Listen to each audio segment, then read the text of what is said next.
That's the second one. Oh, you know what? No, Nick had mentioned this one earlier this morning. A friend of ours has a birthday today. Brent Selleck. The great Brent has Selleck. his birthday today. Yeah, he turns 36 today, I believe. 37 years old Still today. a real estate tycoon at this point, right? I assume really? so. Yeah, remember he left the NFL and was what area? I remember we got a picture of his new house and everything. He's in media, really right? cool area. Well, that's where his real His estate offices, yeah. empire Right, set yeah. up was in media. So I thought he was still, in like Westchester or But something his like that. house is in the Westchester area. Okay. Yeah. Yeah. So he still lives in the area. I believe Oh, yeah. so. Yeah, I hope so. He was putting down roots, Yeah. and yeah. So I saw him somewhere. Oh, no, I didn't. Never mind.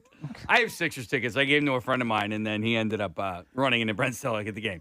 I didn't see him. I'm recalling somebody else's memory. You're actually Second projecting, hand. yeah. You had a connection. I totally so. remember Wow, it's my amazing. friend meeting him. Oh, and it's my birthday. Yay! It's my birthday.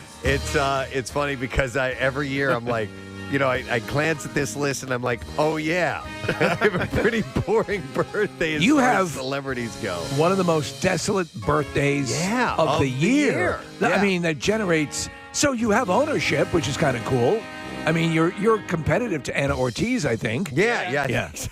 Maybe. So, anyhow, what? I found another one. Chris Chelios. Chris Chelios. We were just talking You about don't him like the him, other though, day. right? We don't like him. I mean, I hated him because he was a Blackhawk, but I don't hate him now. He's in the NHL still, right? Isn't he? he's a He sells commentator. real estate and media. No, he's a commentator on That's ESPN. right. You Yeah. were telling me about Him and Messier. He's really serious. Messier's having a good time on Right. TV. Yeah. So he beat the crap out of Brian Propp one time, so that's why Flyers fans don't like okay. him. Yeah, and then Gotcha. Hextall beat the crap out of Chelios.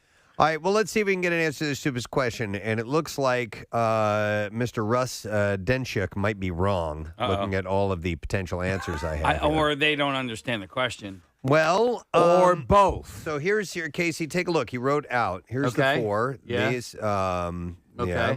That one. That one. Okay. And then, but people are saying there's two more, maybe.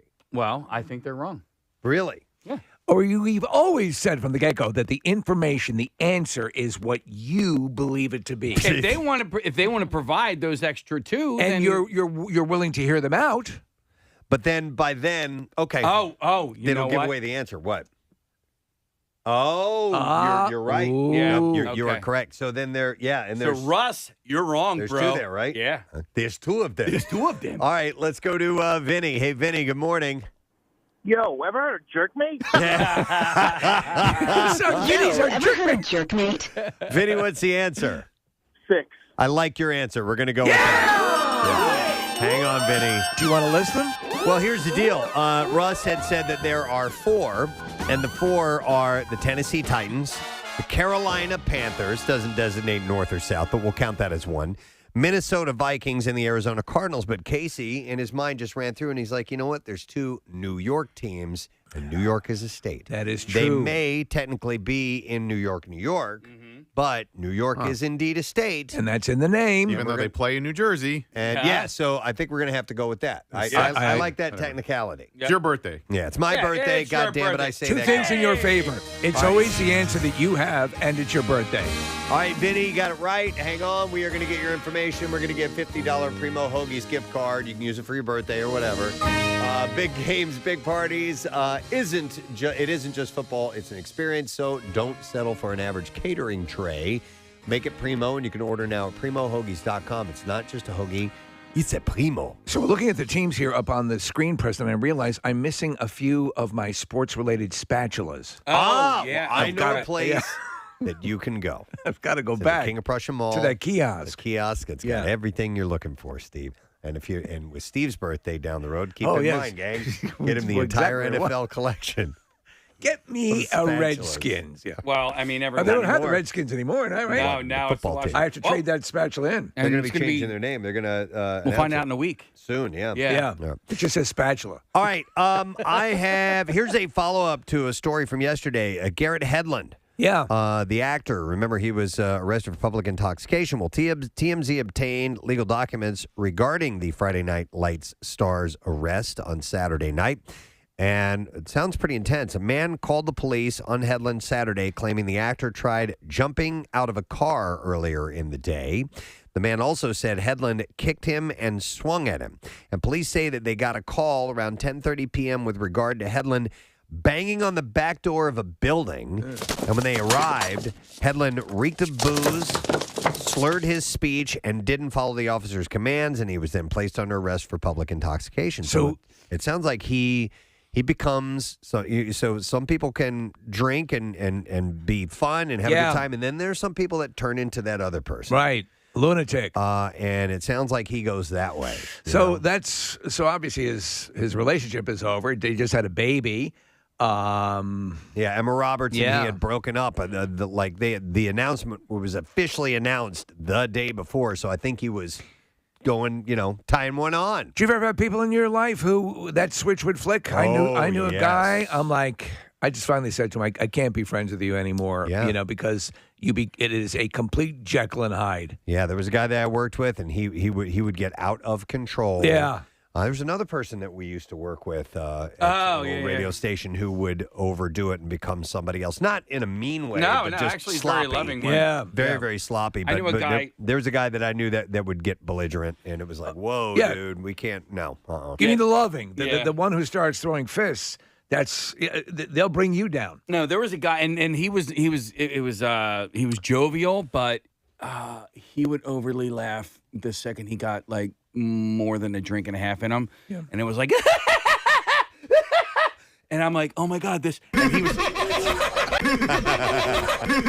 higher pitched, but he was very, very close to being part of my life for the rest of my life, and I was very, very grateful when. Were you guys engaged? You proposed. We were not engaged, but he was Wow. a significant other of somebody that close in my close circle, and thank God, Gotcha. it ended up not panning out. So Headland is also, as we mentioned yesterday, he's being sued for a car accident that occurred before his January 2020 DUI arrest. So when he jumped out of the car, was it a car he was driving, or was he a Don't passenger? know. I wish I had the details on that. That'd be pretty wild. And how fast it was going or anything along those lines. But nonetheless, dude needs some help. Yeah. It's pretty clear. I really liked him in the Tron movie, too. Yeah, me too.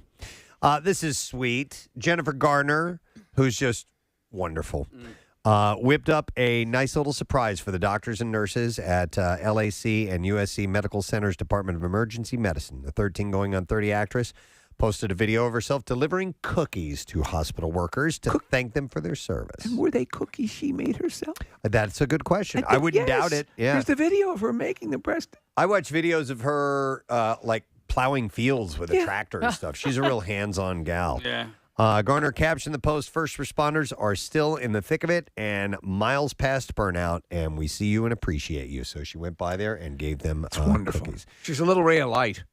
So she puts them in a basket, delivers them to the hospital staff herself. She apologizes for interrupting them and says, "I appreciate you," before taking a group photo. She must watch Ted Lasso.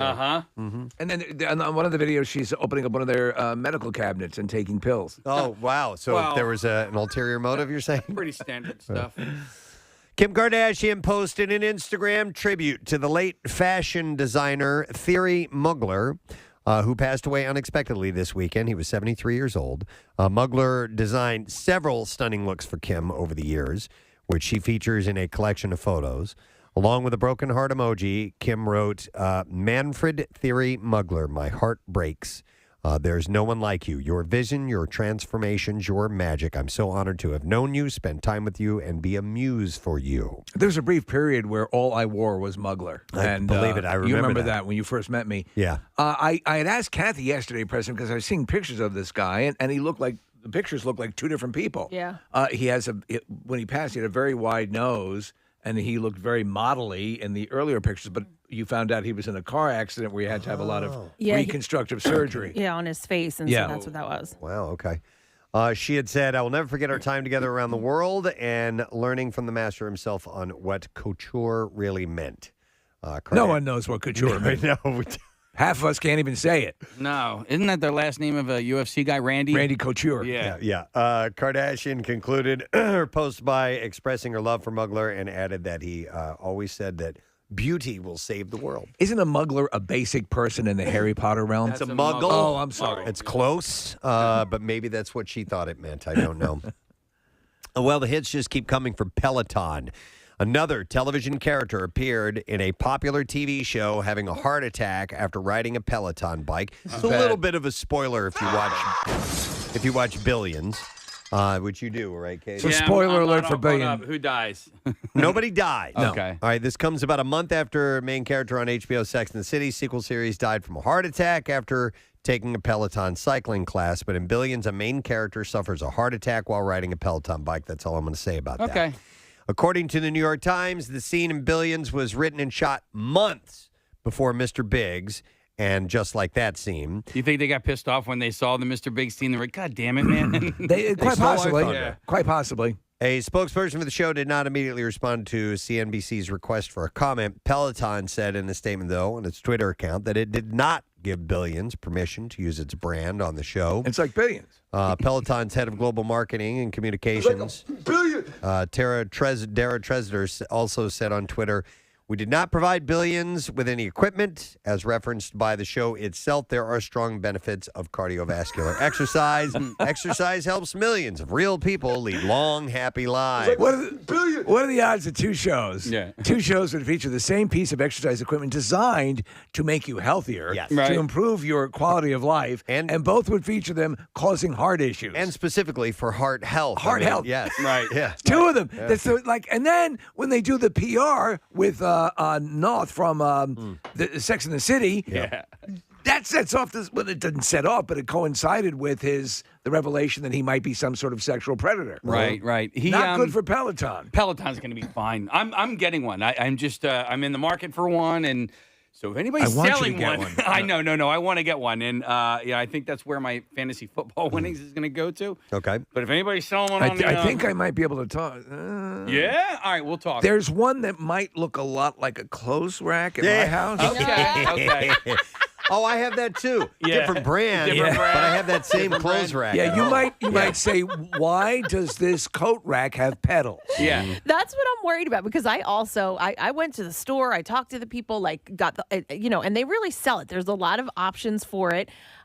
But if it becomes a clothes rack in my house, I'm going to be so pissed off. I'm not a stationary bike guy. I never wanted the thing in the first place. Right, okay. We got the thing. Anyway. And the thing just sits there. And I look at it while I'm on my elliptical Yeah. because I use that. I like getting on the bike, and I Have you like. tried it though? Yeah. Oh, you don't like it? I'm not a bike guy. I got it like 'em. for Claire, and my wife does all sorts. She exercises very like active. a fiend, yoga and all the other stuff, and she does weight training like I do. So we have a unit. This one for some. Listen, it either is your cup of tea or it's not. For me, Preston, it beats the hell out of my taint when I don't like I the don't seat like either. it. I don't I like don't any of like those it. seats. Yeah, I'm used to it. I go out on these long rides, but like right now with the temperature the way it is, I want to be able to get on my bike, and I can. Well, but you and me, You'll we'll use we'll it. talk. we're going to talk. We'll talk. We'll talk. Yeah. We'll talk. Yeah, mine's still too early. I We're bet still you- using it as a coat rack. Right. Okay. I know I got it. Preston, if I were to swap it out and just put an actual coat rack right there, I don't think it'd even be Probably noticed. wouldn't notice the difference. It would never be missed. Yeah. Wow. 62-year-old actress Emma Thompson bears it all in her new film, Good Luck to You. Leo Grande, that's the name of the movie. Thompson plays Nancy Stokes in the film, a widow yearning for some adventure, human connections, and good sex. Nice beaver. Well, sharing her experience during a Cinema Cafe live stream recently for the Sundance Film Festival, Thompson said that in one scene, her character stands in front of a mirror alone and she drops her robe and she's totally naked. She said, "It's very challenging to be nude at 62. This thing of having to be thin is still the same as it ever was. And actually, in some ways, I think it's worse now." Thompson added that being in her 60s actually helped the situation. Yeah, at that point, you don't care. She said, "I don't think that I could have done it before the age that I am. And yet, of course, the age that I am makes it extremely challenging because we aren't used to seeing untreated bodies on the screen." She's a lovely woman, and I think she seems to be aging naturally. I don't detect a lot of canoinkering. So, go with it. I think what she really needs to do is come to the YMCA with me and hang out in the men's locker room, and she'll see. I think she'll feel better about her body? You will gain your confidence immediately. Yeah. Do you go into the women's room at all? No, I'm not allowed to do that. Okay. But But seeing all the oh my god, the Droopy naked guys sacks walking yeah. around. Look like old speed bags. I walked in on a guy the other day. He had his leg up and he was rubbing ointment on himself. I was like, Jesus. I want to be that guy. I want to be that guy. Those you old guys, don't. no, No, you he's don't. disgusting. No, because the rest of the people at the gym talk about that But guy. he doesn't care. Clearly, I mean, I guess. You're already close enough. You will take I'm getting there. You will take your shirt off at the in public, and it does not faze you. You're at in all. Kreischer territory. So you're really Yeah, close. shirt off is one thing, but dangling. Ball sacks. I told you I relayed the one story on the air. I was at Philadelphia Country Club and for a charity golf match, and I walked into the men's locker room, and there was a dude who bent over to pick, and I described it as being in a 3-point stance. He was fully naked. He was an older dude and just bent over to pick something up. Right when I turned the corner, and that's what I saw. Hello. Yeah. So yeah, the locker rooms, all that stuff. And there is a a haven thing for that. There is a thing, and there's some sort of quasi repressed sexual thing going on, and they dig it. They're exhibitionists or whatever's going on. I hate it. I go to a private area and do all that. Well, I don't know why you need. I think some of them are getting off on it. I think it's just they just don't care. I think I think it's either I don't care or it's I'm going to show that I don't care, that I'm a confident individual. Perhaps. You know what I mean? I just think that they've reached the point where they don't care what anybody thinks about anything, so they remove their clothes, and whether people see them or not does not affect their mood or their stance on it. I think they're horny and old, is what I think. Okay, maybe. I think there are some of them who want you to see, who might be impressed with themselves. How much does this look like an English muffin? Yeah, so Look me at ask you, that beauty. Do you think you Look should at that left ball. You should be more modest the bigger you are down there, or less modest the bigger you are? It's not the case, though. The people who really should be walking around that way seldom are, and the people who should not are always the ones. If you, like, for example, we went to an all-inclusive in Jamaica, and there next to us was a resort that was a nudist resort. Yeah. Nobody that you saw walking around was the kind of person you wanted to see. Oh my gosh, it's going to be a nudist resort. For sure. Oh my God. No, it was. I saw one dude go down, get into the ocean, and I was in the distance. We were at the resort right next to it. The ocean was ruined for me at that point. I had to get out. Water is tainted. Yeah, it's been tainted, literally with this old man's taint. Yeah, there are some people who just like being naked. God bless them. They're not- I wish I had it. Yeah. All right. Well, moving on. This is a terrible story. The son of actor Michael Madsen has been found dead, having died by suicide in Hawaii. Oh, man. Hudson Madsen, 26-year-old godson of Quentin Tarantino, died from an apparent self-inflicted gunshot wound. Hudson's mother, Deanna Madsen, was traveling to Hawaii to deal with the tragedy. He's survived by his wife, Carly, and since August 2019 had been living in Wahiawa, Hawaii, after serving time in the U.S. Army, where he reportedly spent time in Afghanistan. He was based at the Schofield Barracks in Oahu, and in March was promoted. But I don't know why. They reading the story, there was plenty of photos of a happy marriage and posts that things seem to be all right. All this stuff happening makes you realize that if there's someone in your life that you suspect has some sort of issues, try to reach out and help and keep that hotline at the ready, the number for the suicide prevention, because it's the numbers are really staggering now. And we had the case with Regina King's son, who was apparently by all outward appearances, loving life, and everything was great, and he took his own life.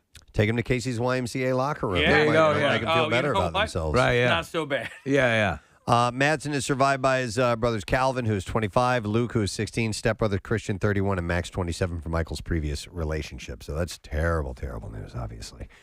All right, in a statement released to People, Bachelor in Paradise alums Marissa Gunn and Riley Christian announced that they are ending their engagement. What? Yes. How can this be? And That show's forever. they mentioned it apparently a couple of weeks ago. I don't love you. Yeah, not anymore. Not anymore. According to the statement, it said, we have decided to go our separate ways. Never did we imagine this, but we've come to a point where we both need to work. We have come to a spoon in the road. on ourselves. Okay. Fork. It works. What? Fork in the road. Oh, I can't use those. They keep poking my eye. The statement says, we've appreciated everyone's love and support so far through we all am. through our journey. What are you, Yoda? No, I'm Ringdings. And we just ask that you please respect our privacy as we navigate through I this. love public statements about respecting privacy. About people who Yeah. found love publicly. Gunn and Christian were the first black couple in Bachelor in Paradise history to become engaged. And being black. they didn't make it. They did not make it. We didn't make it. I'm sorry to say. Yeah. Love has gone away. You know what? What? Does anybody ever make a statement that would you please respect our privacy? Would you please invade our Yes, privacy? Yeah. bug Would you us please more. bother us? Should. I have too much time on my hands. We want a Distract stick me. That's actually that would be a novel I'm going to be at the YMCA. and refreshing Come take pictures of my ball sack. twist. People reports that Aunt Anstead's two oldest kids, Emil and Archie, whom he shares with his first wife, Louise Story, met Renee Zellweger over the holidays while they were visiting from the UK. Why are her eyes like that? And he said it was great. He's on a show called Radford Returns. Is that what it is? Yeah. So he said, it says the Radford Returns star said, What? I mean, Renee's so personable and so great with people, and they've met a few times on FaceTime, so everybody was excited to finally get together. I wonder if this is going to go the distance. Casey, you're tied into this world. Well, so I don't know. The only reason I'm tied into the world is because he was with the chick from Flipper Flop, and I didn't really care for her. Okay. I don't know what his. What is he on, Ratatouille? What did you say it was, President? No, Radford Returns. Radford So Returns. Did his start? Because his start did not come on HGTV.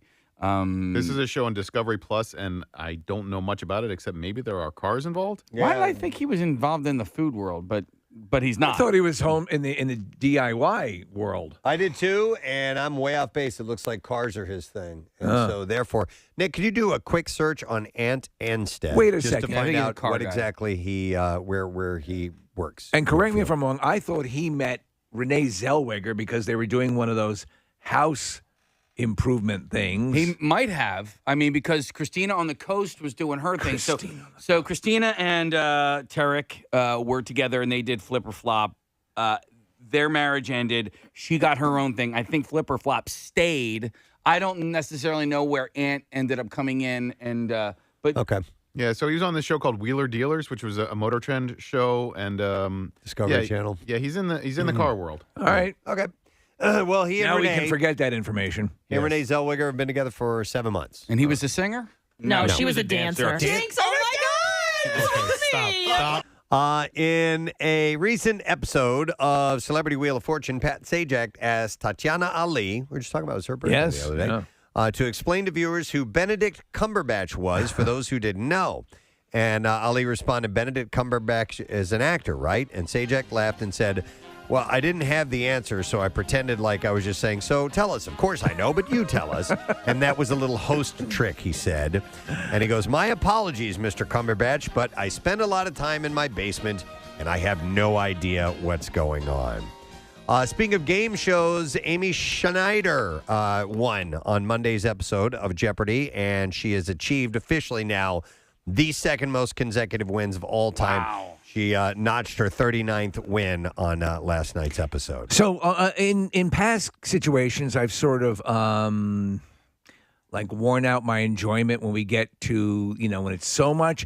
I'm kind of liking her run. I'm enjoying it. Yeah. I and such a pleasant person, and not that the others weren't. Right. But she's got a long way to go to topple Ken Jennings. Still about 36. 74 is his record, so Yeah. she's at 39. All So, right. yeah, she's got 35 to go.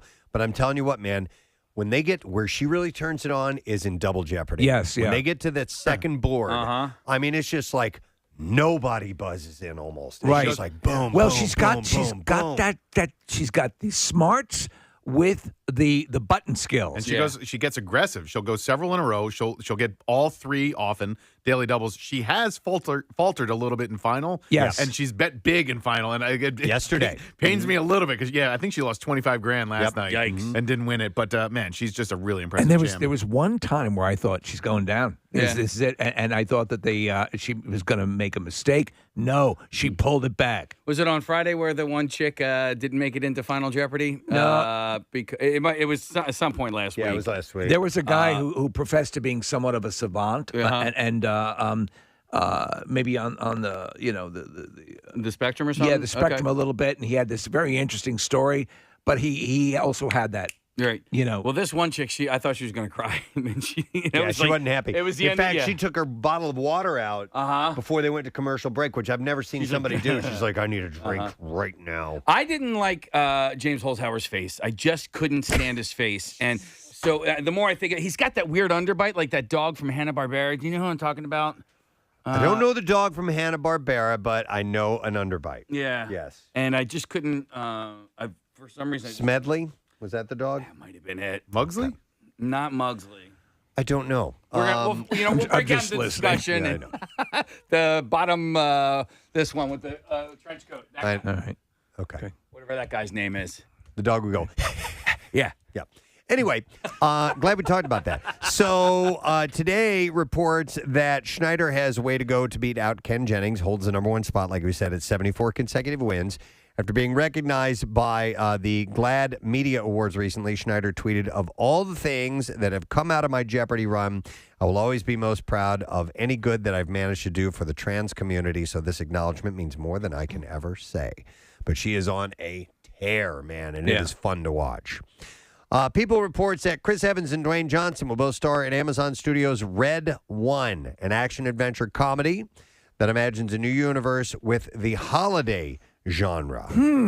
So Jake Kasdan, who's the director of Jumanji, is set to direct the film. You familiar? No. Dwayne Johnson in a humorous adventure movie. That might work. It might work. I guess maybe Red One is like the take on like Air Force One for Santa Claus or something. Maybe. Okay. Yep, it might be. Yep. Producers of the James Bond franchise say that Idris Elba is part of the conversation as they move towards deciding who will be the next Bond. Yeah, they're talking about him. I think, listen, Idris Elba could do anything. Should have his own series of movies. I think that one thing that's working against him is that they want to get an actor who's younger so they can get a number of movies out of him. And Right. Idris Elba's turning 50. Yeah. So He's pretty badass, though, man. Oh, he's amazing. Roger Moore towards the end. Bond never spent so much time in mountain resorts and any place he didn't have to take his coat off. Yeah, he must have been in his 70s. He Dan, was right? 66, I think. Yeah. His last Bond movie, and he was this bloated, veins had popped in his face. He's making out with Tanya Roberts. It's like, really? Did you like him as Bond? Listen. I love Yeah. Roger Moore, and I loved a couple of his Bonds. I thought were great, and I thought he had Live and Let Die, For Your Eyes Only, The Spy Who Loved Me. He was solid. When they became overly jokey, Okay. You're already dealing with it with an exaggerated world. When it became a little off the charts, that's when I thought, no, this isn't going to work. And also, he admits it. He was stunned. They kept calling him back. Hey, did you see the last one yet? No, No time to die. I have it at home. I wanted to wait for my 4K, my whole thing to come. It finally Right. came. I'm going to hopefully do it this weekend, but it's almost 3 hours. It's not streaming yet, right? Yes, it is. Okay. You have to buy it though. I don't think you can. Right. Yeah. I don't want to. All right, then one last story. Kelly Clarkson is giving her ex-husband Brandon Blackstock 5.12% of her home sweet home, as per court documents. Since the Stronger Singers Montana ranch is worth a whopping $17,750,000. Jeez. And how many acres does 17 million get you in Montana? I don't know. This means that Brandon gets $908,800 in value of the property. No, Kelly Clarkson! The documents specify that while he has small ownership of this Montana property, he doesn't have any ownership over Kelly's other adjoining property. This settlement comes after the Because of You singer and the talent manager disputed over ownership of the ranch. In October, Kelly was granted ownership of the ranch, but Brandon counted that with it was marital property and had refused to leave. And the singer tried to evict him in December to no avail. Get out! And now this resolution will put an end to the dispute once and for all. What's your favorite part of her show? Is it the karaoke at the beginning, Preston? It's got to I've never watched one episode of that show. Every show I have begins no with idea. karaoke, Karaoke. where she sings a cover song. And She's a it's- great singer, man. She's a great singer. Without question. And then when she focuses that laser talent on karaoke, it's awesome. I like her smile, too. She has a beautiful smile. She's a pleasant person, Yeah, she is. so you need that. And she's the one they went with, right, for the Ellen. I mean, she's basically the heir apparent to Ellen's legacy. Yeah, apparently it's doing well. When does so- Ellen wrap up? It's soon, right? Yeah, with this year, Yeah. right, I believe, yeah. Kelly and Brandon officially filed for divorce on June 4th, 2020. Their divorce came after 7 years of marriage. They have 2 kids, 5-year-old daughter River and 4-year-old son Remington Alexander. But I think she was, managing, or he was managing her for a little bit. He's a talent manager. Yeah. All right, so let's get to the clips. So The Resident returns with its mid-season premiere, and the stakes have never been higher for the doctors at Chastain Memorial Hospital. And here, Matt Zukri, I guess is how you say his name, talks about how different characters balance their screen time. Here we go. For me, just in my personal and professional life, is all about trying to find that balance. I learned quite a bit on The Good Wife and brought that to The Residents. And one of the biggest things for me is, even though I may be the glue of the show, I'm a big proponent that every character should have strong storylines and moments throughout the course of every episode in the season. I don't even know who the hell you are. The Resident is back with a brand new episode tonight, and that is on For me, Fox. there's a foundational element to the zeitgeist which informs the choices my characters have made in an ecosystem that allows for the prevarication. Shut up! The guy referred to himself as the glue of the show, right? Yeah. Okay. It might be. Did he? I wasn't even Yeah. listening. Interesting fact. There was a time when a lot of glue was manufactured from horse parts. I mean, he might be, but you refer to yourself that way? That's a little self-centered. I don't know where they would be without me. Yeah. All right, let's try the next clip.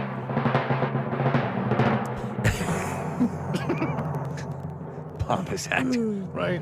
After a spectacularly embarrassing public breakdown, a woman is forced to move back home with her overbearing mother to sober up and avoid jail time in Single Drunk Female. In this clip, Ali Sheedy talks about what makes the show stand out. Here we go. I think it doesn't really play to a quote unquote script that anyone has seen before. Nothing gets tied up at the end. Nothing really gets solved. It's all about the continual sifting through of the mess, which is basically life, right? Yeah! Is she starring in this show? Ali Sheedy? She might be the mom. She's- in the yeah. drunk is, I love her. Do you know who's has been really great too? But Ali Sheedy, but Jamie Gertz. She's popped up in some. She was on a short-lived comedy show where she was a human family, the mother of a human family living in an alien neighborhood, and all the aliens were presenting as humans. Okay. And so they had found out. I forget exactly what the thing was. It was pretty humorous, but she's good. I mean, she's really matured into a really good comedic actress. I love her. Man, did I Didn't crush want to hard take up on her Ali Sheedy's time for Jamie Gertz, but in the yeah. 1990s. Oh, man, was I in love with her. And 80s and 90s. We're talking to Keifer Sutherland later, who was Yeah. with Jamie Gertz in The Lost Boys. Yeah, you're right. And She there's was a Star. there That was was a her name. reason Star. why Short Circuit 2 didn't work, and it was because Ali Sheedy wasn't in it. She wasn't in it. Neither was Jeff Goldblum. Well, or he not wasn't Jeff in the Goldblum, first Jeff, one. Steve Gutenberg. But Jeff Goldblum also was not in it. And that's probably why it failed. So that was It, not an is incorrect one statement. Of the big regrets. Short Circuit 2. Yeah. By the way, new episodes of Single Drunk Female premiere on Freeform every Thursday. If you want to check That's out good news. Ali Sheedy on that show. And maybe she's doing interviews. I'd love to talk to Ali Sheedy. She's in my Absolutely. all-time favorite movie, The Breakfast Club. So was she, of that group, was she your number one crush? From The Breakfast Club? Yeah. Yeah. Not yeah. Emilio Estevez? No. He was all right. The jock. Judd. Judd Nelson. That dude was cool. He was the bomb. The dance scene when they're all dancing and the and Yeah. they got the guys, basically like up each other's heinies, doing this like manly fist pumping thing. I can only imagine if like the janitor was just kind of like peeked in, like what the hell is Carl? going on? Yeah, Carl. Well, Jake Matera, our That's right! he did a video where he was doing exactly that. It was very funny. Yeah. All right, your entertainment report's done. It's in the books. Go forth and prosper. Yes. All right, we're Live long and prosper. going to take a break. We will be back in just a moment. Stay with us because, as Steve said, Keifer freaking Sutherland on the show. Oh, and a reminder, today's Tattoo Tuesday. Yay. We have a chance to win a Preston and Steve themed tattoo from Floating World Tattoo and Piercing. So text the word tattoo to 39333 and you might win by the time we're done with the program today. Be back in a moment. Stay put. Hamilton and Prince William are opening up about their family life and what it's like behind palace walls. We enjoy swinging. The pair joined baking guru Mary Berry for a Berry Royal Christmas. I love her. On the BBC. Do you really? Yes, I do. Oh, okay. Sharing his perspective on how he has been talking to his kids about the causes they champion. William noted that when he drives Prince George and Princess Charlotte to school, they point out homeless people and ask questions. Daddy, run over them. They frighten me. Will do. He said, on the school run, I know it sounds a little bit... I killed that one. Got one. Keep score back there. Do you all have a pad and paper and pencils and such? 1-1.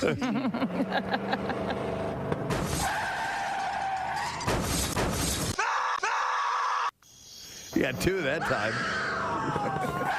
William also highlighted his late mother, Princess Diana's work, and credited her with opening his and brother Harry's eyes. And he said that a visit to the Passage Homeless Charity was one of the first places I came to, actually. It must have been between 8 and 10 years old, something like that, and it had a profound effect on me. He said, my mother knew what she was doing with it. She realized that it was very important when you grow up, especially in the life that we grew up in, that you realize that life happens beyond palace walls and that you see the real people struggling with real issues. And this is the cake woman they're talking to? This is the cake woman. I'm sorry, were you talking to me all this time? Yeah. Mary Berry. And I simply asked, how are you doing? The special aired yesterday on the BBC, by the way. There was a throwaway line that made a lot of press. I guess it was in the Daily Mail. She said to Kate Middleton, basically something like, would you like to squirt on the cake? Oh, geez. And so there was actually ice age, and they thought that was rather amusing. Why don't you lift up your skirt, hop up on the table, and squirt on the cake? Squirt. You know, like they do in pornographic films. Royal jelly. Royal jelly. Wow, you're like a geyser. Okay. Kevin Costner has set a new drama at ABC. ISB will tell the story of elite special agents of the Investigative Services Branch, whose job it is to solve the most complex and heinous crimes committed in national parks in the Pacific West region. ISB? ISB. He is going to produce and write this. It's a procedural. Former The Flash showrunner Aaron Helberg and Costner will co-write and executive produce. And Helbing will also be, act as the showrunner. I don't think he's planning on acting. He's producing in the whole thing. He's also producing a series for NBC called DVDA. Oh, really? Yeah, which and it's another division, Preston. I guess that is. There's 2 openings in that particular division. Jesus. Well, and there's 2 different divisions, right? Yeah, exactly. Okay. So 4 openings total. Yeah. Well, no, 2 openings, just 2 4 openings. positions. Wow. I'm with DVDA. Any openings there are 2. You guys are talking about the Delaware Valley Dance Academy, right? Yes, of course. Yeah, 4 positions. 4 positions for 2 openings. Right.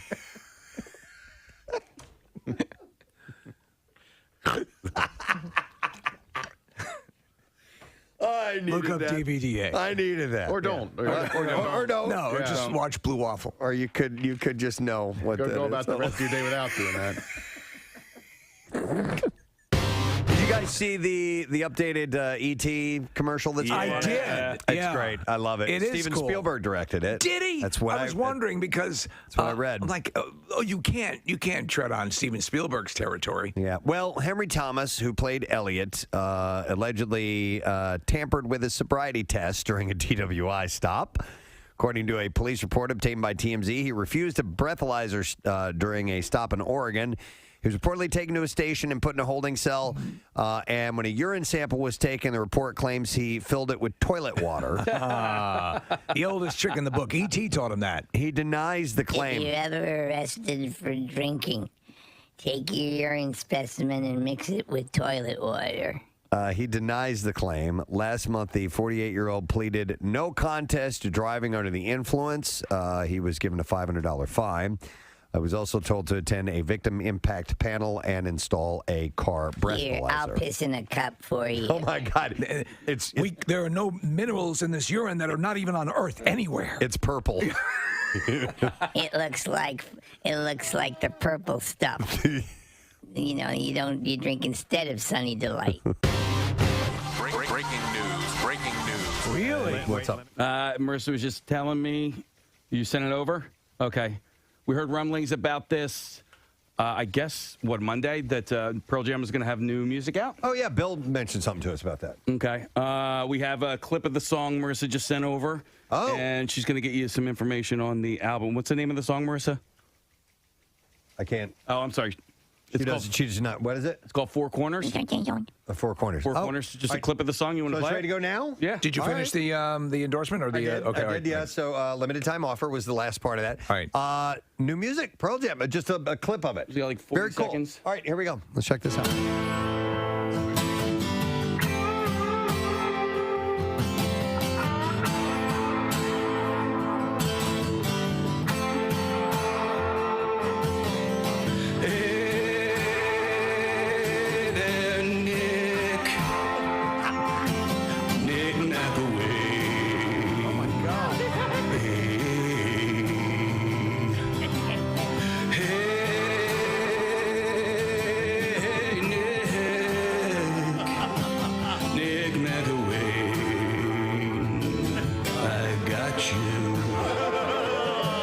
Yes. Hook, line, and sinker.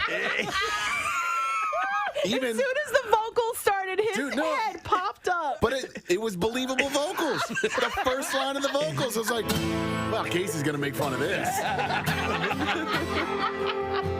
What's the guitar? It's actually Mike McCready. Mike McCready. Is it? Okay. Yeah. But you can play now. Both you can play. Not this.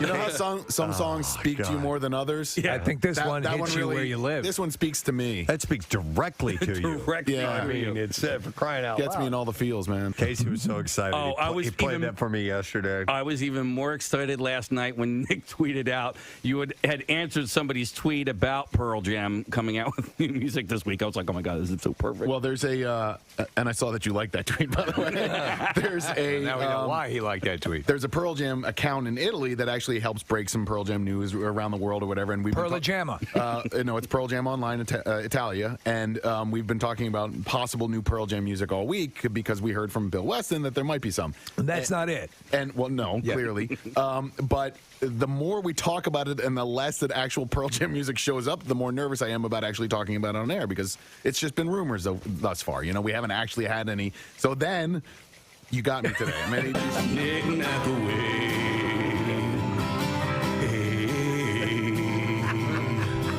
Could you imagine? Could you imagine? Because he was certainly impressed with MMR and the whole thing, and you know the reference. If at some point some reference in some way pertaining to you, Nick, ended up in a song, whether it be not by name or a reference or something, just or call it the a day station. at that point. I just retire if that ever happened. Yeah. I'm done. All right. So that's your breaking news. Breaking news. Music news this morning. Brand new Pearl Jam. No, the rumor is actually that there is new music from the band that's supposed to surface. Supposedly? Supposedly. I ask you. I guess this week, but whether that comes to pass or not, remains to be seen. So we will see. And yes, we got a lot of people texting that you got them as well. Nice. Some phone calls coming in too. So please welcome Mr. Frank Caliendo to the show. What a great entrance. I walked in and I met old friends from the hallway. Wow. It was somebody from another station down the hall was like, wait a second, are you Frank Caliendo? I'm like, yeah. He goes, okay. And then he walked away and didn't let me in.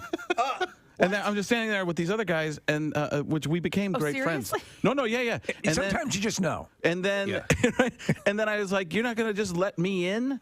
I would have left these guys here in a heartbeat. I have no problem with that. And they're like, "We would have done it too." They're like, "You're just stuck here with these two creepy guys." I'm like, "You have no idea what my life is like. You're 0 on the creepy meter.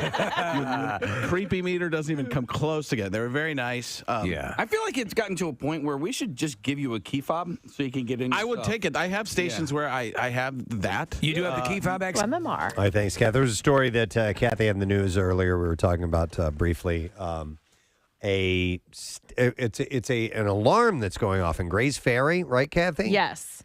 Yeah, so it's a steam leak at an energy plant in Okay, Gray's so it's Ferry. a leak. Okay, yeah. Yeah, so because there's a leak, this alarm is going off. They're saying it's not hazardous. They did have an explosion back in 2016, which obviously you would want a sound like this to play if there was some sort of danger. They're saying that no one's in danger, but the alarm has now been going off since Friday. Okay. Since Friday. Now, obviously, people were jittery from that last explosion, so they want to be aware. But this is a little crazy. And one of the residents said, like, this happens occasionally. I guess the alarm will go off, but he said never like this, where it's been days. And nonstop the whole time? Nonstop. It's so loud. People are saying they can't watch TV. They can't sleep. People are trying to wear earplugs. Really? They started working on it today. I don't know why it took until today. I didn't read it. I didn't see why that would be the case, but they started working on it, and they said once the work starts, they should see some immediate relief from the sound. I would think that, some people would have to, if you're really close to that place, you'd have to leave. You have to leave for a few days because how can you have sleep and that can affect your health down the road. Sirens, car sirens. Obviously, what's a fascinating thing is that if you live in the city long enough, or you live in an area where there's prone to be the siren now and then, the default thing for me is I ignore it. I don't pay attention, a lot of times because it loses the meaning for having a siren. Yeah. And what it really does is just get you pissed off. Siren means emergency. Right. And after a while, if you're hearing it all the time, you want to go, doesn't mean anything you don't anymore. go check it out. Is this the actual audio of it? I think so. That's the steam. The steam leak itself, which, by the way, escaping steam can be deafeningly loud. And also high-pitched. Yep. So it's hard to get the audio. But as Kathy was saying, when they were injured, there we go. See how high pitched? With my hearing issues that I have with tinnitus, and essentially it was explained to me it's like an exposed nerve. So really shrill sounds are physically painful to me. When I'm in a bathroom and somebody uses one of those really high-powered hand dryers. Oh, yeah. And it's not just the hand dryer. It's using their hands. It's the actual the force of the air going through there. Yeah. I was at Ruby's. That hurts? It was at Ruby's. Oh my God. Wow. I was using the urinal, Casey, and I had to plug my ears No up while I kidding. was peeing because this guy was doing it so loud. Wow. It's So- physically painful. Anyone walking in would have saw you taking a piss with your With hands. my fingers stuck in my ears, standing with my junk hanging out. Sucks, man. Dude, no, I hear you. Those Yeah. things can be high pitched. So you had the steam, you had the alarm, and you're right. If you were in proximity to that, there's a neighbor of mine somewhere down the street who has an alarm. Fortunately, they get to it in time. But this is an atypical car alarm. I don't know. Maybe it's from Europe or something. Yeah, you don't hear them that much anymore. Right. I don't know what this is, but I want to run down the street and kill everyone on that side of the block until I get the right fix person. it. Yeah. Steve, when I was in high school, I had a job near a fire department, and so it would go off. Right. There was like a routine one every day at noon, Right. or every other day, or whatever. Because it's hard to determine when the middle of the day is. Yeah, it was the Yeah. 80s. Who the hell knows? But it's funny that you say about getting used to it because I never got used to it. I Right. hated it the whole time, and every time it would go off, it would kind of scare me, and it would definitely annoy me. So like I understand your Yeah, point. no. But like it got to me. You know. Certain sirens are just you can't get used to. Yeah. We had one go off the fire alarm when I remember we were in middle school. Nick, same thing in the 80s, and I remember it just being so loud. But for us as kids, it was like, all right, we get like 5 minutes of not doing anything. I mean, that's pretty much was what it was like. And I remember my 4th grade teacher. Every time it would go off, he was like he would get so angry, and he would make us go home and tell our parents that it happened, so that the parents would complain and come together and get the sound to stop. Try to mobilize his troops. There was I had an apartment in the city when I lived in St. Louis. I was in my 20s, and on the weekends at night, there was always the car alarms going off, and like for a long time, because like everyone had them. nonstop. And this would be like 2, 3 o'clock in the morning, like the Vipers. And I have the audio, and I used to lay there in bed, and I would sit there, and as it was going off, I'd be so bored that I'd just start with my mouth out loud going,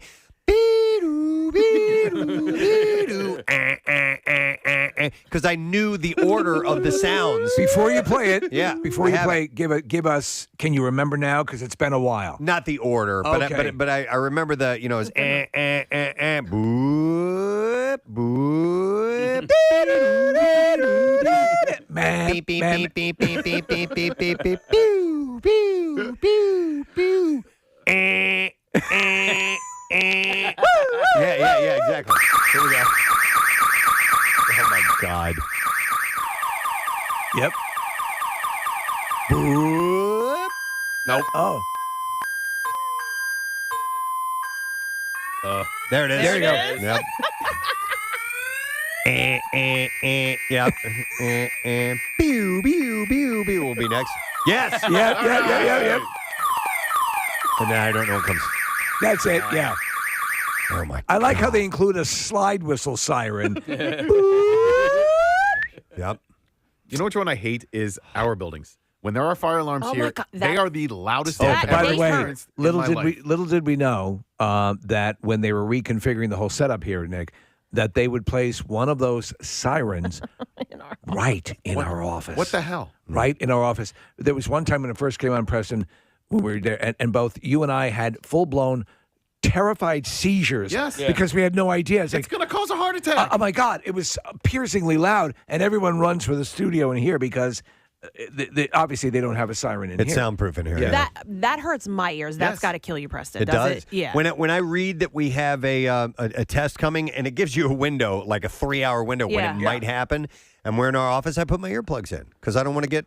If it's going to happen, I don't want it to surprise me, and actually, it's painful. How does that not for the regular person? That's got to exceed all sorts of. I mean, obviously, I know the plan is to get everyone out of the building because ostensibly it's on fire, something's going on. But the time that they play it is past what our ears should be hearing. Yes. At that that level. From the time, so let's say you're on the 6th floor and you're encouraged to use the steps. That's got to be not healthy for your ears to be hearing that sound all the way down, right? I don't your think exposure it can be. to that. I don't think it can be Harumph. at that level, Yeah. at how loud it is. I stayed at a hotel in New York City right before the pandemic. It was actually, we had some time off in February, and I went to go see Kelly and Ryan, Live with Kelly and Ryan. Right. And so we stayed in a hotel there, and I could not believe, I mean, listen, I've stayed in New York City before, but we were in Midtown, the hotel. The sounds all night long on like a Monday night. I was like, how does anyone live here and how does anyone sleep? And we were like up. We were pretty high up. Used to it. I mean, it was so loud. I was laughing. Preston, the movie Night Shift, where the Henry Winkler's girlfriend can't make love if she hears sirens or any sounds, and they live in the city. Yep. Marissa? I have a friend that had an apartment right, I don't know, somewhere off of like 2nd and Market. It was a great spot, but what she didn't realize was her backyard butted up to a bar. So every couple hours, she would just hear the glass coming out of the trash cans when they would dump it when they were emptying his dumpster. Oh, man. Every night of the week, because it was Old City. I wonder, like in what you brought up though, if you're in proximity to this steam alarm situation, and you've been for the past couple of days, did people have to leave the area for a while? Because that would be, I don't know how you would live with that. Yeah. Yep. Agreed. I wouldn't be able to put up with it. Let me go to some calls here. I have Dominic. Yo, Dominic, good morning. Hey, good morning, guys. How you guys doing? Good. What's up, bud? Nah, when I first came here from Florida, the fire stations down there, didn't have, well, at least in 99, they didn't have like the alarms you guys have here. Right. When I first heard it, I thought the friggin' Russians were coming. Yeah, they have these community alarms that'll go off, and I guess that's to let volunteer fire department, people know. Part of, I mean, they have a way to contact them and text them as well, but if they don't have that availability, I assume that's what that's for. That had to be, because I remember Thanks, Dominic. growing up East North Port Long Island, we would hear the firehouse was a couple of miles away, yet you'd hear clear as day, and they would set it off at noon every day. But you would on times when it was at noon, you would see the volunteer firefighters heading towards the location. I got Mark, who's a volunteer firefighter, and he can mention something about that. Mark, good morning. Hey, good morning, guys. Hey, what's up, buddy? So anyway, back in the 80s, I was a volunteer fireman down in Delaware, and they didn't have cell phones to notify that there was an alarm. Yeah. You had these boxes you had wired in next to your house or next to your bed in the bedroom, and this thing would go off in the middle of the night, man. It was like, and my wife would jump out of bed. She would scream and cuss. And then when I got married, I was like 2 blocks from the firehouse. In the middle of my wedding ceremony, the fire alarm goes off, and it's on the video. It's kind of funny that like everybody was going, is he going to jump up and run off the? Yeah, right. Yeah. But I did it. I didn't know that they had like hardwired a box. Wow. For you. It was they were terrible. This was back before cell phones. Wow. But the kids, we would be hanging out at the firehouse, and the young kids be hanging out, like the junior guys, and guys would just the very first tone was like when it was starting. And so we would like a cow. We would make that noise. These kids would jump up from the table we got you. Oh yeah. The old sirens, like the one I remember growing up with. They would start. Yeah, they ramp up. Yeah, they had like a hum. Yeah. Do you have the hand crank there, Case? I do. Yeah, this I is very do. silly. Yeah. All right, thanks, Mark. Here we go. We have a hand crank siren. I have no idea why we have that. Every show needs one. Yeah, Right. every show needs Here we one go. of these. Jobs. And you got to ramp Show it you're up. relatable. Have a hand crank siren. Yeah.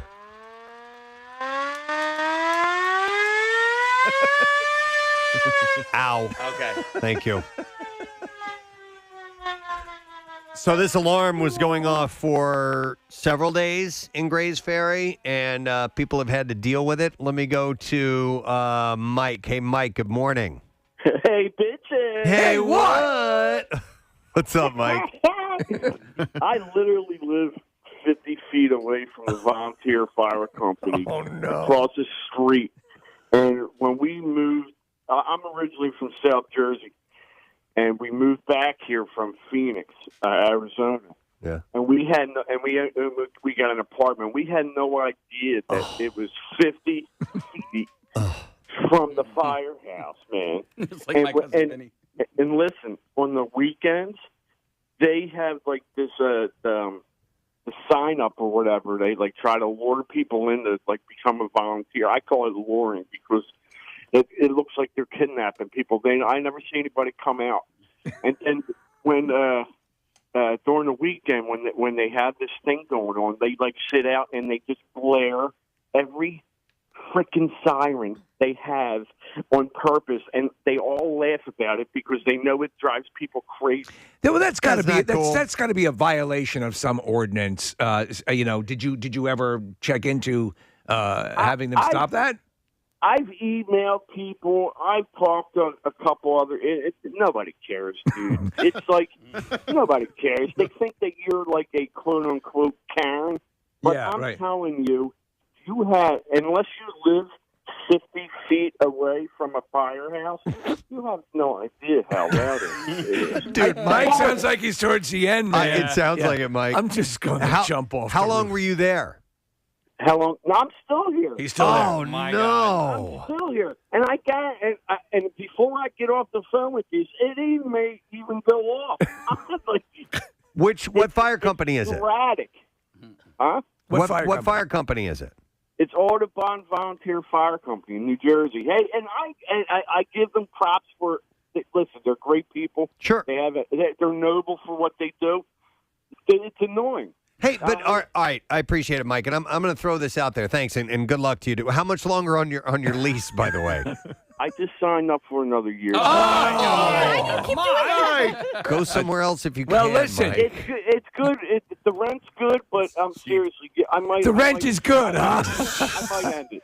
All right, I'll tell you thanks, man. this. Good luck to you. The response time to your house has got to be, right? Hey, so why? This begs to ask the question, with cell phones and ample way to contact people these days, why do fire companies still need that big, noisy alarm just for routine, emergencies? I don't for maybe a big community emergency, something people need to be alerted. Yeah. Yes, fired up for that. But if you're Is it played at the firehouse, for example, in Bryn Mawr? It's right near where I work out. Right, a block away. When that goes off, it seems to be right as the trucks Just are local? departing. Right. Okay, so I can see you're that sort when of they alerting people in the area. I've seen fire companies. They'll make some kind of noise when they're about to pull out, and that's when it seems to happen. I can Is that understand that, but So I have a friend who lives it's a newer community that was built a couple of years ago, and so now everybody's in this community, and they still have a firehouse where the alarm goes off, and it is right across the street from them, and the whole community is in the process right now of trying to have the township get that to stop, and their argument is, and I don't know the exact reason why it still goes off. But tradition. No, but Tradition. that is. But their argument is that they don't need that. So their firefighters and everybody that needs to be alerted is alerted digitally anyway, and that there's no need for that sound. And, and as far as alerting the traffic, a good 100 yards will do it. I think so. You So that people know. You can get it done with lights too. You don't have to do it with sounds.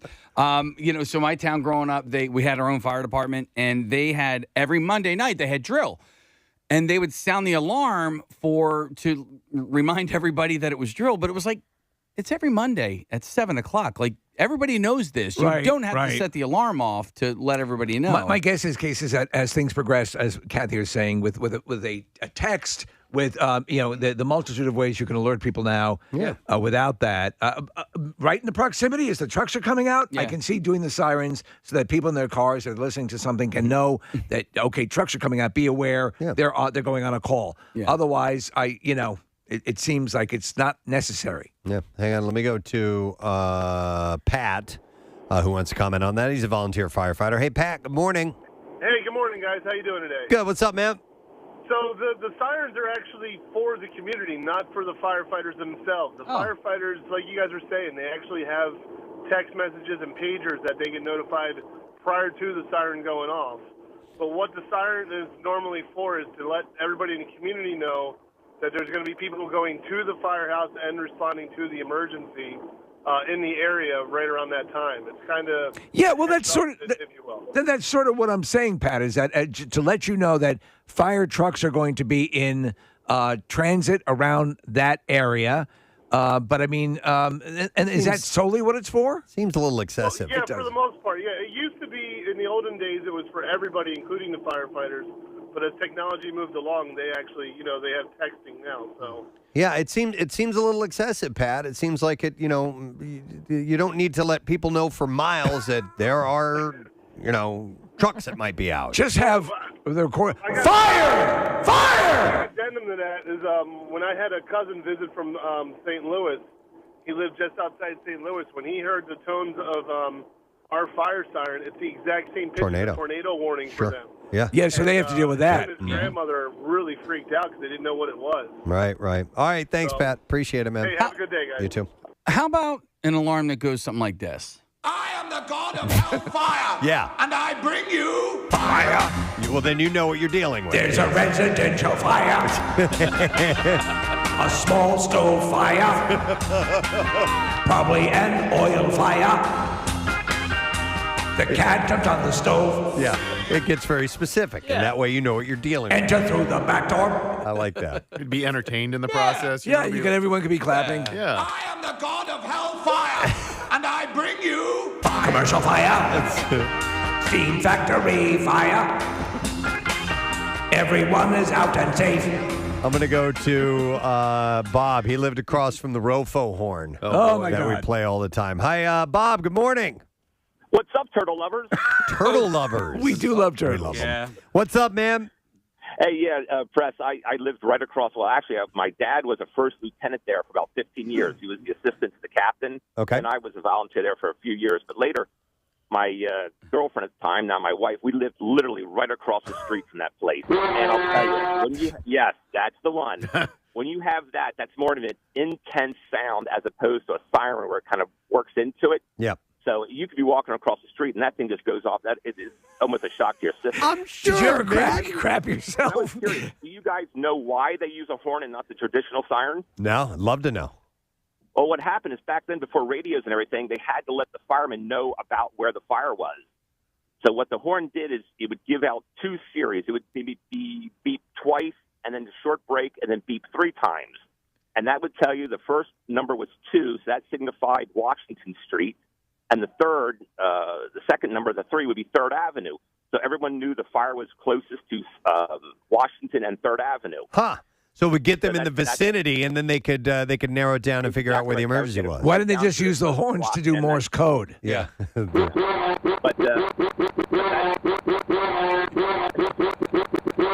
unfortunately, that has stopped. You know, that stopped now because they combined the two fire companies. So I from what I heard, is they don't have that. No, they don't have it. Yeah, In fact, there was a not big there. thing made about it. There were actually people who were divided over whether or not to keep it or not. But they took it down, right? It's completely removed. Yeah. I believe so. Well, yeah, the building's still there, but it's Now they some just other play kind Arthur of Brown. business Yeah. there. All right. Thank you, Bob. Appreciate it. Rock on, guys. God of hellfire, and I bring you. Glorious with fire on 3rd Avenue. It's a residential fire. All right. So, yeah, I think it's a bit of an outdated concept. Well, the whole thing that kills me here is that you have this current situation. You have the siren going on with the escaping steam, and Yes. then so today they're going to fix it finally. Well, I think they started at midnight tonight, and hopefully they said Midnight's the right time. They said once they start the work, that the residents should see immediate relief from the sound. I think it'll probably, my guess is, go on and off a few times as they're fixing it. But what they're saying is you'll start to see some relief now. Sound from the steam or sound from the alarm? The alarm. Okay. And I guess the steam as well. They're fixing the leak, so. This is in Gray's Ferry. If you We haven't heard fixed the it. story. What? Yeah. I'm sorry. Excuse me. What? And the statement was like, "We apologize to the residents. We understand the noise is becoming a bit." And we've never been happier not to live there. Yeah. I'm going to go to Tyler. Hey, Tyler, good morning. Tyler, you're on the air. I think they miscommunicated. My name is Kyle. Sorry about All right, that. Kyle. It's all good. What's up, buddy? So I live next to Limerick Nuclear Power Plant in Pottstown, and I think they changed the schedule, but every Monday at 2 o'clock for 10 minutes, they would play the nuclear siren as a test. Huh. And I kid you not, I lived 50 feet from one of the sirens. You're right there, Preston. Now, that's interesting. So I don't hear that one. It must not be, a one that goes for miles and miles and miles, but in that area, I would imagine it's loud. On certain days, you could see the steam coming out of the cooling tower. So I was within. I think we were in what might be considered the danger zone should something go wrong. Okay. Wow. So every Monday for 10 minutes? Yes, 10 minutes, and it was so loud because you couldn't hear yourself think. If you were watching TV, you couldn't hear the TV. We also had 4 dogs, so they would be barking like crazy because they couldn't understand the sound. 10 minutes is an eternity. That's a long time. Wow. It was, and I believe they did change the schedule recently, but 10 minutes for that, and it was a long one. It was like an air raid. Well, do you remember this, Preston, or was it something you I remember experienced? it when I lived in Thanks, Phoenixville. Kyle. Yeah. And Okay. There's a radius of sirens around a nuclear power plant, like a 10-mile radius or Right. whatever, and interspersed in that radius are these alarms, and they're really tall. They're really noticeable. There's one near the Audubon, near Audubon, PA, and I mean, you would hear it from miles away. It was not every Monday though. When I lived in Phoenixville, it was much more infrequent. But they would schedule them, and they would let you know when they were I coming. hear the monthly tests. Yeah. I mean, and that's, it's usually the first. I am the god of monthly tests. It's in the first week of the month, and it'll be, the first Monday or Wednesday or whatever. Right. And that only runs for about a minute. China syndrome. That's about it. We're experiencing China syndrome. Side note, he said that the Limerick power plant was in Pottstown? Well, it's right by there. It's by the Philadelphia Premium Outlets. Okay. So So it's not in Limerick? I think it is. Okay. Who knows? His mailing address might be Pottstown. Okay. Because it's right by there. Right there. So will the premium outlets be spared if anything happens at the Limerick Power Nope, Plant? dude, they are the first to go. They're gone. I mean, it's they're only right 50 there. feet away. Yeah. There's a lot of texts coming in disagreeing with what our last caller said. It's not every week. I don't think it ever was every week. But yesterday we were arguing about batteries at Wawa, so who knows? And I don't think it's ever been more frequent than once a month. Yeah. Do they sell uranium at Wawa? Let me have Donald jump on here for a second. Hi, Donald. Good morning. Good morning. Gadzooks. Gadzooks, sir. What's up? I grew up in Burlington City and New Jersey, and anyone that grew up in Burlington City can tell you that there are about 6 firehouses within a 9-mile radius. And seriously, and the worst part is I lived about 2 blocks away and 3 stories up. So I was like right down the street from the whistle itself, as the crow flies. And boy, when those whistles used to go off, everyone would say, the city's on fire, because the whole city would sound like a fire, whistle. Yeah. But I also lived across the street from an elderly home for women, and they ran a test once a month. And they would come down my street, and there would be 7 or 8 engines right on my street, and right in front of the house. And the sirens would go off, and everyone would go bananas. But Donald, would you get to see the naked old women running out of the facility? No. Oh, dear Lord, I had no time to put on a bra. I forgot my unmentionables. I forgot my unmentionables. Now you can see my hoo-hoo. I just didn't want to burn up in the fire. Was that a fire? Wow. Oh, I hate when you do that. Thanks, Donald. Back to my Scrabble game. They should have, for the people who live who are right around the area. I mean, we're talking, within 100 yards or whatever. They should have like a preliminary, lighter, quieter siren that goes off first. Fire. In preparation for the gigantic, ear-blasting, several miles away signal. Would it be impossible to run strings attached to Dixie cups? Yeah, to say, hey, we're about ready to fire this up. No, but if they're a little right before that, and then, bang, the big one goes. It might be good, Preston. Might be appreciated. Your impression of a bullfrog. That is. That works. All right. Anyhow, they're working on the problem in Grays Ferry, supposedly fixing it by the end of today. We will see if that comes to fruition or not. We're going to take a break. We're going to come back in a moment, and a great yield of bizarre file stories are ready for you. I'll have them served up piping hot when we get back. Stay there. Possibility? Yeah. And entry codes like in Arizona. But now here you have construction going on, so you'd be at actual I also have a physical key. peril. I have a key to a crane. You do? They gave you a key? How do you think I got in? Oh, my God. I didn't take a door. I was dropped in. It's why when you come up here, so a lot of people don't know, they're actually going to add an atrium onto the building that's going to go up 4 floors. It'll be right outside our window here. So they're actually digging up the whole front of the building. And so we haven't heard it as of yet. But Nick let me know in advance. Did you walk over here? Yeah. Okay. What do you think? I think I Ubered from across the street? I wouldn't put it past you. How lazy do you know that I am?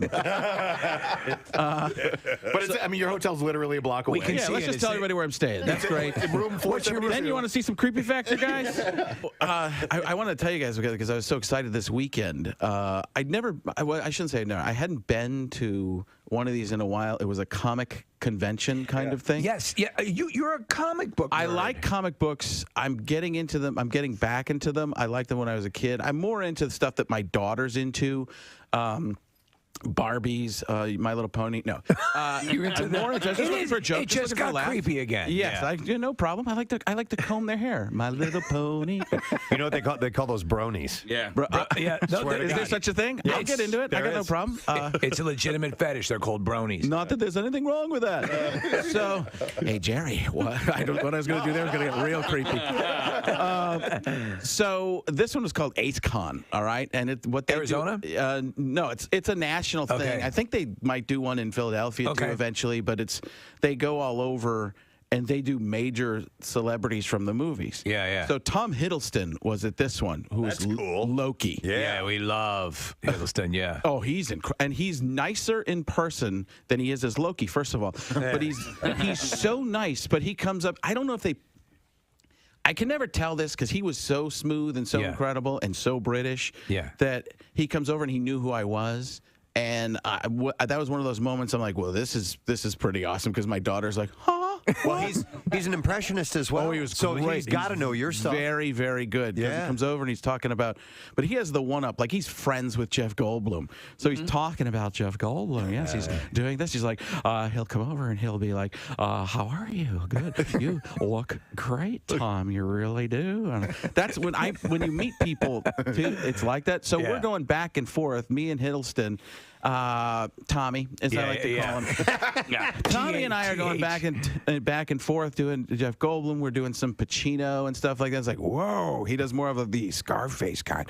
But so we're doing that, and my daughter's like thinking this is the greatest thing in the world. Awesome.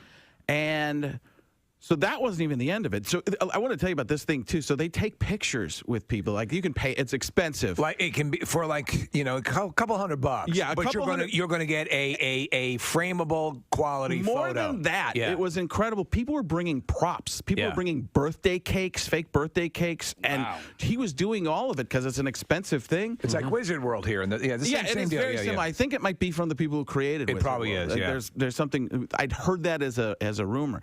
So they're doing that kind of a thing. We keep running into him. Hiddleston walks up behind me at one point. Who towers over me? I'm 5'6", he's 6'2". He's like, I heard you do a Tom Hiddleston impression. I'm like, no, I don't, but I do the Beatles. That's what it turns into. So then a guy comes in and he goes, Frank! And they were in the back area because originally I was just going to stalk everybody with my daughter. But try and be nice. You guys know what that's like. But he's looking at his stalkers here in the studio. You do that thing where you respect everybody's space and stuff like that. You do. So we didn't ask for any extra pictures or anything like that outside the times we were supposed to. And this guy comes and he goes, Frank, and it's Todd McFarlane. Oh, wow. Spawn. Yeah. And baseball collector extraordinaire. Yes. Yeah. And he sits down and he starts talking, who's this? This is Juliet. Hey, Juliet. And he starts talking to my daughter. He starts saying, so I actually have this on video. I'll show it to you. I never asked him if I could share it with anybody to play. But he says, I created a character called, you ever hear of him, Venom? So I was drawing, and he tells the whole story of how he created Venom, which is basically, they wanted him to, and I've never heard this story before, they wanted him to draw the black costume Spider-Man. That was where it was at that point. He's He's like, I don't want to draw Spider-Man. I can kind of do his voice. I don't want to draw Spider-Man. I don't want to draw him in a black costume. Red and blue, right? And my daughter's like, yes, it's red and blue. And he's like, so he starts drawing it there, and he starts going to, he's like, so the reason Venom's created because I was stubborn. I didn't want to do what they wanted me to do. I was like, and that was the genesis of the character. Yeah, that's what it says. He's like, we'll make a villain. He'll be the black character, and then the red and blue will be Spider-Man still. We'll all be happy, and that's how it turned out. Oh. Yeah, it's surreal. Did you watch The Family Guy this past weekend or the weekend before with Peter goes to the White House and works in the Trump administration? No. It was a funny episode, but as you can imagine, it skewered Trump a lot. I thought that it was you. I had to watch the credits because it sounded like your impression of Trump, which is a relatively easy impression, I think, I don't to think do. it's very hard. I think that and because of how easy it is, people think that just doing the impression is funny. When that's not the case. It's not. Right. You've always done this. And mine is tremendous. It really is. There's a lot of people that are talking about my impression. Here's the thing. You guys do a great job. This is probably the #1 show I'll be on right now. And let me say this: the ratings going through the roof. Not even just the roof, through the stratosphere, and Space Force will probably find them. Yeah. But we'll talk about this for a second. What were we talking about? Doesn't matter. It just got better. My stuff is silly. My stuff is silly that people who are like on one side or the other, they go, oh, that was great. I had that happen years and years ago in Texas. I was doing George W. Bush. Yeah. And they're like, you do, the people out of the same show, people go, you must really love him. That was great how you did that. And other people walk out and go, you hate him, don't you? And I was like, you decide. You decide. That's what you want. If you're listening to me for politics, in this venue, you're in the wrong. But right, yeah. If you're able to nail it both ways like that, then you hit That's it. how I want to do it. Yeah, and for me, like, there's enough out there for the people that are pro this or anti this that. What am I going to do? Add to one of those sides? That's our philosophy. And I don't even believe that I would go. There are things I think that happen that are okay, that are good, and that are bad and awful. And it all happens, and it's whatever. I feel like eventually it's going to work itself out one way or another. But if people just scream and yell from the rooftops, it just makes other people mad. Yes. And that's where I come from. And Besides that, Preston and I are big fans of dystopian future movies. So those are cool. Well, however it breaks, whether we're fighting vampires or zombies, whatever it is, or whatever, or maybe we're a mailman, Preston, like in the Postman. Yeah. Listen, my friend Rick and I met up with a lot of people. You just stab them in the brain. That's what you do. You don't grab them by the you-know-what. You stab them in the brain. When you hear that sound, it's tremendous. It gets really, really great. So, interesting story from the Nick McElwain camp. Your son had to have a medical procedure, nothing serious. Yeah, he's totally fine. But this was something that I'd never heard of before, and I thought maybe bring it up on the air because of that. It's called an epidermal inclusion cyst. So I'd never heard of that. I obviously didn't know what a cyst is. It was about the size of like a Mento, and it's kind of like a flat disc about the size of a quarter, but no thicker than a Mento or a Spree or something like that. Did it have breath freshening attributes to it? Did it have Retsin? It didn't have any Retsin, no. Okay. And but removed quickly, easily, 3 stitches, sewed them right back up. It's funny that you mentioned, Steve, the Mentos and did have the scent to it. When I had a different, and I've talked about it in years past, I had a completely different kind of cyst. It's called the pilonidal cyst, tailbone. And I got that thing lanced. Oh, God. Most painful experience of my life. Not only did it hurt, Kathy, you're really going to be disgusted by I this. heard it. I know. It stunk up the room. Really? It's awful. Did it come flooding out? The stench? It just smelled like rot. It just I couldn't believe it that I was in that much pain and I was still able to notice the putrid smell of that. Bonus. Right? Exactly. So let me ask you this. When they removed this from him, did they put him under? Was it done in a local anesthesia? And but the interesting thing, and I guess one of the differences between the cysts is this one was this sac developed around the infection, and you could cyst sac, and you could see it. So it was encased in this thing, and so it was almost like a solid just pulled right out of his body. So this protective sac that formed around the cyst sac. Was there. It's what the body does to protect itself from an infection. It's amazing what the body does in those cases, the way it attempts to expel anything. Any chance if you had left it there, it would have become a pearl? Maybe. I have one in my cheek. I've had it for years since I was a kid. A cyst? Yeah, and from chewing tobacco? No.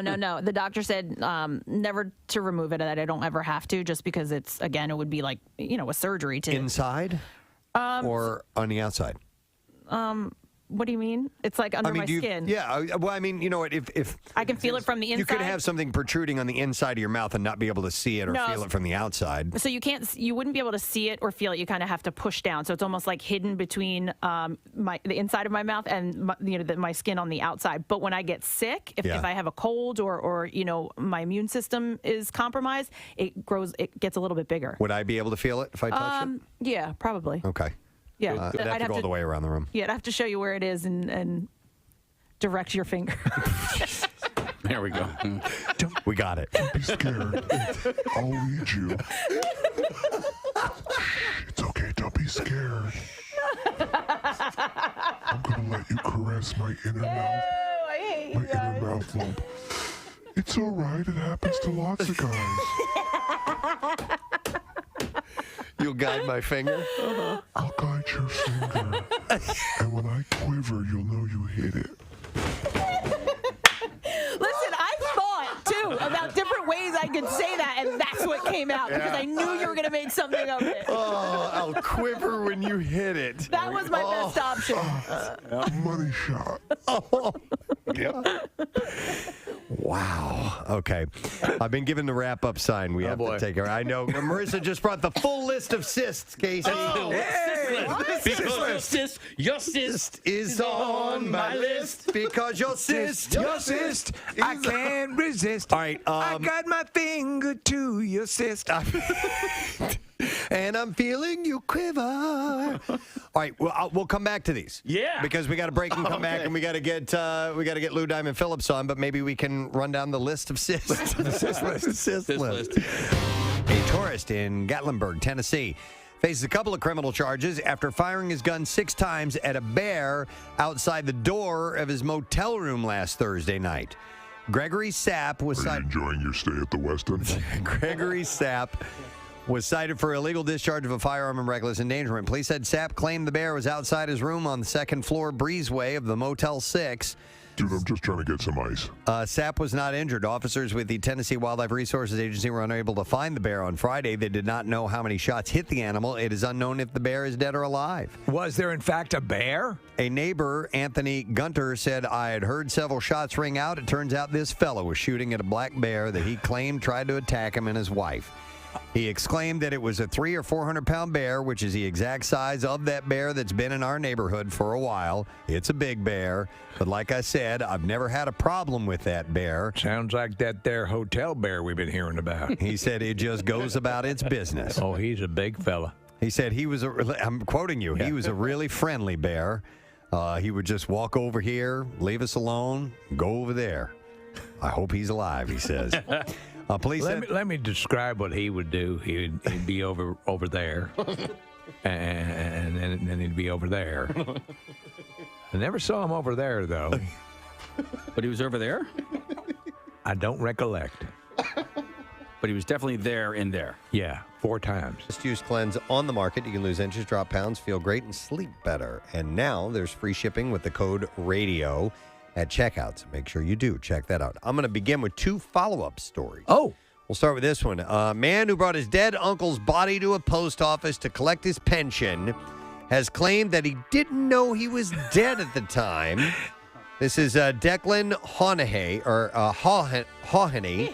has told the Irish Mirror that he's not, quote, an Egypt, and is I'm not an idiot. now being branded as a murderer over the unusual incident. I just didn't know he was dead. Mr. Hawheney. I thought he was pissed off at me. And another man took Peter Doyle on the 5-minute walk from his home to the Hosey's post office in Carlow. Peter, go to Hosey's. But less than 2 minutes into the journey, he now believes that his uncle died while walking under a bridge. However, they continued to drag him to the post office by linking his arms and dragging him there. He said, so we linked him from here to there. So he probably died under the bridge at some point. Said he was walking like normal, and then I reckon he died. Have you ever seen an Egyptian walk? That's how he was walking. He was talking to a reporter while retracing the route. The 40-year-old said, this is no word of a lie. He started dragging his heels from, you see this yellow sign that's there? But we didn't even think of it as anything. We were grand like then. All of a sudden, he started going all slumpy. And we thought nothing of it because Peter had heart attacks and all. So nothing. It's just another heart attack. He's just motionless, and he just defecated himself. Mr. Hawheney adds that they were still holding him when they got into the queue, but when they let his uncle go, he, quote, just dropped. He said he just dropped then and there. All right, be that way. Mr. Hawheney has been accused of attempting to take his uncle's money, which he denies, but says he has lived in the house with him, that they shared the bills. Mr. Hawheney believes that he is being accused of murder because of his past history. He served 2 years in prison, has had some drugs problems, but is now clean for the last 3 years, and once went to prison for fraud, having stolen his aunt's bank card and PIN number. So nothing there. Nothing to raise suspicion. And pictures of him taken this week show that he has a black eye and facial injuries, which he claims were the result of an incident that took place last Friday. I love how it starts off very innocently. They're just going to walk with Dad over to the post office, and then under the bridge, he dies. Yeah, and they just keep going. They drag him. They just thought he didn't feel well, but we can still make it to the post He's office. fitted it in under the weather. That's why he's not breathing. You know, he's had heart attacks and all. He should be okay. He'll be fine. He'll shake it off. Wow.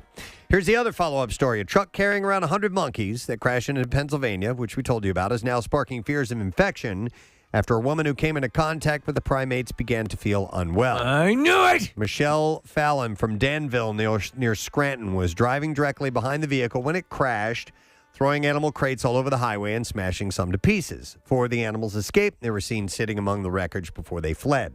Fallon said she got out to help both the driver and the animals in their cages. Initially, from a distance, she thought that they were cats. Yes. When she approached and put her hand on a cage, she says the monkey hissed at her. And the day following the incident, Fallon suddenly developed a cough and pink eye, which became so bad that she had to visit an emergency room. I don't feel so good. Infectious disease doctors gave her the first of 4 rabies injections together with some antiviral drugs. She said on Facebook that she was monitoring for symptoms of rabies and monkey herpes virus B as well. Monkey herpes, huh? Yeah. So apparently, she said she had touched one of the crates. She had walked through some monkey poop. And it's a nightmare. That may have been where she had gotten a contamination. Touch me right here. Fallon has been told to keep a close eye on her health for the next month in case she develops any infections. Infectious diseases as a result of being so close to them. Yeah. Police told members of the public not to actively go out and search for the escaped monkeys nor attempt to catch them if they come into contact. You know how the villagers will light torches and go into the woods looking for the monkeys. Well, you've never been to Danville, Steve. They've been waiting for this moment. I was wanting to get one of them just sick monkeys coming on for my daughter. You stay away from my daughter, you sick monkey. Here's another animal story. A lion upset a pride of lionesses and ended up losing his testicle for the trouble after they pounced on him for trying to take food from their young. Stuff like that happens in clubs all the time. Mandivo the lion tried to swipe a buffalo kill from the new mothers, not realizing it was meant for their 11-strong brood of cubs. So there's like 4 lionesses. Oh, yeah. And the pictures are amazing. I didn't think the bitch would do it. Mandivo suffered a nasty bite to his genitals during the fight in Kenya that left vets no choice but to remove one of his testicles. Photographer Gren Sowerby captured the cat fight on camera, allowing him to raise the alert rangers who moved in to administer veterinary treatment. Mr. Sowerby regularly visits the area to photograph the animals. The 71-year-old said the roar was like an F1 car. He laid down and licked himself. Yeah. We were surprised, but have seen this behavior before. The old ball bite? He said, we saw the damage done to him. If Mr. Sowerby and his team had not seen what happened, Mandivo may not have received urgent treatment for his injury. He said that the Rangers sent a vet out from the Nairobi Elephant Orphanage. He did surgery on him, and he is now recovering in the wild where they will monitor him. We've all been in a situation where a little too much teeth. Yeah. Can be a bit scary. Yeah. And that definitely was the case here. Dude lost a nut. Wow. All right, your spam, if your spam folder is full, it might not be all junk mail. Laura Spears of Oakland County, Michigan, can attest to that. She recently discovered a $3 million lottery prize sitting in her junk mail, in her spam folder. The lucky winner had purchased a Mega Millions ticket on the Michigan Lottery website on December 31st. She matched 5 numbers and won $1 million, plus she had the Megaplier to multiply her prize by 3. She said, I saw an ad on Facebook that the Mega Millions jackpot was getting pretty high, so I got on my account and I bought a ticket. A few days later, I was looking for a missing email from someone, so I checked the spam folder in my email account, and that's when I saw an email from the lottery saying that I had won a prize. So when you obviously buy a lottery ticket, you're not giving them your address. You give them, so there's an... Yeah, I guess so. That's your contact. Right, that's your contact. She said, I couldn't believe what I was reading, so I logged onto my lottery account to confirm the message in the email, and I'm still shocked that I really won $3 million. This is astonishing. I don't know to what level they would have stopped contacting her. You know what I mean? They probably would have tracked her down. By law, would they have, and I don't know, maybe state law varies, but you would assume something like a certified letter or something to indicate that was the case. She's putting $1 million aside, Preston, to buy that lion another nut. Spears, who claimed her prize at the lottery headquarters last week, said she plans to share her winnings with her family and retire early and buy a lion a new testicle. All right, and there you go. That's what I have. Story spoke to her. In the bizarre file. I still have some more great ones. There's so many good B-file stories out this week, so get ready for it. Okay. Today is my birthday. Yes. Really? Wow. I do have to share with you, though, it was such a treat because, I come to work in pretty much a daze. I mean, it's freaking early when we get up. And I'm parked my car, and I'm walking kind of with my head down to the building. And all of a sudden, I just hear, Happy birthday to you. There was Jackie Baby. That's great. It was the greatest way to have my first official birthday acknowledgement in the singing form from Jackie Bam Bam. It was so funny. So anyhow, but Casey, you said you wanted to. Yeah, I want to present you with something. Hang on one second. I just want to present you with something here. Listen, last year we got you a nice little beach cruiser. You know, got you some pretty cool things over the past. This is nothing. This is not a high price. Well, I'm this year, not expecting anything. So we've been talking about have real dolls a lot. Yeah, it's not a high price item, but it is something that recently just sort of came up. Last week I think it was. And it resonated with you. I remember you telling me. It was one of those things where I was like, okay, ding, little ding, ding, went off, and bell went off in my head. I'm like, okay, well, this is what I want to do. This is what I want to do to show you how much I love you. Okay, you may not like this, and that is fine. Oh no, and it is fine if What you a don't way to like show it. someone If how you you don't, love them. if you don't like it, that's fine. You just need to know that this was thought of and created with love, and I need you to tell me if you don't like it. I need you to be honest, and you're not going to be an a-hole or anything like that. Because you return it, or well, no, we'll just chuck it in the trash. But Preston, we discussed last week how you said pies were made with love. Yes. And so from scratch, Preston, I made you an apple pie for your birthday. You made it from scratch? From scratch. Wow. By the way, pie crust is essentially just butter and flour, and that is it. It is 3 sticks of butter and like 2 cups of flour. So looks fantastic. We talked about getting pre-made, like a pre-done, and Casey insisted he wanted to make it from scratch because you said pies are made with love. I was going to say, I didn't see the vent holes, but there they are. Yeah, I made a couple of vent holes. Well done. And there's candles on here, so I better blow these out. Yeah, right. Yeah, you blow those out. And then, so I want to wish for a good tasting pie. Yes. Okay, all right. There you go.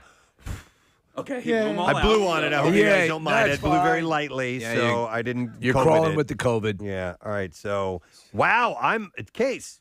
Yay. Presentation-wise, it looks like fantastic. It's okay. The smoke alarm went off in my house last night, so that was, I think that's a good sign. It's good, man. It's a good sign that the smoke alarm went off. And I'm then going you to can cut into this. Yeah. And we're going to try this out. I'm going to want I think everybody, if that's okay. Yeah. That's well. Have him bite it first, and he's going to be the guinea pig. Yeah, the guinea pig here. You said earlier, Casey, if he doesn't like it, we have to throw it out. But do we have to throw it out? No, we'll throw it into Nick's gullet. Okay, He didn't give it to you.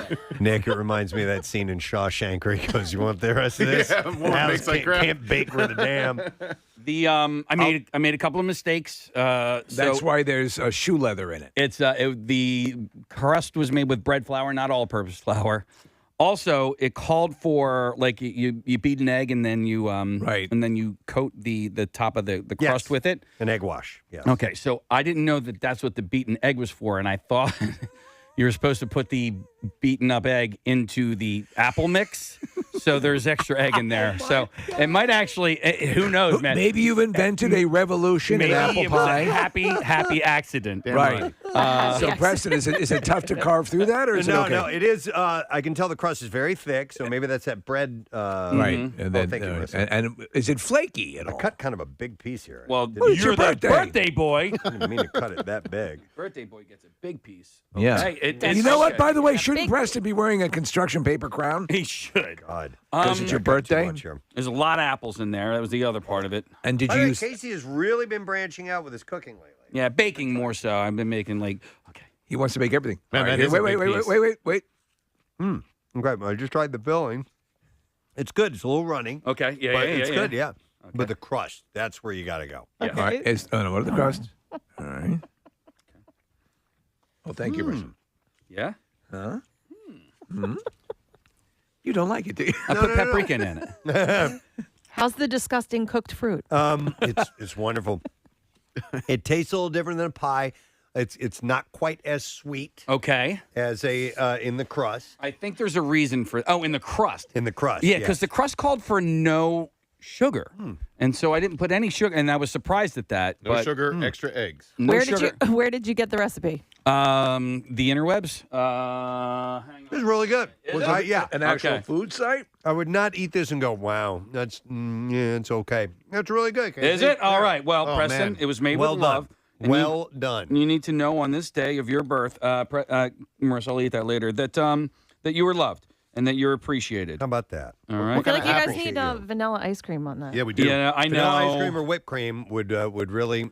I'm tasting one ingredient that I'm trying to. It might have been the receptacle. You're tasting something a different taste. I taste some cinnamon. Is there some nutmeg in there There's too? cinnamon, nutmeg, sugar. Yeah. A lot of butter. What kind of apples?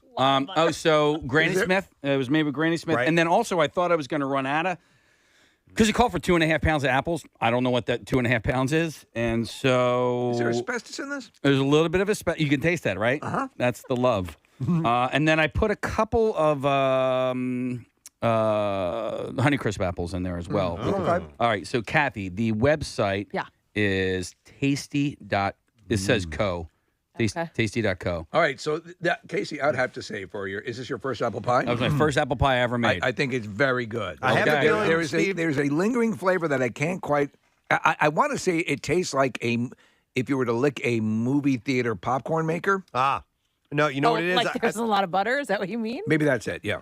I think it's the flour that you use instead of the maybe the all-purpose flour. Bread flour is what I used. A little bit different. Really good though. And then so the egg wash. The other thing is I didn't have like a oven. I didn't. No, I did. Remember, smoke alarm went off. Like a brush to wash, put the egg wash on. Right. So I basically. Stop saying all the things you did wrong. It's a good pie. They like it. You better eat it, girlfriend. I know. Dude, I'll just eat the try crust. Just eat the crust. I'll try Yeah. the crust. Dude, I hate apple pie. Do you want some Really? fun facts, Yeah, Preston, about this day in history? Sure. About your birthday? Oh, sure. I did I'll a have a random bite while search you're for- doing that. Mary Tyler Moore died today in Greenwich, Connecticut. Not great. Yeah, Charles Manson and 3 of his followers were convicted of a series of murders. Oh my God.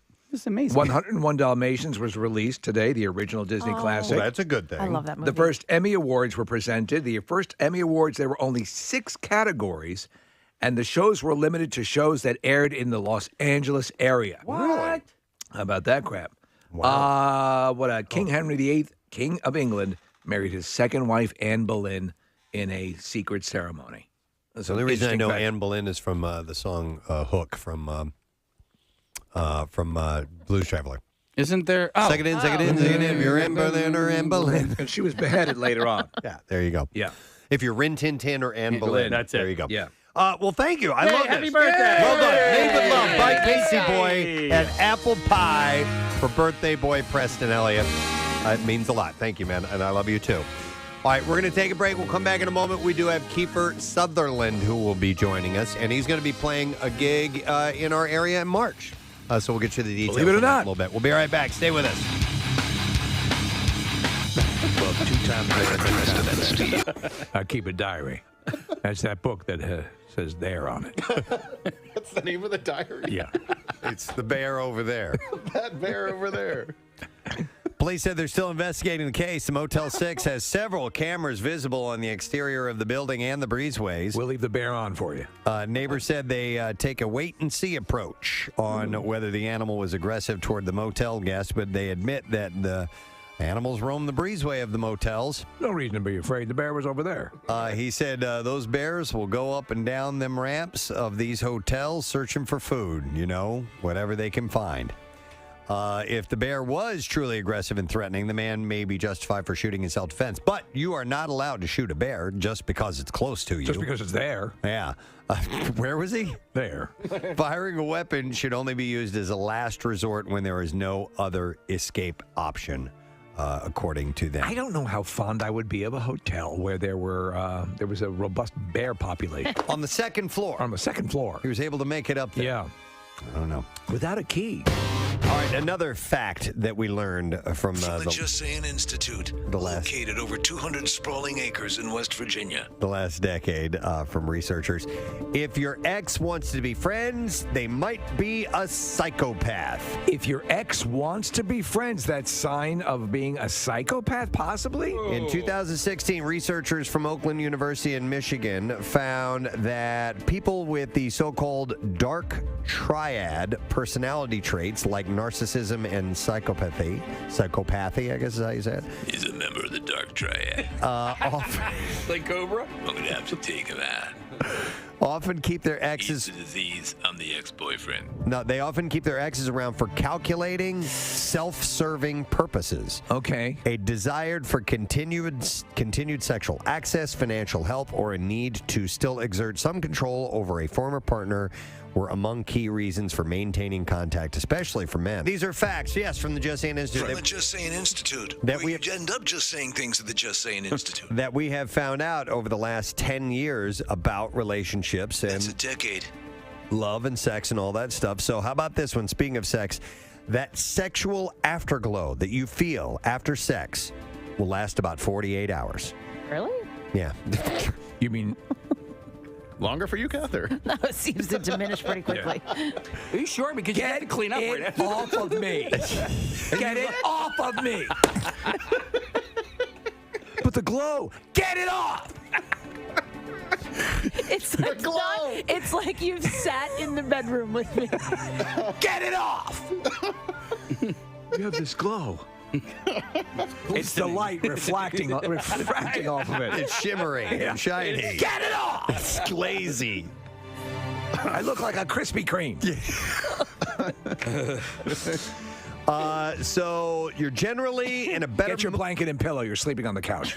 You're generally in a better mood after sex thanks to a flood of endorphins and other feel-good hormones released post-climax. The positive effects of getting laid last up to 2 days.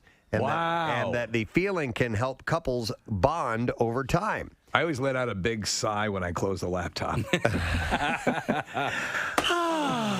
Says there might clear history and there might be erase the history.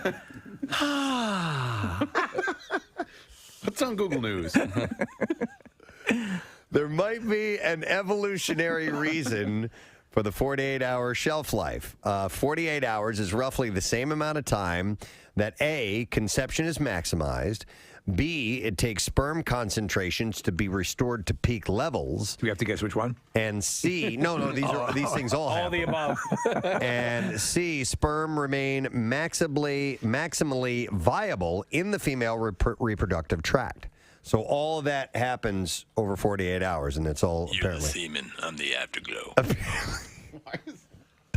Just let him be here. All right. Let him be here. That's Cobra. That's Cobra. I apologize. He's a professor at the Just Saying Institute. I didn't know.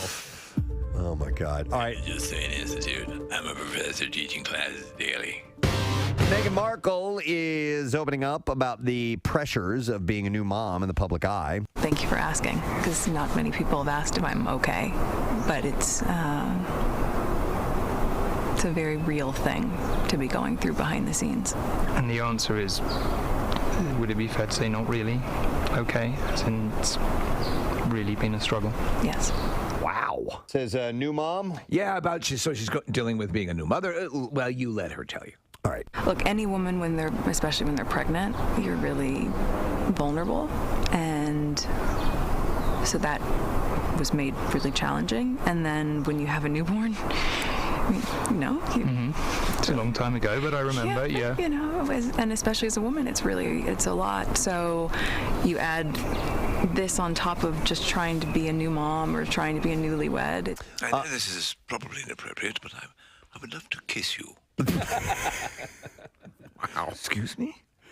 I'm just watching you speak, and with your tone is very inviting. I would love to kiss you. He's the Joe Namath. He's the Joe Namath of the British press corps. I'm sure that this is inappropriate, but in that first clip, the British guy says to her that it's really been a struggle to her, and to me, it sounded like it's really penis struggle. Yeah. I don't know if you guys caught that clip, Really, but penis struggle. Go back to. You're right. I have struggled with many penises, depending on girth and other factors. Wow. But I have a perfect fit in my current husband, and it's good.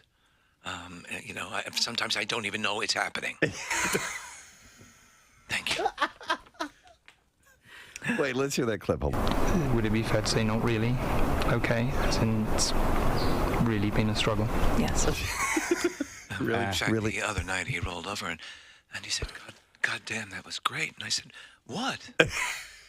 and he had actually completed a sexual act, and I was wholly unaware. I didn't even miss. I was reading a book at the time. I had literally no idea, but that speaks to how quiet he is and how small. She's turning it into him. I've had things that were very painful, and I felt, I don't know, in a way, the word would be, I guess, build up, and I don't feel that. I feel as if I don't know. If a person of short stature would have wandered through the Carlsbad Caverns. I think perhaps that's what his penis must feel like. Oh, my God. It's a penis struggle. So this was kind of interesting. Jodie Foster almost played Cindy Brady when she was a kid. Wow. The Brady Bunch cast As revealed Nell. on Watch What Happens Live. Yeah, instead of a lisp, she can't communicate at all.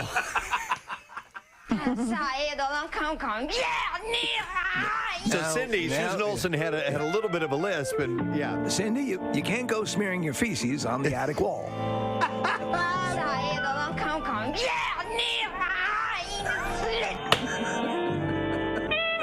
I know it's comfortable for you to spread your spore around the house to chase away predators. Mr. Brady could even communicate. He could have a moral lesson for Nell, who wouldn't understand him. Gaya fla bla ta qua.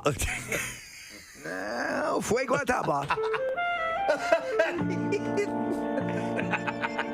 That's Nell. Where y'all going? What? No. That's her version. That's her version of Mom always said, "Don't play ball in the house, Steve." Play it one more time. Where y'all going? What? Yeah, Mom always said, "Don't play ball in the house." You know that. But apparently, it was on Watch What Happens live with Andy Cohen, Maureen McCormack, Eve Plum, Susan Olsen, Barry Williams, Christopher Knight, and Mike Lookenlamb were all reuniting there. This is ahead of HGTV's Food Network crossover special, a very Brady renovation holiday edition. Susan Olsen had said that James Gandolfini was supposed to play Bobby. That Jodie Foster was up for Cindy. So entirely different cast, right? Yeah, totally different. Something new from Hershey's. I have. You guys like Hershey's Kisses, right? I mean, pretty much. I do. They're especially on the holidays too. You get those cookies with the big single Hershey's Kiss right in the middle of it. Right in the middle, yeah. Hershey's has created a new flavor, and they arrived. No, I'm sorry. They arrived in 2019, and now they're back for Valentine's Day. It is the Hershey's Lava Cake Kisses. And is it made from actual molten lava? It burns the inside of the interior of your mouth. Yes. The kisses are dark chocolate with a gooey chocolate center. This seems very it's a Jewish chocolate center. Bill Weston Is that a Jewish thing? Is that a Jewish thing? Gooey. This has a very Jewy taste to it. Mazel. They're so moist and Jewy. Mazel, mazel. Of course, I would say that. Is that a Jewish thing? Oh, my God. And there goes the second. It's a wonderful cookie with the taste of Israel. The kisses are dark chocolate with a gooey chocolate center. Is that a Jewish thing? Not a Jewy chocolate center. And I just said Jesus under my breath there. Jeez. Well, he was a Jew. That's right. The limited edition holiday flavor is available at Target, Walmart, and other retailers. I like this concept. Do you like the chocolate molten cake? Yeah, I do. Oh my God, I very much do. I bought this for my wife and our last anniversary. Wee's anniversary.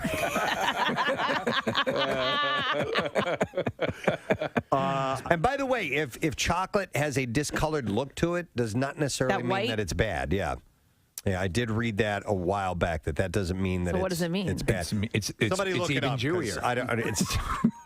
It's kosher. Okay, all right, that's what it means. Yeah. So Preston, just a quick thing on these candies, the ones that have the molten, is that is a soft center? It's a gooey center. Chocolate center. I like that idea. Yeah, I do too. Here we go. It says, when you see white or grayish film on the surface of your food, it normally means product has gone bad, but it's different with chocolate. When the cocoa butter fats in chocolate separate from the cocoa mass and rise to the surface, it results in something called fat bloom. You gonna eat your fat bloom? Are you gonna eat that fat bloom? Listen, if you're not going to eat your fat bloom till I have it, it looks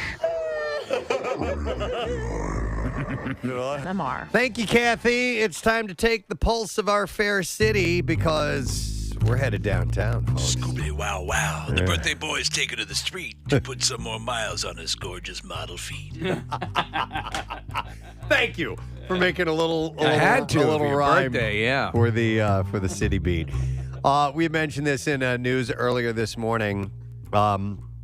While the Flyers are on a colossal losing streak now, potentially record-breaking, franchise record-breaking losing streak, there is a league record that is about to be broken. It's been tied, and all we need to do is get Keith Yandel to play tonight, and he will now surpass the consecutive games record. He's taking over. Doug Jarvis was the person who had the most consecutive games, and it will be his 965th game, I think. Wow. Maybe. That's the record, yeah. So last night was 964. Tonight is 965. Dude, he'll be in first place. Think about that. Okay, so Cal Ripken had his Ironman run, which was amazing, but that's baseball. Yeah. This is hockey. Also, this is beating the crap out of your body hockey. It's exactly what I thought. You're dealing with a far more aggressive, far more consistent game. Not only that, he's a defenseman. He's not an offenseman. So, like, the pucks are constantly being shot at him. He's always up against the boards. If you're on offense, obviously, it takes a lot of skill and strength as well. But to do it as a defenseman is really impressive. I know the Flyers are in the middle of a not great season. Quite frankly, it's terrible. But this is a really impressive streak. So, by the way, Jarvis, the guy who's getting over, he's held this record since 1986. Yeah. Whoa. That is how long he has had this record. They were showing some footage of Jarvis during his streak, and they started at the beginning on the Flyers game a week or two ago, and the footage that they used looked like it was footage from like the 60s. And I think his streak started in the 70s, and it lasted a really, really long time because that's how long it takes to play that many games. So think of the maelstrom of thoughts. So you have the chance, obviously, to break this record with this game tonight. Do you just sit in one room and don't go anywhere? Yeah. Or for I think so. Yeah, on the off chance of some freak accident will happen. Because all he's got to do is lace up and skate out on the ice, and he's got the record. And this year with COVID, I mean, like the NHL's regulations are really strict. So Giroux has missed games. Jeez, I didn't even think of that. Provorov, one of the defensemen, hadn't missed a game at all in his career. He had started his career with 400 plus games, and then he got COVID. He was fine, but he was tested positive. So he had to sit 2 or 3 games. So when he shows up, he's going to be tested, I assume, right? Well, their testing is ridiculous. I mean, it's nonstop. But Yandel, despite including everything, all of the injuries that he's avoided, he's also avoided contracting and getting a positive test for COVID. So it's a really remarkable thing. That's incredible. God, listen. So again, a lot of times, I don't know why we default to this, but a lot of times, if you're going to break a record, you have the chance to break the 2 records, one in one positive direction and one in one negative direction. Yeah. Casey, you had perfect attendance in school, didn't you? So from kindergarten through 8th grade, I missed 1 day of school. I missed 1 day of school in 6th grade. Yeah, but and that was kind of a goal of yours, right? Yeah, and did you miss just 1 day? Well, no, just to to tell you the truth, Preston, no. I hated having to go to school. I used to get bronchitis every freaking year. Like sometimes, a couple of times a year. And bronchitis is not contagious, right? It's just a nasty cough. And I would cough so bad sometimes that I would literally throw up from coughing so bad. I got bronchitis. I would suffer ear infections, but my mom's like, "You're going to school." So when did you become aware that you had a perfect record? Were you always aware? You're always aware. All right. You're always aware. But did you get any sort of accolade or anything? No, only one person and so this guy Jason that I went from kindergarten through 8th grade with. He's the only person in our entire class went from kindergarten to 8th grade without missing a day. Were you reminded of this when you didn't feel well? Come on now, Casey. You don't want to miss your perfect record. No, not that I recall. Even though you've got bronchitis. No, but you know what really sucks is by the middle of the day, I was fine. You know, that morning, That's the bitch I when did they're not right. feel good. Yeah. Middle of the day, I was fine. By the time school had let out, I was A-okay, out playing with my friends. And funny enough, my teacher drove one of my students or one of my fellow classmates home and drove past my house. And I was like, hey, how you doing, Misty? And then I was like, oh, my God, I was out from school today. I'm like, I'm going to get in so much trouble. I'm wondering if people, do this with work. Because that's this guy's job. I mean, he's hasn't missed a day of work. That's essentially what it comes down to. Mm-hmm. And I wonder if people have a lot of pride in never missing a day of work, and that they strive for this. I think I'm pretty good. Like with my record, I mean, I've missed for the amount of days. I think you are as well. For the amount of days that I've worked, I haven't missed a lot. When I had the cancer surgery, when I had that, I only missed technically 2 days. In 2020, I missed a week because I remember I had the flu really Right when the pandemic began. Right when which everyone's going, he's got COVID. Yeah. COVID started, but listen, I try to come in, no matter what. But there was a time, pre-Preston and Steve show where I'd call in BS sick days. I didn't care. I didn't care. Yeah, not at all. But I mean, for your run here in radio in this with this show has been pretty effing good. Yeah. I'm pretty sure, and I'm not bragging here, but I'm pretty sure I've taken the least amount of sick days than all of you guys. There was one time I had a stomach bug. In like 05, 06, which is weird because I just I don't throw up. Like I just stomach viruses are what will do me in. Yeah. I will. Listen, I don't care how contagious I am. I'll come in. No, kidding. Yeah. But that's the one thing where you're completely depleted. Yeah, we had a meeting at Nancy Glass Productions. She was at her office around the corner. I remember I was sitting in that meeting. I'm going, Here, try some of this apple pie. No, I don't feel good. And then I went home, barfed my guts up, really? and I was out 3 days for that. I took sick days when my father passed away. Yeah. And then one time I was on my way into work and it was the day after Halloween. So for some people, it's like it is a thing. So I remember all the way back to elementary school, Heidi Kindler had the perfect attendance record. They made a big deal about it. Yeah. Heidi Kindler. and I was like, wow. I guess that's a thing. Do you think the pandemic has changed the mindset at all? Because, you would be considered a hero, quote unquote. For like a coming into work. workhorse, yeah. Yeah, and now it's just like you could be doing damage to everybody around you. And I think there's been a heightened awareness. Yeah, and like, listen, you're not being a hero. That's not a good thing coming into work sick. I think temporarily, but if this thing passes fully, then I think we will go back to people wanting to, It's different with syphilis, right? If you go to work and you spread that around. Yeah. It's a different thing. Yeah, my friend had COVID last week, and I asked her how she was feeling. And she's like, to be honest with you, if it wasn't COVID and I felt the way I feel now, because she had like a sore throat, she's like, I would have gone into work. Right. You know? Yeah. By the way, Yandel's secret in an interview was he said the love for the game and having fun. He said at the end of the day, we are playing a game that we all dreamed of playing growing up. He said, I remember my former teammate Ray Whitney said to me when I was young, as long as there's an NHL symbol on your jersey, that means you're having a good day. And I haven't taken that for granted. It's a great attitude. And he also credits his parents, Bud and Patty, for instilling the importance of hard work in him. What kept me coming in all the time was the NHL sticker on my shirt. Right? Yeah, absolutely. Right. Yeah. Either that or we had nothing else to do. No, exactly. Yeah. And so, might as well go to work. I don't want to watch Steve Wilkos. Right. Despite everything that's going on with the Flyers, I believe we're going to chat with Yandel tomorrow. I hope so. Listen, he's a great guy. He's a really cool personality, and again, I get it. I get it from Flyers fans. I know how terrible they are. They know how terrible they are. No, they're not. Yes, they're completely aware. They're not impervious to and I'm sure they're incredibly self-critical. But what he's accomplished and is about to accomplish really is an amazing thing. Yeah, it's a bad season. It's also kind of an asterisk season because of COVID and so many people having to be out. It has been. And so, but this is, listen, the guy, in fact, he deserves even more recognition for being able to pull this off of what's been going on in the past 2 years. So what is the NHL record for string of losses, Nick? 18. It was the Penguins did it. And then Carolina, I think. I looked it up earlier, Steve. So the Carolina record was not that long ago. Besides the Washington Generals, what's the biggest in sports in general? And right now we're at 12. That's where we're... That's where we've landed. I want to make sure we get plenty of mileage out of that clip. 12. We have I'm sorry, real quick, Casey. It was the Sabres did it in 2021, and then the Penguins did it in 2003, 2004. Yeah, it was 18 games in a row. All right. Well, we're playing the Islanders. They are in 7th place. They're not good either. They're not good either. And we lost to them twice last week, so maybe there's a bit of a revenge factor. And listen, these guys want to get out of this losing streak so bad. And if they could do it on the night where Yandel breaks the record, all the better. It'd be wonderful. Yeah. And do it for us. And do it for us, because we want to chat with you tomorrow. We have this record. Yes. Real quick, speaking of records, I have some other stories I'm going to go to in the city beat, but I'm going to go to Joe real quick. Joe, good morning. Hey, Gadzooks. Gadzooks, buddy. What's up?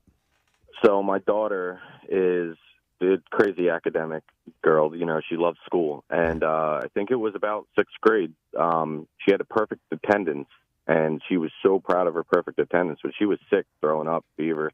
And she's packing up her stuff to get ready for school, and then she runs to the bathroom, throws out. I'm like, no, you're not going to school. She tried to drag herself out of the house, taking my keys. She wanted it so bad. I mean, crying. If she were to go in, get checked in, say, okay, Sally's here, Bueller, and then goes home, does she still get credit for perfect attendance? That's a good question. Well, yeah, because leaving early would be different. Yeah, right? She couldn't even get out the door. Oh, man. She would, yeah, that's too bad.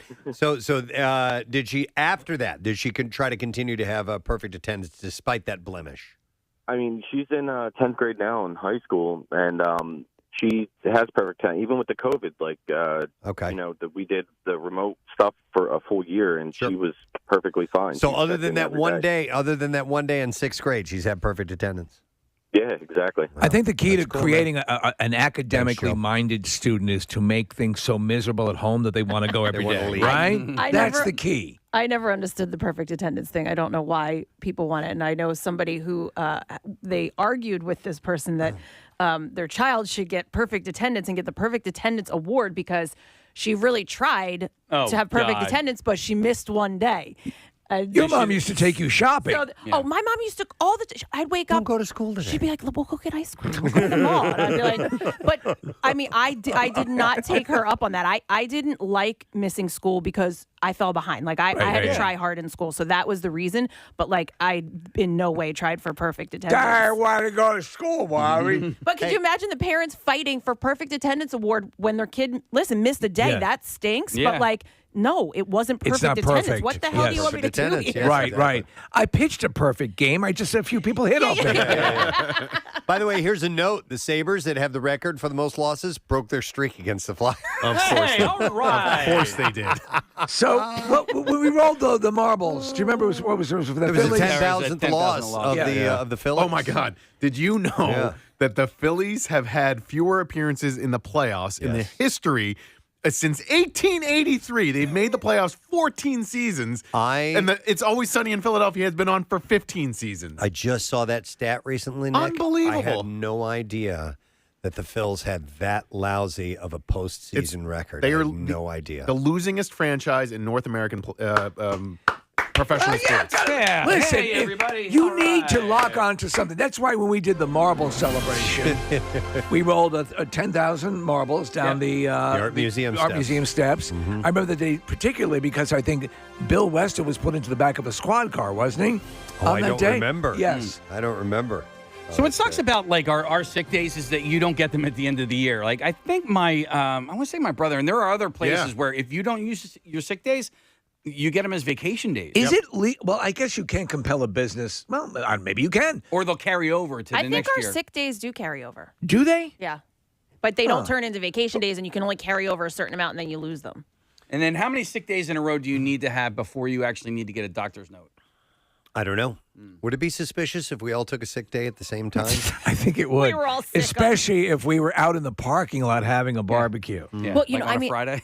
I kept thinking, like, when I got COVID, I kept thinking, it ruined my vacation between Christmas and New Year's, and after. But had I not been home, like, had I been in here, the whole show would have been wiped out. Yeah. In short order. Now I'm good though because I have this thin sheet of plexiglass between us. That's true. Yeah. Wait, that our line of spit actually Yes, right, misses the plexiglass. It goes right on top. No, of but it. the things that hold up your pieces of paper are going to be totally healthy. Yeah. Those are the only things that are shielded from one another. I mean, for 2 years, we have had the worst rinky-dink setup of like trying to protect ourselves from each other's. No. That's the one thing. It can't evade a thin sheet of plexiglass sitting off to the side. All right. Well, anyhow, Keith Yandel going to break the record tonight as long as he makes it into work, and there's possibility that we might speak to him tomorrow. That'd be great. And I hope, regardless of how it plays out, he comes on because it's something worth celebrating. Yep. All right, this is worth celebrating in my realm. And this is it takes place in the entire state of Pennsylvania, but I thought it would be good for the city beat. Another rare whiskey lottery is happening, this time with the Van Winkle line of bourbons. Oh. Are you a fan? And it is open to register. The Pennsylvania Liquor Board, Liquor Control Board announced yesterday. Pappy Van Winkle, Steve, is known as some of the greatest alcohol in the world. Is it? And yes, and every now and then, the only way you can really get your hands on it is to either spend a ridiculous amount of money through a collector or something like that, or you can go through these lotteries that they have. And so, would I like to have some? Sure. Am I going to pay $1,000 for a bottle? No, because I wouldn't. It wouldn't be my palate is not sharp enough to go, wow, now that's worth $500. You don't do this, but would you do Rob Van Winkle, Vanilla Ice? I would do Rob Van Winkle. No, but there are less expensive bottles that maybe I'll enter for. I think I have an account through the PLCB. Through its limited release lottery, the PLCB is giving residents the opportunity to purchase 1,208 rare whiskeys. Residents and licensees have until Friday, January 28th to enter one or more of the drawings. I can't tell you how much I would Again, I wish I had a taste for this stuff. I don't any alcohol. I just don't like the taste of it. But they look so good. There's such a nice atmosphere and environment, and the way that they're savored, and the way people appreciate this stuff. It's so cool, and yet it does nothing for me. So the rare Tennessee whiskeys are the Van Winkle line of bourbons, which are the most sought after in the world. Wine Enthusiast Magazine and World Spirits Championship have rated the 20-year bourbons 99 out of 100 points. Wow. What did they lose the point for? Tardiness? Yeah, maybe that was it. They missed one day. Pennsylvania lawmakers make, there are separate drawings that are being conducted for each of these limited release whiskeys. Lottery participants may opt in one or several of the drawings. So they're going to have the Pappy Van Winkle Family Reserve Straight Bourbon 23-year Old 95 proof, which is $399 each, 31 bottles for individual consumers and 10 for licensees. Then you have the Straight Bourbon 15-year 107 proof, $149. The Reserve Straight Bourbon 20-year Old 90 proof, $250 each. So it goes on like that. Let me ask you, so of all these spirits outside of wine, which generates the greatest cost? Which is the most highly coveted? Maybe? Cognac? Yeah, probably, yeah. Because you've got Louis the 13th. Yeah. That's usually the most Dr. expensive. Mike has, I believe, has a cognac that he has been holding on to for quite a while. It ages, too, so you can hang on to it for a long time. He was given There's a one. special bottle that's associated with it, and like the aging process, and then they'll do, like a wine, they can do like a really small batch. Right. So select batch or whatever for a cognac. That's just a guess. I have no idea. That sounds like a fair guess. What kind of flavor is a cognac? I've never really had it. Is it a liqueur or is it a... It's kind of sweet. It's like Yoo-Hoo. It's a lot like Yoo-Hoo, yeah. That's the grossest drink on the planet. Why would anybody ever drink Shut Yoo-Hoo? up with that crap. I'm tired of hearing that. Every time Yoo-Hoo is mentioned, you guys crap all over. I don't. Terrible. I don't. It's a chocolate drink. It's not chocolate milk. It's not And that's the problem. Why bother? It's positioned as chocolate milk. It's a chocolate drink. And I'll tell you what, and here we go again. And I'm going to relive a bad dream. But no, not a dream. It happened to me. It was real. I was there. A nightmare. Field trip to the Bronx Zoo. My mother was actually one of our chaperones. chaperones. So she puts my Yoo-Hoo into the freezer so it'll be nice and cold when we're walking around. Oh. What happens? We arrive at the zoo, walking around. It's overcast, little light drizzle. Then comes time for lunch. I sit down. I have my peanut butter and jelly sandwich, and I figured now's the time to take a swig out of that Yoo-hoo. Frozen solid. One kid found out. They all found out. And then the monkeys started laughing and pointing. They're all going to laugh at you. They're all going to laugh at you. No, Mother! My Yoo-hoo is frozen, Mother! They can see your dirty pillows. I actually brought dirty pillows that day. Why would you bring dirty pillows to the zoo? For the animals! Oh, my God. Do you want to hear my frozen drink story? Please. Oh, my God. Yeah. Was it Yoo-hoo? I'll die right here. It wasn't Yoo-hoo. Okay. It was water, Steve, but I was going to cheerleading camp. Pine Forest cheerleading camp. Yeah. And it was going to be a hot week, a really hot week, blazing hot. It was the hottest of weeks. I froze all of my giant water bottles, so I was the only one at camp with cold water. Well, it worked. It worked, but some bitches from the other team stole my water. What? Bitches. Are you kidding me? Are you kidding me? And I knew who it was. It was these two little bitches. That's when Kathy went and got a knife. Yeah. Put on Call her my uncle who drives kids around in the trunk. cheerleading outfit. And I sliced their necks. Yeah, damn right. That's it, yeah. Wow. Bring in Luca Brasi.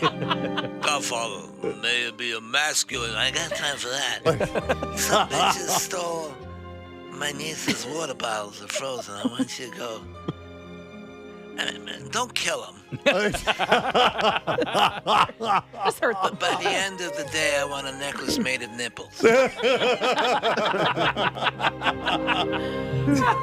the way, I was not a cheerleading camp girl. I loved cheerleading, but those camps, God, they were awful. She would have been Preston, the Eliza Dushku of Bring It On, right? Yeah, probably. Well, you were a good cheerleader, but not a fan of the cheerleading culture. 100%. So I was a diver, and my senior year, I told my mom I don't want to dive, and she said, "Well, you need to do something. You have to play a sport. What do you want to do?" And at that point, what was I going to? You know what I mean? Like everybody was good. I wasn't going to go just jump on the softball team. Into field hockey. Yeah. So I had been a cheerleader when I was younger. I said, "Okay, fine, I'll do that." And I tried out, and the coach was like, "We weren't expecting you. Like, where did you come from?" Well, look at you now. Well, I could also do gymnastics, and they didn't have a lot of gymnasts on the team. So that was in the early days of cheer. And then the first thing we had to do was go to camp in August, and I was like, "This sucks." All right, let me get a quick vote around the room. Yoo-hoo, good drink or not? Preston? Oh, yeah. Yeah. Outstanding Me? drink. Yes. Yeah. Casey? Yeah. Kathy? Marissa gave a thumbs up. Oh, yep. Yep. Absolutely not. Disgusting. Nick? I agree with Kathy. So 4-2, we lose. The girls in the room. We don't lose anything. That crap's gross. It is a chocolate. Now, I love chocolate milk and real chocolate milk, but as far as a chocolate drink goes, it's good. And Kathy hates chocolate milk. I hate chocolate milk. Oh, well, that doesn't even count then. I like chocolate milk. I'll drink that. If you're going to have a chocolate drink, why go with Yoo-hoo? Why? All right. I ask of you. Preston? Ovaltine, chocolate Ovaltine. Sometimes milk is too thick for the occasion. You're too thick. I don't think I've ever had Ovaltine. Chocolate Ovaltine? No. I always had Quick. Nestle's Quick. Oh. Yeah. I liked Ovaltine. The one problem with Ovaltine is no matter how much you stirred it up in milk, it would not really quite dissolve. So it's like drinking wet Saccharine. Yeah, you don't want that. The Quick stuff. I still actually have the Nestle Quick bunny. Oh, I love those. With the ears. I love that it are came in the cup holders. can. Yeah, it was very nice. It's actually not mine. It was willed to me. Well, it was my. Yes, it's my wife's. It was willed to her. Come closer to the bed. I want you to have my chocolate Quick can. Okay. No money. All right. Do I have time for another City Beat story? Oh, we went off on a tangent. Sorry about that. I was reliving a nightmare. No, it's all right. I want to do one more thing just to make it more than two, so it feels a little more so that we have a complete. proper beating. Steve sent me this article, something I had wondered about and never really spent too much time thinking as to why. I think we all have. But the tower at City Hall, the clock and all that, and the Billy Penn statue. Why is that a different color than the rest of the building? Oh. Is it a different color? I didn't It even is. know. Okay. It is a lighter gray, and it's clear when you take a look at Especially on a sunny day. So they did a massive refurbish of that. They cleaned it, too. Incredibly beautiful building. Yeah. If you spend some time, if you're in Center City and you go, if you survive driving around City Hall, and you stop. Or if you want to live after driving around City Hall. And take a look at that building. It is magnificent. I love that There was building. a short period of time where it was the tallest building in the world. In the world? Yeah. It was one weekend, one long weekend. Look at this photo here. See Yeah. the top? Okay, it's kind fair of a enough. bluish gray. That's probably just an aesthetical thing. Aesthetical? Aesthetical. It's like a popsicle thing. Well, it wasn't meant to be that way. So they built, they spent all this money redesigning it for decades, I want to say. Like, it was a long, long time. Yeah, 1984 to 1990. So not quite decades. 6 years, okay? So that's like 5 decades. It must be like 50, 60. It was 5 years. So Is anyone still alive from when they started that project? It was a $26.5 million I remember. Oh, shut up. So anyhow, the question was submitted to Curious Philly, which I think this was out of the Inquirer. And people were asking why is a completely different shade of white than the rest of the building? Why is the top part? Was it an oversight during a renovation project, or is they a technical reason? And the answer is apparently kind of both, okay? As according to it was a report by Thomas Hine. Renovations required a change in materials used for the City Hall tower, and the designers of City Hall never meant it to be quite as noticeable as it is now. Greta Greenberg, the director of the City Hall tours for 25 years, said in an interview that work on the tower had been long overdue. She said, from the clock level up to the observation deck was covered with cast iron, and pieces were falling apart. They were deteriorating. Bolts were coming loose and so on. So they thought that they would replace some of the nearly 4,000 iron plates. Jeez. But instead, they decided to replace almost all of them with a new skin of steel. Most of the 3,900 iron plates were replaced with about 2,000 copper and zinc coated plates. The redesign with fewer plates was intentional. There would be fewer niches and spaces where rainwater could accumulate and cause corrosion. So the plates were electroplated, and they were to be covered with a state-of-the-art paint that would last 50 years or more, the kind of nearly indestructible paint used for bridges and ships and airplanes and things like that. And as I say, niches get stitches. So the thing is, the company that developed that paint made it in just 3 colors: white, dark gray, and light gray. Oh, my God. And officials of the city's art commission chose the light gray hue and thought about warming up the color to match the stone of the building, but they couldn't find a way to do it. So the light gray paint went on the copper plates before being topped on the refurbished tower. And less than a month later, Hine had published a second article praising the efficiency of the project's engineering, but lamenting the careless aesthetic. So they needed to use this type of paint. They thought they might have a way to blend it in, and it turns out that they couldn't. And that's why it kind of stands out. Preston, anytime you've ever painted anything in your house and you try to match a color, don't forget it. I've never tried to match a color. It's nightmare. Fortunately, my brother-in-law is phenomenal at doing this stuff, so he's been able to do it and blend things together that were painted years apart. But so they had no option. That was the only way to do it. What it does is, I think it makes the rest of the building look a little dirty. You know, even though they cleaned it all up, because it's a lighter shade, it has the appearance of being newer and cleaner. It does. It also, though, serves the purpose of making the clock pop a little bit more. Yeah, I'd like to see it all one. Would you like it as a lime green? No, I would not like that. You've noticed the Washington Monument, right? That has that line in the middle where like they started building it and then they ran out of the marble. materials. I think. Yeah, From Spider-Man? Well, that probably happens in Spider-Man too, but yeah, like in real life. Yeah. When you go as well. By the way, there's a great website called or Instagram account, Philly Drone Shots. I think we've mentioned it a couple times. Yep. And they always have terrific shots of City Hall. Yep, it looks. It's a gorgeous. It's the issue everyone has. It is anytime remotely in and out of the rush hours, and it just in general, it is just horrible getting around that. Yep, horrible, most definitely.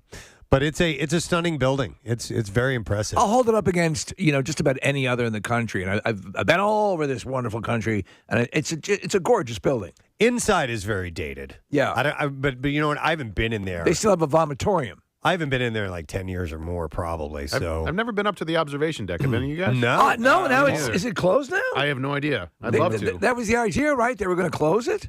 I don't know. Well, they closed the one, Steve, in Liberty Place. I'm One sorry. Liberty. You're right, Nick. I'm sorry. Yeah. But there's also, but I think you need to get permission to do City Hall. But I don't from know. the Pope. From the Pope, you got to petition him, or maybe. Why is this my thing? How did they send up? Why is this my thing? You come from Philadelphia. You want to go to the top of the bill? Go. You know. Yeah. The Dominus Sanctus building goes. He's just to give you the official Latin. He didn't know. Yeah. He didn't think anyone would go and get permission. Okay. Well, that's why. That's why it's a different colors. That's all we have time for. That's it. That's it. In the City Beat. Casey gave me the wrap up. So wow. We'll do it again another time. I promise you that. We want to take a break. We're going to have Keifer Sutherland coming up in a little bit and more. So make sure that you hang in there because we will not be gone long. We'll be right back after this. So if it's white, Extra delicious. it might not be bad, but it's called Fat Bloom. I'm going to pass on it. Okay. Sometimes just make a dessert, go cut right to the chase and Fat Bloom. One last thing. Marissa sent this to me. It involves booze, so thank you, Marissa. Red Lobster has added a specialty cocktail to their menu. Red Lobster is now offering a Bloody Mary, but with a twist in line with their brand. It comes topped with a lobster claw and one of their famous Cheddar Bay biscuits. Wow. And it does look quite yummy. So it's made from Tito's vodka, Marissa's favorite, and Bloody Mary mix that apparently is custom made by Red Lobster. The glass is then garnished with an entire lobster craw. One shrimp, an olive, a lime, a Cheddar Bay biscuit, and spicy seasoning on the rim of the glass as well. My mouth is watering. Really? That's working it for you, huh? Oh, man, a good Bloody Mary. Jeez. Murray. You and the Jewish thing. Jeez, oh, man. Listen, can I have a Bloody Mary and some of those Jewy candies? Bloody Murray. We should make a Bloody Murray. Here's cream soda, gefilte fish. It's a Bloody Mary. Manischewitz. Yeah. Right? Do they make like a raspberry Manischewitz? Manischewitz. I've only seen blackberry. You have with your Jewy candy. I want to try a Bloody Murray. A Bloody Murray. Bartenders, come up with a Bloody Murray. I'm coming. Oh my! He said he wanted a Bloody Murray. And it comes with calamari, which looks like calamari. It looks like it's been from a bris. Sure. I'll have some calamari, a Bloody Murray. Anyway, we need to make that drink now, Preston. Yeah. I know. That's why I said let's put it out there to bartenders. Yeah, bartenders, come up with a Bloody Murray. Bloody Murray, and we'll try it out. Anyhow, I did have a series of stories that all have food in common, which means I think we need our jazzy music because, It's time for the Connoisseur, a collection of food stories. He gets the best tables. He knows all the best places to eat. He's Connoisseur. Let's go. Yeah. So there's a thing on TikTok called the Cereal Challenge. Yes, it's another social media challenge. This one is interesting and disgusting all at the same time. In your butt? Not in your butt. But here's what happens. Takes two people to do the cereal challenge. Okay. So the first person lies on the floor with their mouth facing the ceiling. Oh, I saw this movie. They then open their mouth as wide as possible. The second participant pours cereal into their horizontal friend's mouth, followed by milk. And then all you have to do is make sure that it's in there long enough for the second person to take their spoon and dig in and have a mouthful. And apparently it's very hard to do. It is hard for you as a human being to open your mouth and have and lay in that position and have liquid and substance in your mouth. And This video we're watching is dripping out of her mouth and into her ears. Yes. I'd rather do the Titan Pod challenge. Yeah, exactly. Yeah. So you're telling me you guys want to try this? You want to send somebody down the shows to get cereal and milk? We could try it. Marissa just brought the cereal in. Do we have milk? We could use water.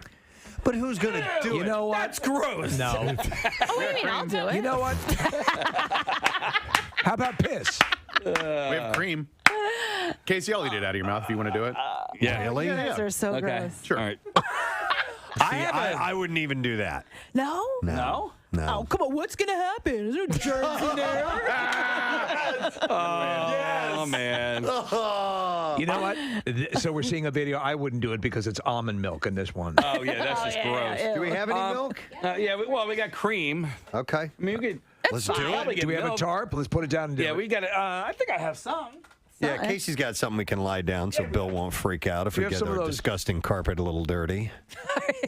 Let's just keep getting it dirty so they replace They'll it. replace it. That's phase 3, apparently, where we're going to get. Okay, yeah, Casey's got. All right. He's got a little. Nick, trash you maker. ready? Yeah. Where do we want to do this so we can get good On the video? roof. All right, so Casey is he's putting on his makeshift poncho. I'm worried about choking. Does anybody here know the Heimlich? I do. I've done it before successfully. I know of it. Yeah, Case, I'll take care of you. I'll get you. Thanks, Kathy. So he's now. I can't see. Hang on.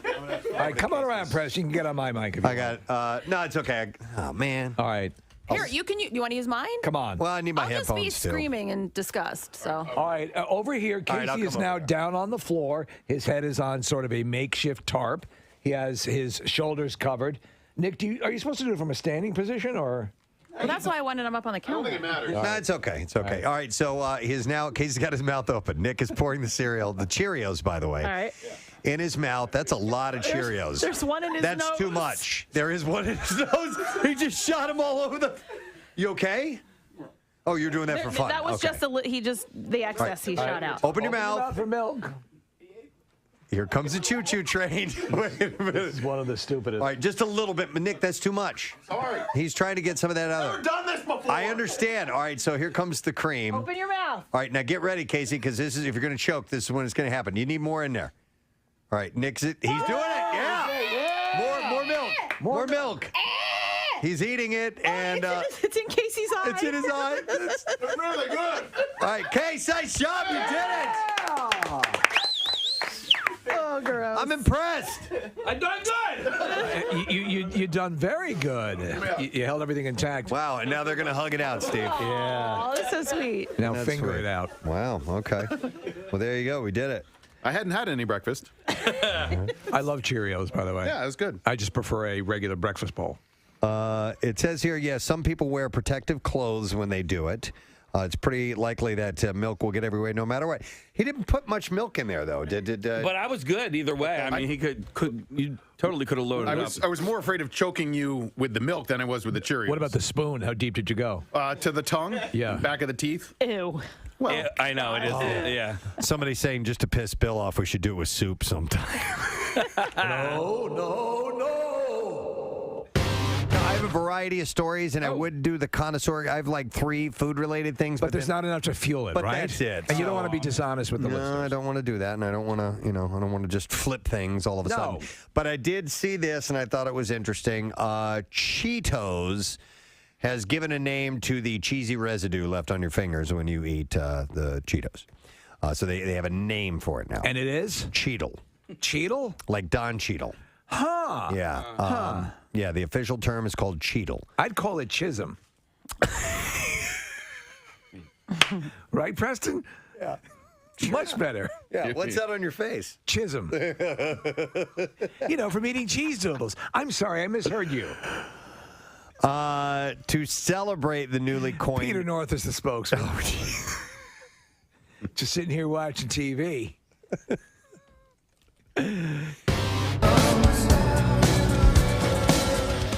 Unrelated sound to anything from Pearl Jam that I've ever heard before. I agree. I knew it was going to be different. I found that very surprising. We shall discuss in just a moment. First thing Casey said to me before I listened to it, he goes, "It's Talking Heads." He said, "It sounds like Talking Heads," and you nailed it, Case. Yeah. Spot on with that, because there are parts in there where he sounds a lot like David Byrne, and they're using a lot of synth elements in this particular song, which of course the Talking Heads did a lot of. And he says, "This is not my beautiful Pearl Jam." Oh, I missed that part. Yeah. Some people were texting in saying they hear Chili Peppers vibe in there as well. And a lot of negative comments on the text messages. Let me give you my first impression on that. And I'm not a one-listen guy. I've said that many, many, many times that it takes a lot of listens for me to warm up to a song. Casey and I listened to about the first minute and a half of it in the Q speakers here in the studio earlier this morning. I thought it was terrible. I didn't care for it.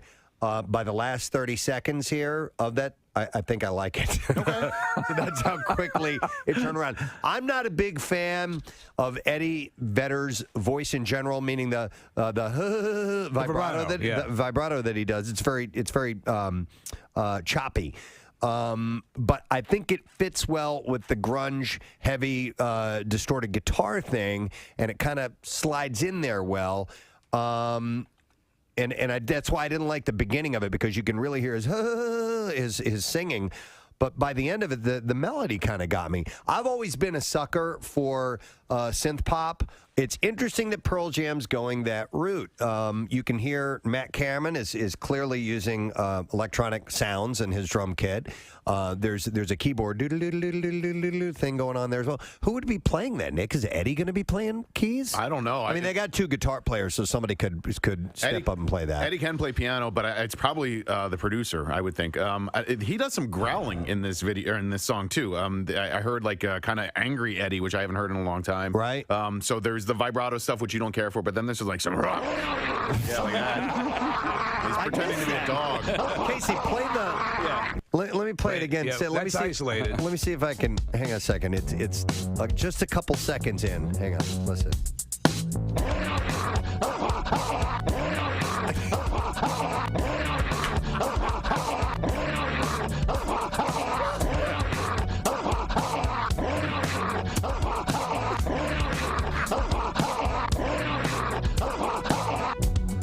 Now I heard You heard it that time? Yeah. It's subtle. Steve, that fit perfectly. That was so good. Rhythmically, that was perfect. I'm a master on the growl. Oh my God! One more time. You.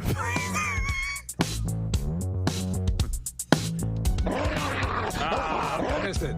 You cue me. Here we go. Wait. 1, 2, 3, and there it is.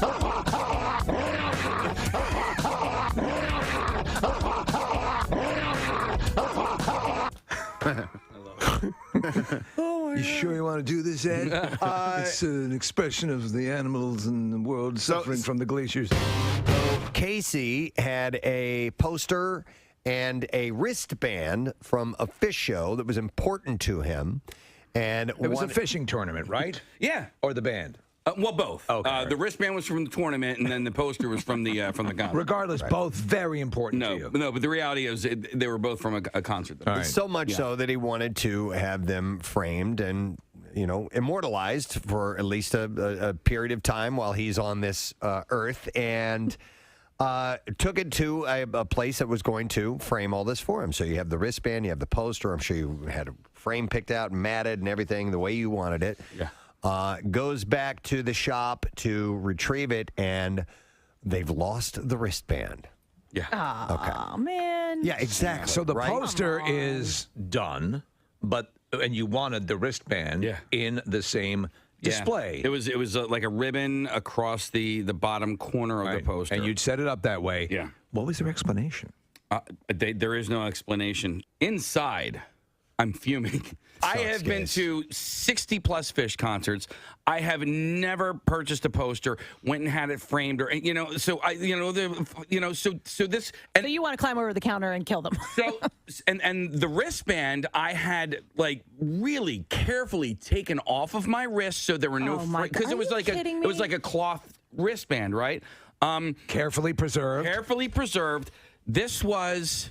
I was going to give it as a gift to a friend. Oh, no. And then the more I thought about it, I'm like, I think I want this for myself. Okay. Yeah. Okay. Yeah. So now I'm like fuming. So I had gone from this place. Right. I didn't blow up, but I had gone to this place and I went to a drive-through, a quarter of a mile down the road. And I got my money back, and I'm pulling out, and I noticed that one of the quarters is a Canadian quarter. I stopped my car. I put it in park. I went into the store. Now, I didn't raise a stink. 25 cents. For 25 cents, I go, you guys gave me a Canadian quarter here. And they're like, oh, okay. Let me ask you something. What country are we in?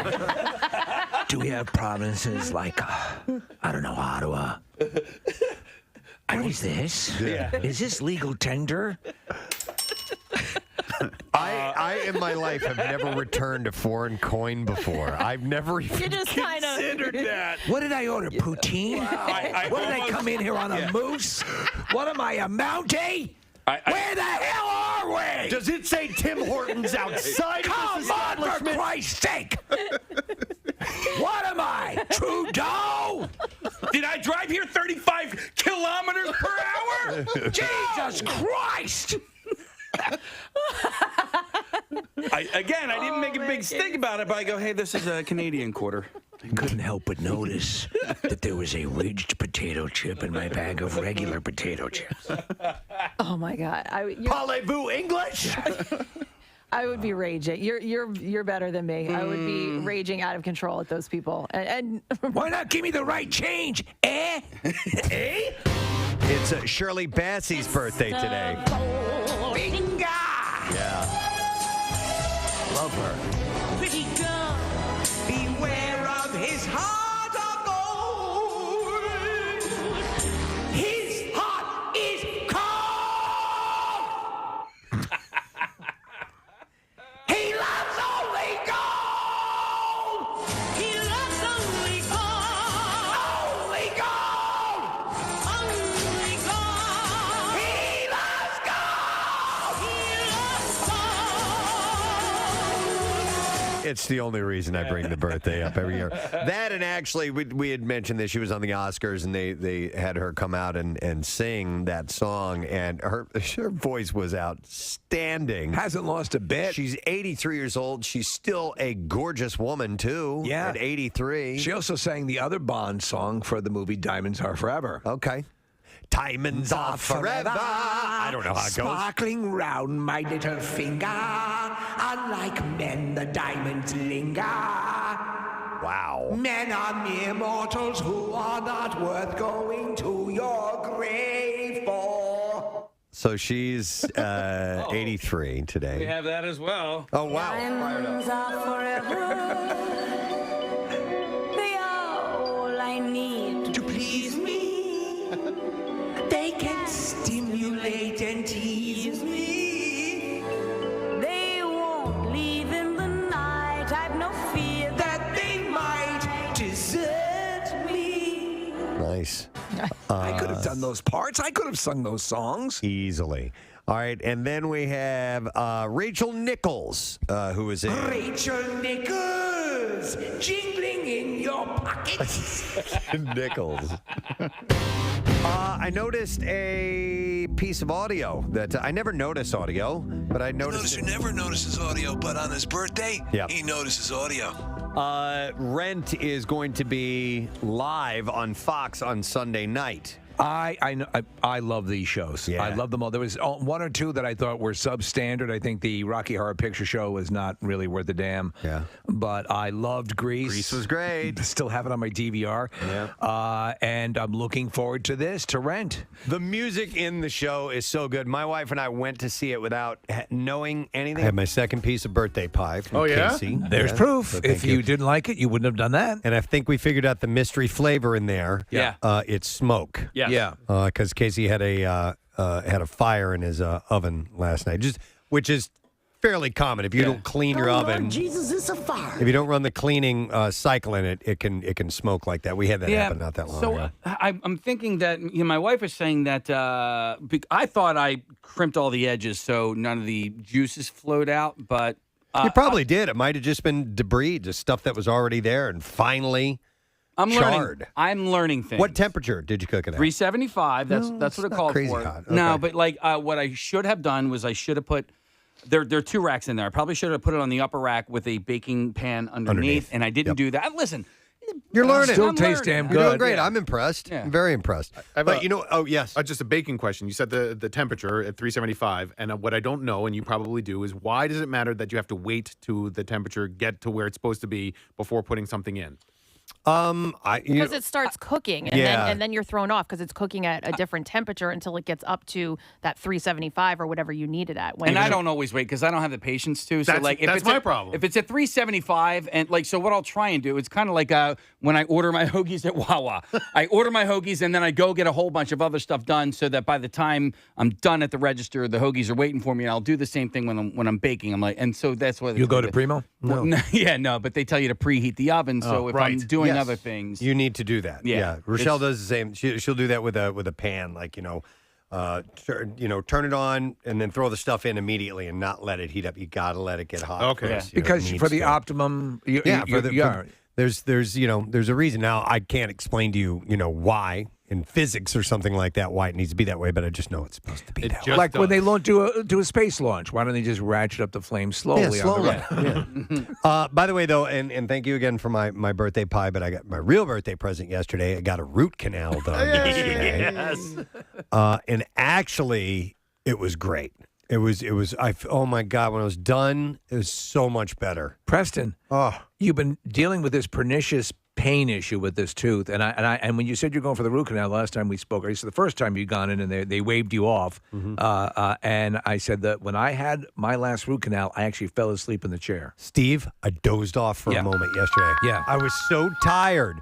I was driving over there. I'm like almost nodding off. I was that tired. Yeah. And I'm like, I'll wake up when I get in the chair. And I was going to a more of a specialist. This was my regular dentist. So I didn't. A root man. I didn't know it. Pretty much what he was. Yeah. And I'm telling you, dude, this dentist, it was all business. Yeah. I mean, like no chit chat, no Right. nothing. Because usually there's a little socialization Right. that goes Yeah. on. Hey, how you doing? This and that. But I'd never met this guy before, and it was very clinical. Sat down. He had one other assistant. They barely spoke the entire time. And but it wasn't. Sounds he like the wasn't king of brows. No, it wasn't rude. He was very nice, very soft spoken guy, Right. but just very minimal, and just got right to it. And I just laid there, and at some point I nodded off. Yeah. And I'm like, that's great. Number one, he numbed me more than I've been numb before. Numb. And didn't use it. That's what they do. My dentist, Dr. Krista Petula. She says, "Well, what? We're going to make sure you're not going to feel the damn thing," and they don't. Dr. Palermo, I got to give him since you're name Yes. checking Petula. I got Privilege. Not everyone can have a dentist. Right, I got to name check Dr. Palermo but dude, I mean, like when I was done and I was in my car, I'm like. Yeah. My nose is numb. Like, Yeah. my God. It's weird freaking when you face go to was smell. insanely numbed up. You become so aware of a deadened nostril. But it was excellent. I mean, like, because you hear the words root canal and they're like, great. Here we go. An hour and a half. You of think of the pain. Panama Canal? It was huge. And but it was nothing. Felt nothing. And so I was having severe sensitivity to cold. And so this morning I very gingerly tested it out. How was it? What's from Yoo-Hoo? Fantastic. Ice cold awesome. frozen Yoo-Hoo. Yes. But it's gone, and it's something thank that's God. bothered me for years, to be honest. Yeah. So. I can't believe you guys can fall asleep because I'm so worried I'm going to choke on whatever that thing is they put in your mouth.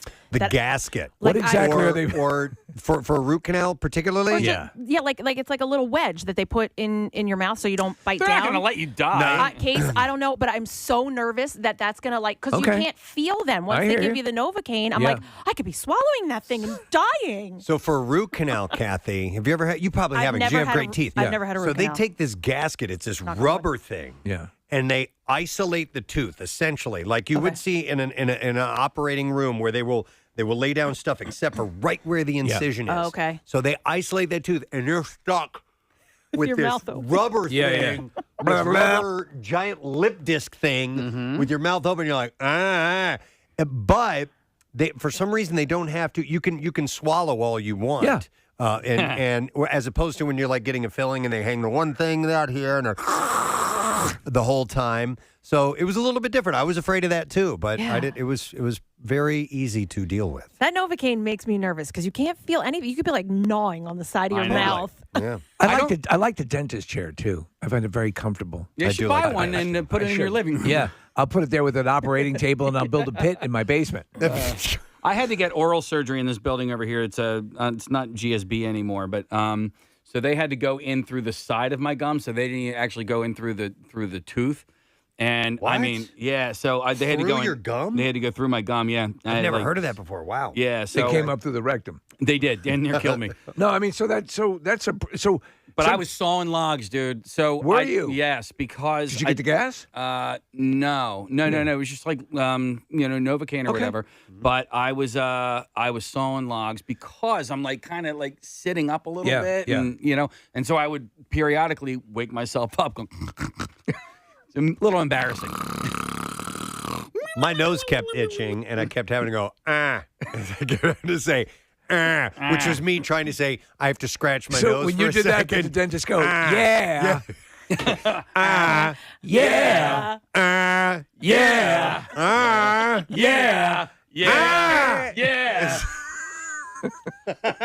I wonder if, all right, so you know how like deaf families and deaf people can read lips and stuff like Yes, that? yeah. And it's just it's a skill that's learned over time. I wonder if dentists and oral surgeons and stuff like that have this skill that they've learned over time, that they know what you're saying with your mouth I is wide assume open. they get it in here that's attuned to that. Yes. I don't try to talk if The that's dentist happening. who was a nice guy but was a horrible dentist and set my mouth and my family's mouth on a bad path. Thankfully corrected, over the years. But he would just talk and talk and expect a response while you had all this hardware in your mouth. Yeah.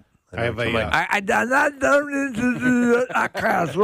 I have a family member who just his teeth have gotten awful. Yeah. And they've just like they're essentially like rotting out of his mouth at this point. And it's one of those things where like I want to help him. Yes. And so do other family members, but I don't know what to do. Like he kind of refuses to go to the dentist. Listen, I had after the experience with this dentist from years ago and stuff. I mean, I would go to the dentist, but it was always like a scary proposition until I realized again the notion of falling asleep during a root canal seemed like that's ridiculous. This, having stuff done the way Dr. Petula does, or I go to actually Marissa's landlord, Dr. Kaz, is my other the oral surgeon.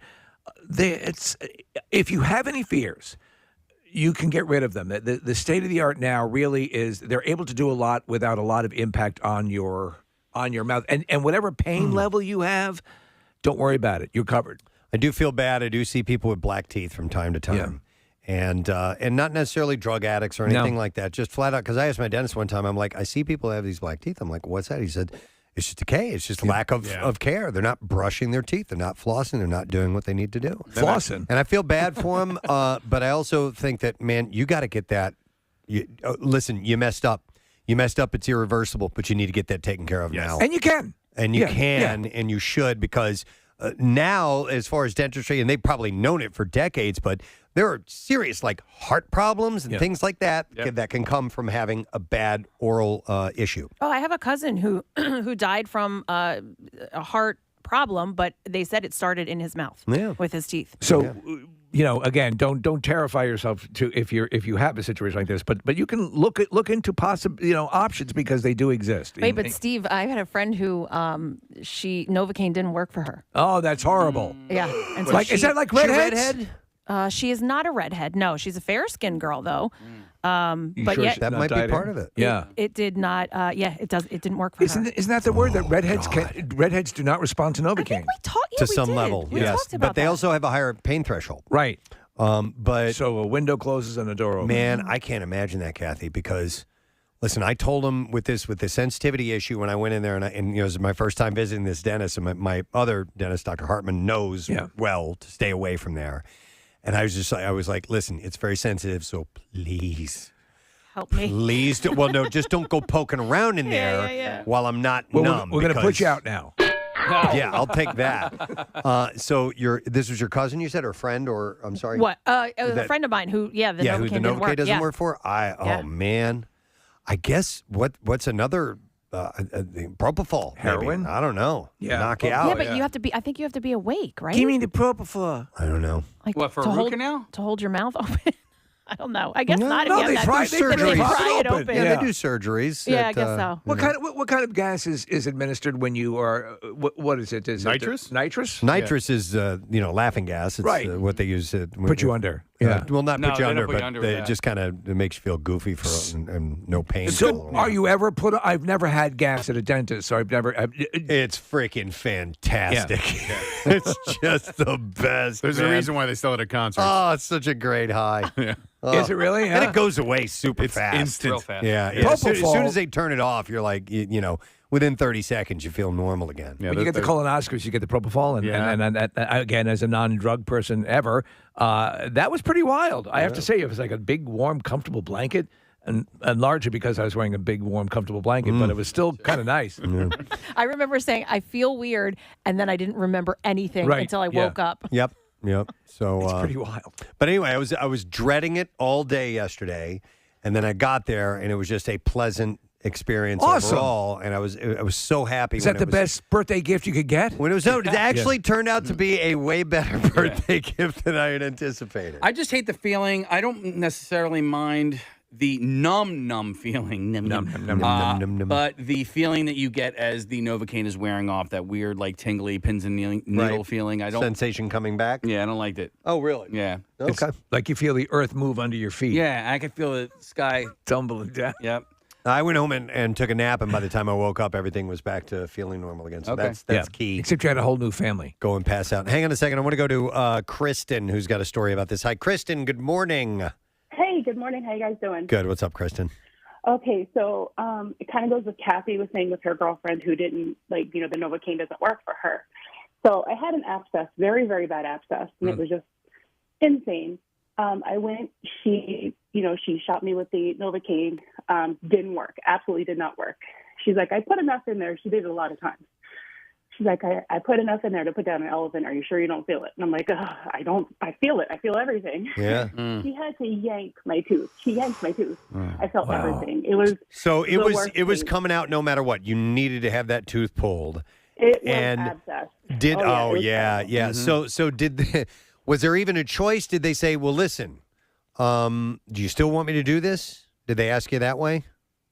No, because she didn't give me a choice. No. Well, you would have, but it's probably good that you did it. But maybe they could have thrown in something else to divert you, like, how about a boob job? Right. Have you considered breast augmentation? Because that will distract you. Yeah, listen, we're getting texts in from people who have, gone in for wisdom teeth removal. Now, they'll knock you out for that in some occasions. So they had the ability, but I assume you have to prepare for it. It has to be the right circumstances. Like, they couldn't have just gone, oh, we'll just knock you out then. You know what I mean? Yeah, she didn't offer that. Nope, it was. I don't know. She didn't have it at the time. I don't even know. But man, I don't know. It was worse, the pain of the abscess, or I felt. I can't imagine having that happen without. And regardless of what she did, they could do nothing to deaden that area. No. Oh man! Well, you're a All right. trooper. Thanks, Kristen. Yeah, Kristen. I told you guys before I had my my very last baby tooth. Yeah, it was one of my molars. It was back here, and I'd held on to it for a long time. I think I was in 8th grade, and I still had one baby tooth left. I'm like, I want this thing gone, and it had just barely wiggled a little bit. I'm like, that's it. That's all you needed. And I was in shop class. Yeah. And I grabbed a pair of pliers. No, you didn't. I Dude, did. you are Cullen. I grabbed a pair of pliers and I stood over the sink. Oh my God. And I'll never forget it because instead of like twisting it one way or the other, like towards the in or out. Oh no! I yanked it straight down. Oh, was that the thing to do? Whap! Came right out. Hurt like bloody hell, Oh my man. God! I wouldn't want the metal on my teeth. How much blood in your mouth? Yeah. Like a standard when you lose a tooth, so it bled a little bit. Yeah. And I was spitting into the sink. it wood or- I don't remember if they sent me to the nurse or not. But I don't remember if I told the shop teacher or not. But I remember the pair of pliers that I used. I Yeah. put pieces of tape around the handle so I would always know which pair of pliers I yanked my tooth out with. Did you light a match under it to sterilize it? No, I did not do that. You just went in I just hardcore. went for it, dude. I Yeah. just stuck that metal in my mouth. Who knows what it was on? You're before coming that. out, bitch. What does this say? Here's a This text. for another time if you wanted it. A nice thing. But we could do it on the way out of the break. Sorry. I didn't- Well, we got to wrap now because Okay. we're going to come back with Keifer Sutherland in a moment. That says that day Casey missed. No, this one. Oh, Sorry. I'm sorry. It's official. All of my student loans are paid off. Yeah. Mike wants a shard out. And then he says the day that that has nothing to do with it? That has nothing to do with it. All right. Congratulations. Hey! Mike paid off his student loans. That's awesome. Good for you. That's actually, that's a milestone. So, all right. Anyhow, we need to take a break. And I'm sorry for the callers that are on the line. We had a redhead that felt the first cut of the C-section because the anesthesia didn't work. That's pretty gnarly. We might have to come back to that at some point. But we're going to have Keifer Sutherland on when we get back. Yeah. So let's take a break and return with him as well as the Bizarre File. Stay with us. About it other than this is the show to go see. Right. And we were just like sitting there with our jaws on the floor just because the performances were so great. Do you guys want to try it? River Valley Vocal Band? Do you guys want to try I it? think it's something we should set as a goal. We've already did Afternoon Delight. I think we should do it right now. Yeah, we can do it. Yeah. Do you have the lyrics? I don't know the. I mean, I don't know the lyrics. On the monitor, if you will. All right, this is we really don't. This is morning voice. You got to understand our concerts are always at night. This is a very rare performance of the River Valley Vocal Band. Those of you here in our studio, what a treat. This was like when Sonny Bono and Cher sang on the Letterman Show impromptu. All right, Kathy, you're the bass, right? Yes. Yes, I think I can handle that. No.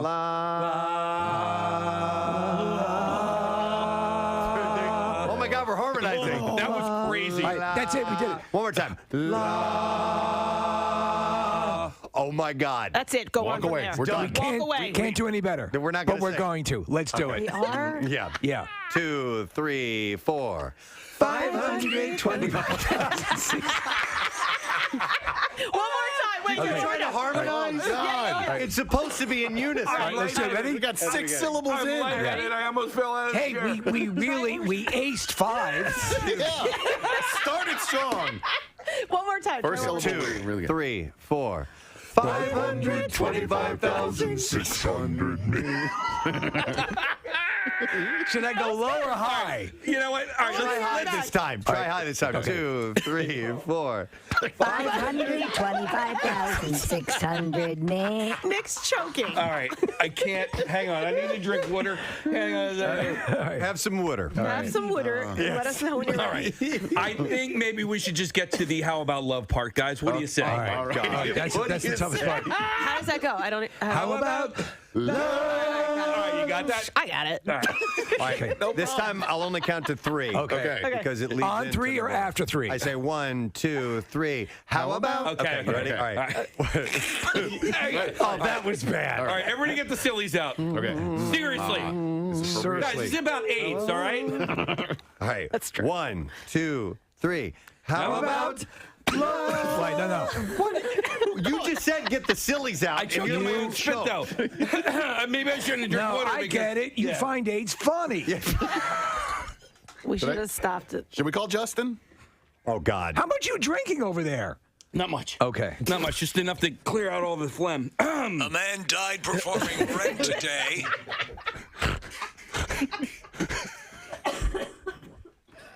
All right, here we go. Casey's crying. We're going to do How Look at About him. Love. It's so emotional. Okay. This song. All right, count us down again, All right, Preston. 1, 2, 3.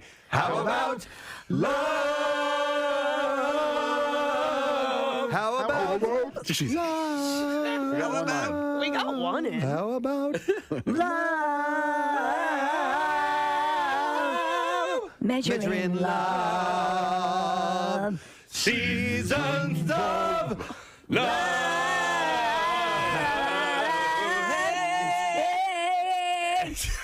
Okay, we got it. Wow. Nailed it. Nailed it. That was a success for sure. I'll tell you what. Sunday at, I forgot what time, 7, I think. Our 5 was perfect. Why even tune in? You just heard the whole thing right Our harmony before that was pretty solid, I think. Don't call Justin. Are you calling Justin now? I see the hotline. I texted him. Oh, no. now. He's calling us. I don't want to say it. He will. I don't want to talk to him. There was an There's a alarm guy that went who can off. sing with such ability. Yeah, he's like Batman. Whenever there's horrific singing, there's a musical note that starts flashing. Everybody's agreeing on the text message. The beginning was good. Yeah. Somebody said, "Let's move on." Yes. All right, let's move on.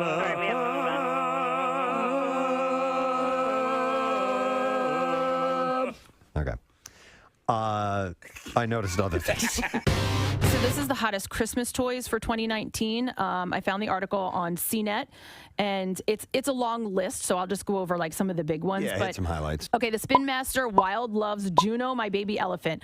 I had no idea what this was. It's an interactive toy for like little kids, like ages 3. Wow. It's $70. $70. But apparently this is like a hot toy that the babies want. You know, obviously, I think what probably one of the most lucrative jobs in the toy industry is coming up with these incredibly long names for these toys. I know, yeah. I played Yeah. with G.I. Joes. Yeah.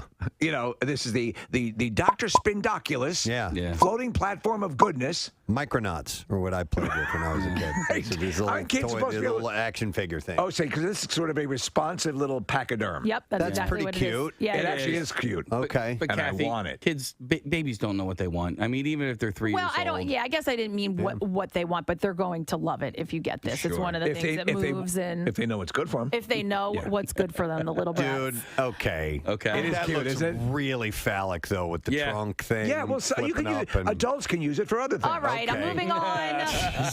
Paw Patrol is also big again this year.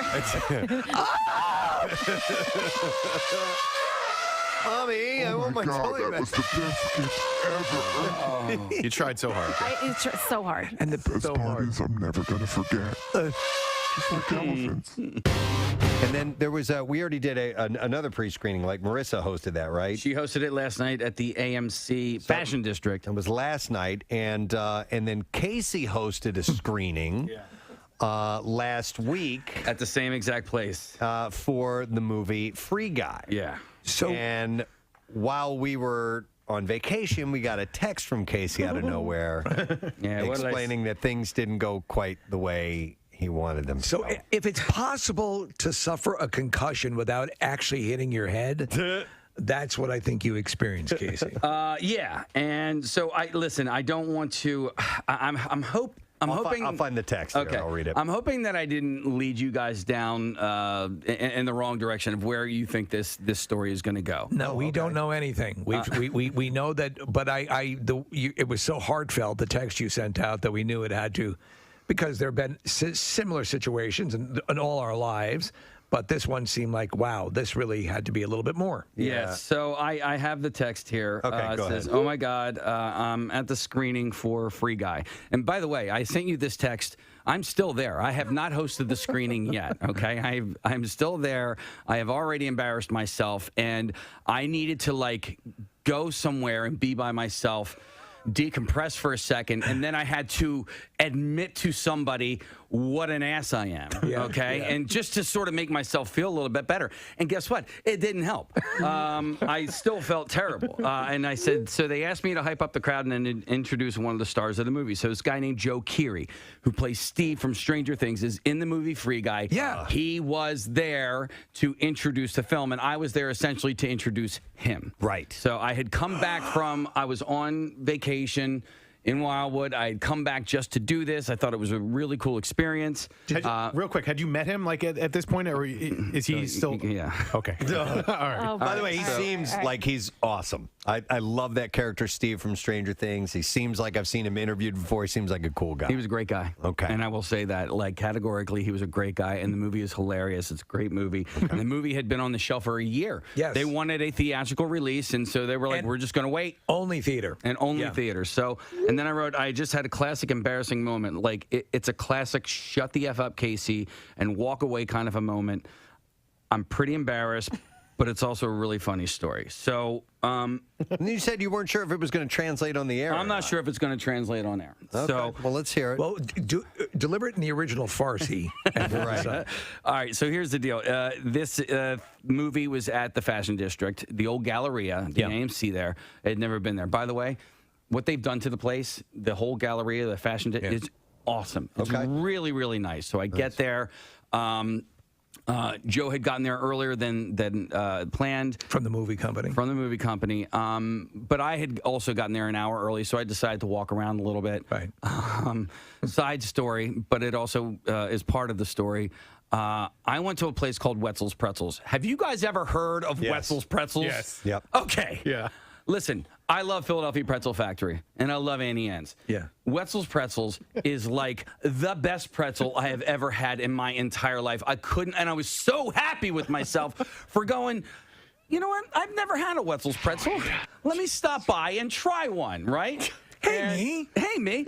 And this thing was amazing. And you were really proud of yourself. And I was really proud of and I couldn't believe how it was big. Oh, is this hand shocked? Yes. It was amazing. And I'm sitting there, I'm eating this thing, and I'm going, I think I need to open a franchise. I'm like, this is like I have just discovered gold for the first time. That was like amazing. So I get done eating the pretzel, and Hannah from Allied Advertising she's my handler, and she says, "Hey, Joe's here. I can bring you back to meet him." I'm like, okay.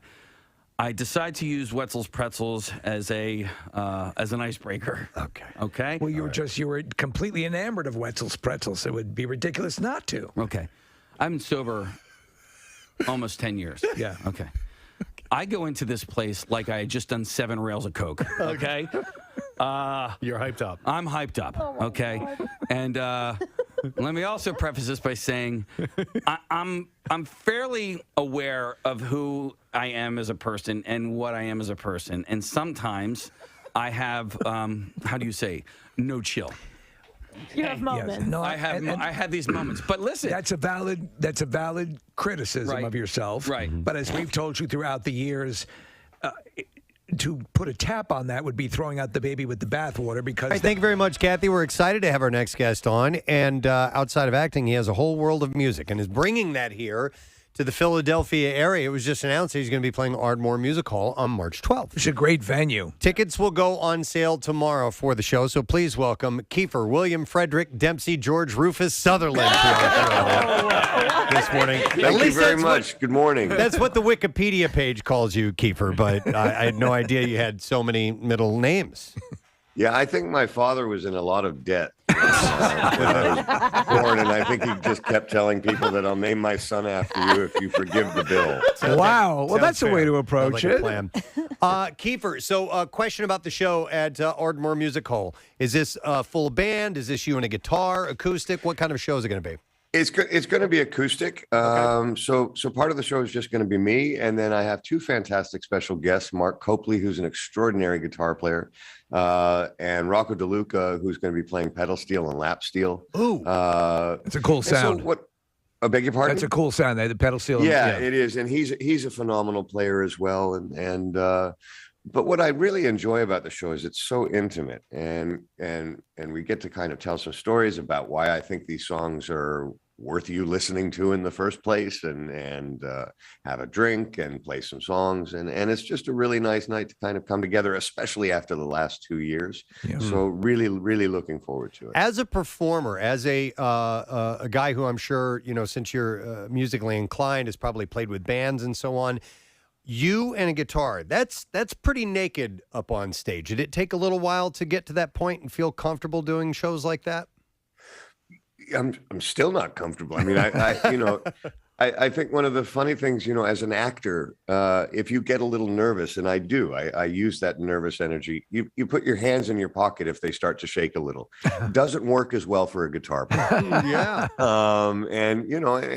And look, if it does, I've always believed very strongly, if it doesn't make you a little nervous, you should probably doing something else. Okay. And so. Yeah, for me now, it just kind of goes away after the first or second chord.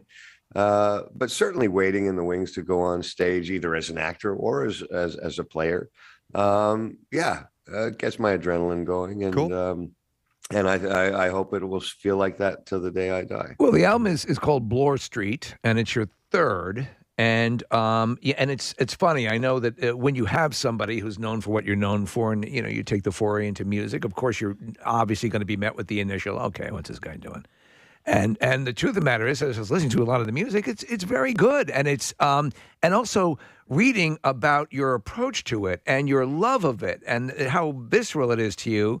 You love your acting world as well, and in fact, during the lockdown and pandemic, most of the hardcore stuff, you were still busy. I think you did 2 movies in a limited series, and the question I have for you is, prior to that all happening, you wrote a couple of songs, and then you wrote the bulk of it during the pandemic. Would we be able to discern the songs that were written prior? Do you think? That's a great question. I think you would. I had such a profound kind of reaction to the lockdown. I've been moving at a mile a minute for the last 20 years. I don't think I've been home for more than 3 weeks for the last 10 years. And so all of a sudden, I'm actually sitting in my house, and it's like, oh, wow, I actually like my house. And, oh, cool, I actually like my dog. And I like my girlfriend. And, wow, this is pretty cool. And so I became profoundly grateful. I've been fortunate enough to have a career that people can only really dream of. I've been allowed to do things that I'm interested in, and I know that's not what everybody gets. So a lot of the songs, whether it was songs like "So Full of Love," if you had told me 4 years ago that I was going to write that song and write a song that was so positive, I'd have stabbed you in the heart with a pencil. I just wouldn't have believed you. It would be hard. It's hard to wrap your mind around it. Yeah. And there I am sitting in the shower going, so full of love, I can't hold it together. Like, who the is this guy? So that was kind of my reaction to the pandemic. And I don't want to minimize how difficult a time this has been for so many people. But I couldn't help but be really grateful for my family and my friends who I wasn't allowed to see like everybody else. And it afforded me time to take stock in my own life and how lucky I have been. Well, I wanted to ask about the title track, Bloor Street, because I don't know at what point that song was written, but, it seems to be a nostalgic look back at a hometown. I get this kind of, Bruce Springsteen, My Hometown, lyrically.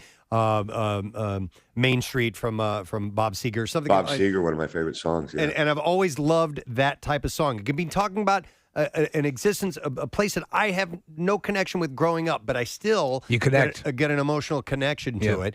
Is this indeed about Toronto, your hometown? Or? It is. Bloor Street is the main thoroughfare through Toronto, going east and west. And we were shooting a television show there called Designated Survivor, and I hadn't been home. We were there for 3 years, and I hadn't been home for that long a period of time since I was maybe 16 years old.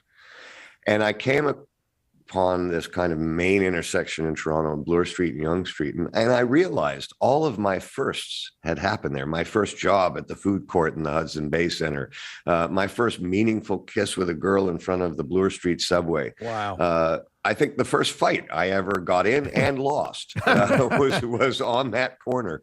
So I just got very nostalgic and just started writing really about how grateful I was that I could grow up in that town, which afforded us a kind of freedom that I certainly know that my kids and my grandkids did not experience. We were on the subway at 11 years old. I mean, who would do that now? Right, right. You're saying so much that's true, because that is, I actually am, it's been a while since I've been back to the town I was raised in. It's been 20 plus years.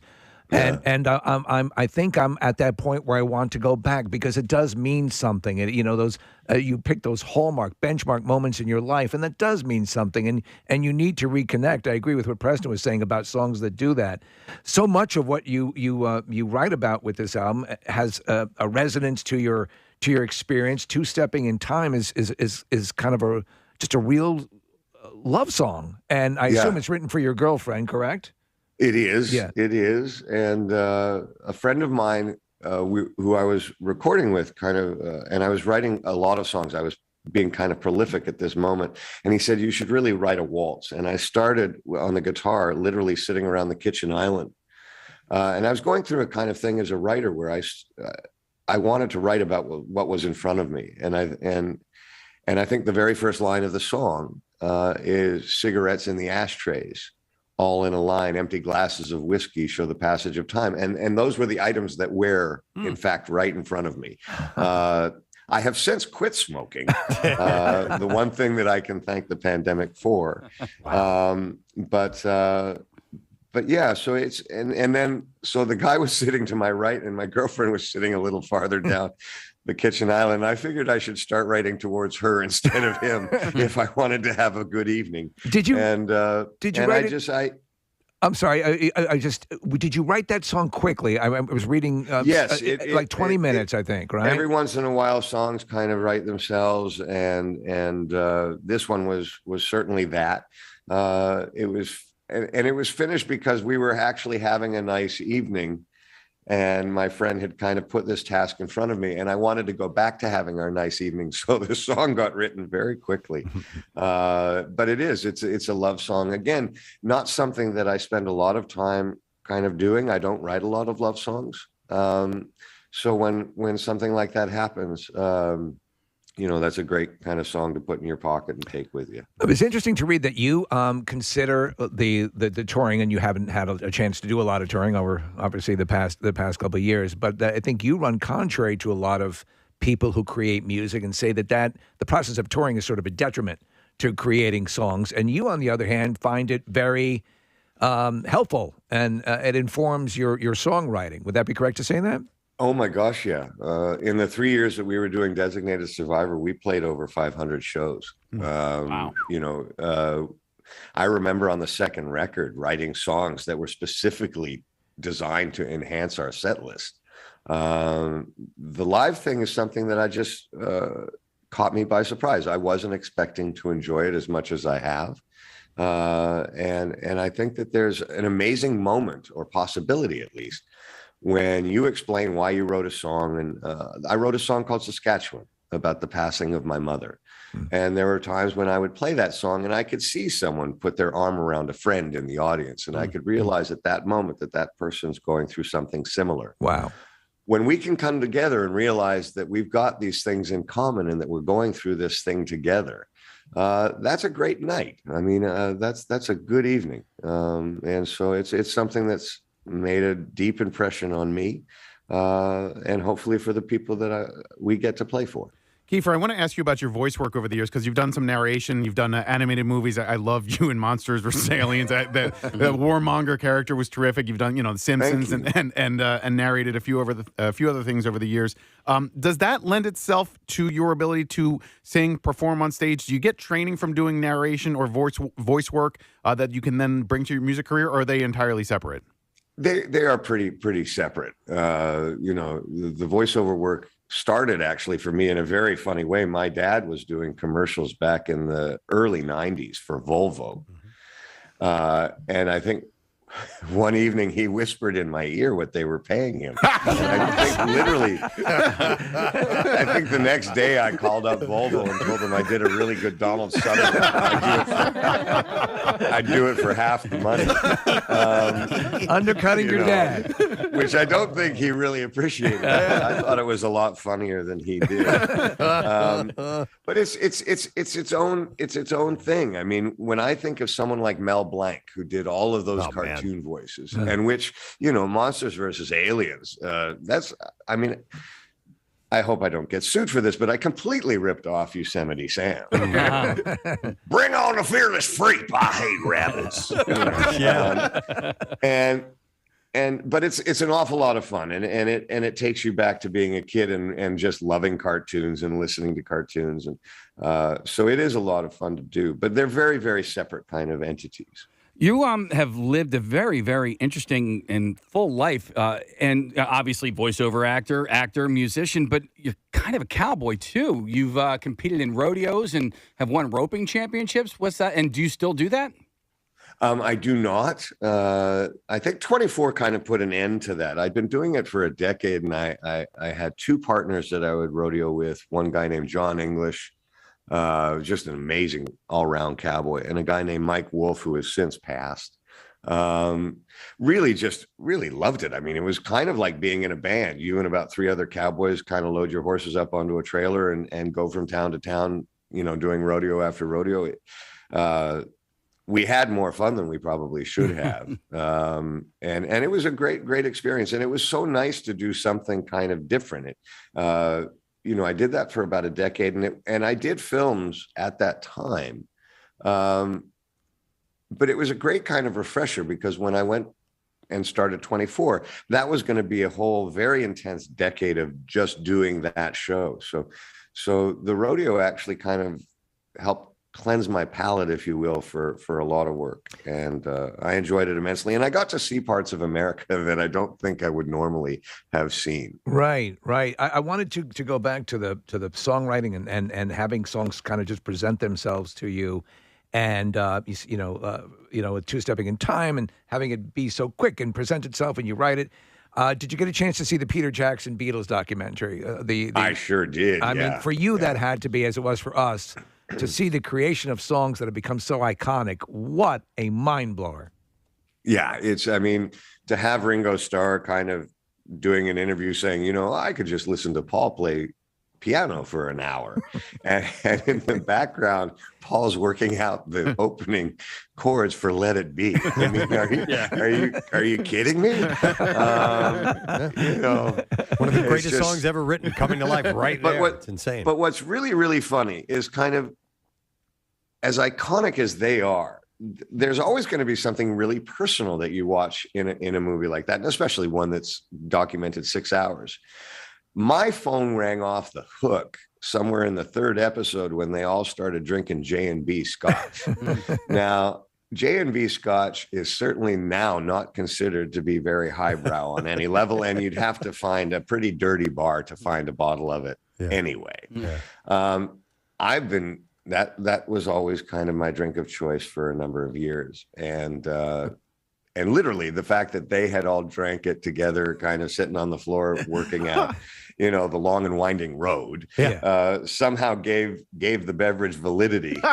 My friends finally, after 20 years of drinking this swill, have forgiven me. It's good enough for the Beatles. Drank it. I love it. Yeah, I thought, if John Lennon could drink it, and apparently I make the same kind of disgusted face that John Lennon makes when he takes that first pull. That's great. We laughed about that. If you're just tuning in, it's Keifer Sutherland that we're speaking to. His album is called Bloor Street, and he's going to be performing at Ardmore Music Hall coming up on March 12th. Tickets go on sale, I believe, tomorrow, by the way.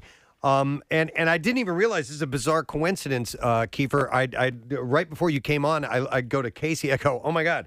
I'm wearing my Castle Rock Maine shirt. There you are, yeah. And you were Ace Merrill in Stand By Me, who lived in Castle Rock. It's my favorite movie of all time. It's Casey's favorite movie of all time. And I wanted to ask you about that character and other characters in your acting career, because that one was earlier on in your career, and he was so nasty and so mean. That as you've gone through and formed other characters, if you've ever gone, I think I'll throw a little Ace in there, or do you do that? Do you mix and match and borrow pieces from characters and maybe put them to construct others together? No, they kind of, each character is inspired and informed by the script that you have in front of you and the experiences that you've had as a human being up until that point. The thing that I've always been amazed about with films like Stand By Me, that I've been so lucky to be a part of, was the seemingly unaware I was that it was great. When I look back, I think, man, you have been lucky, because, when I first read that script, it was just a job. I didn't think it was going to turn into this amazing thing that Rob Reiner and the other kids turned it into. So I've been very fortunate to be along for the ride on some of these things. And I also remember it's the first and only time that I went on an audition where I was hired in the room. And that was Rob Reiner. And that was like the most incredible feeling, to go in for a meeting. And then by the time you're going back to your car in the parking lot, you've actually got the job. Yeah. No callbacks, no we'll get in touch, none of that. It was, I was just, I think it almost made me cry when I was a kid. I mean, it was just because it was such an important thing to get the first couple jobs down here in the States. And I'll always be grateful for Rob for doing that. And that movie has hit me in different ways over the years, because I first watched it as a child, and there were things about the movie that I didn't get or understand. because I was a kid at the time. And, you seeing these 4 kids, going on this amazing journey. And then all of a sudden at the end, like, they're not friends anymore. Like they went to middle school and then, as an adult. Yeah. And I actually have a friend of mine. I was just talking to him about it on Sunday. I went to kindergarten with this guy, and we're still friends to this day. But we were lamenting over the fact that, like, there were people on our last day of 8th grade. That was the last time I ever saw them. And, these are aspects of these child's lives that Stephen King was well aware of as an adult. And so it's my favorite movie, and it has always been, will always be my favorite movie of all time. Well, it's certainly one of my favorite to have made because I was so young again. But all of a sudden, I'm in Eugene, Oregon. I've got my own hotel room. I'm being paid. I'm 17 years old. This has nothing to do with my parents. For all of those reasons, again, talking about the firsts that you do in your life. It was an incredibly, incredibly exciting time. As you moved through your career. And I mean, it's an amazing career, on the screen because you've played William Burroughs and Jack Bauer, which are, as author of The Naked Lunch and one of the great action guys of all time. And I know you have a very good work ethic, and the mindset early on was to just get the role. But as you were able to have some impact and weight and make the selections. What informed what you chose throughout your career? Just whatever moves you. It's not more complicated than someone picking up a book and for whatever reason this book moves them and makes them inspires them more than the other book. So generally, if I'm reading a script and I can't put it down, it's going to be something I'm interested in doing. And having said that, I've made close to 100 films, so I've made mistakes. There are a couple films I'm sure that I read that I didn't understand, and when I see the movie, I'm like, "How did you not get that?" Is that a liability? And you mentioned you didn't realize what you had with Stand By Me. I would think it'd be hard for an actor who's doing the job to be in it, surrounded by all of this stuff that's going on, and to be very aware, completely aware of how something is turning out. Is that? Yes, I mean that's a very fair statement. I mean, and there's some people that are clearly must be better at it. Like I think Tom Hanks must have some inner gene that's like, this is going to be a huge hit because he keeps making them. I wasn't given that gene, and having said that. So many things need to go right for a film or a play to work, or for a song or an album to work. And for instance, 24 was a perfect example. It was my first foray into television. And for those out there that don't know, you make a pilot, you make the first episode, and then if it gets picked up, you then go make the first season. But if it doesn't, you still get paid. Right. And when, I thought the likelihood of 24 getting picked up was pretty minimal. So I thought, I'll go do the pilot. It won't get picked up. I'll still get paid. No one will know. And, it was the luckiest gift I've ever had as an actor, and did it for a decade. So, wow. So I don't know if any of your kids want to get into film, probably the best bet is to not send me the script and ask me what I think. 2 real quick things, Keifer. My mom drinks J&B, so you're not alone. You, my mom, and the Beatles. And you do play a great dick because in A Few Good Men, you were really not likable at all. And you pulled it off successfully. I think you're a really likable person. I'm loving this conversation with you. But that movie, was it fun to be kind of a villain in that movie? Well, it's those characters, and especially by design, like Ace Merrill and Lieutenant Kendrick in A Few Good Men, they're just designed to be that. There's no real depth to them. There's kind of a black and white character that this is who you're against. Yeah. And so the fact that they are so pointed as characters makes them very fun because all your energy goes into that. There's no complex layering. He's just, as you said on your radio station, he's a dick. So lean into it. Yeah, that makes total sense. So that's fun. Yeah. It's got to be. All right, well, listen, Keifer, we know you got to run. This has been so much fun to talk to you. We really appreciate it. and excited about the fact that you're coming into Philadelphia. Keifer's show is going to be at the Ardmore Music Hall. It's on March 12th. Tickets go on sale tomorrow at 10 a.m. at ardmoremusic.com. The album is called Bloor Street. Some great music. It's got a country vibe to it. If that's your thing, then you're definitely on board. Yeah, it's very, very solid. Yeah, so thanks so much, man. Man, thank you guys so much. And Steve, I believe it's your happy birthday. So No, it's happy Preston. birthday. It's Preston, but thank Oh, is you. it Preston's birthday today? Yeah. But I get Oh, one. man, I I'm get. so sorry, but happy birthday. Oh, there you go. Dude, Come you wish on. better. Very Thank you. I nice. appreciate it, Keifer. Good luck with everything. Cheers. Thank you so much. We appreciate it. Okay. Keifer Sutherland. guys. Wow. And there's my so much God. more that we could have covered. Oh, Even we could have we could have gone another hour. Yeah. Just talking to him about all his movies, He's and TV it's, shows. It's still an interesting thing though because you have a guy who's the vast movie career, but he is passionate about the music and he really is sinking a lot into it. And if you do give it a listen, I mean, you did mention a little bit of Springsteen-esque. There's even a bit I think of Warren Zevon, and there's and it's personal and he does a good job relaying that through the music. I meant to and wanted to ask him about. He performed at the company's Christmas party. We weren't at that, but it was like for like national sales and. No, you didn't want to bring. Yeah, that were up. you in here when we were talking? Well, to no. Justin So about I wanted to ask about Matt Capper was the Organizer? He was the master of ceremonies, and he wore a that's right. bright red. I Fitted, saw you in Stand By Me. That was sick. Was that dead body real?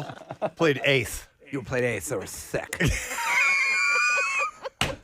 Oh my God. Are there really a few good men, or is there just one good man? What? Sick.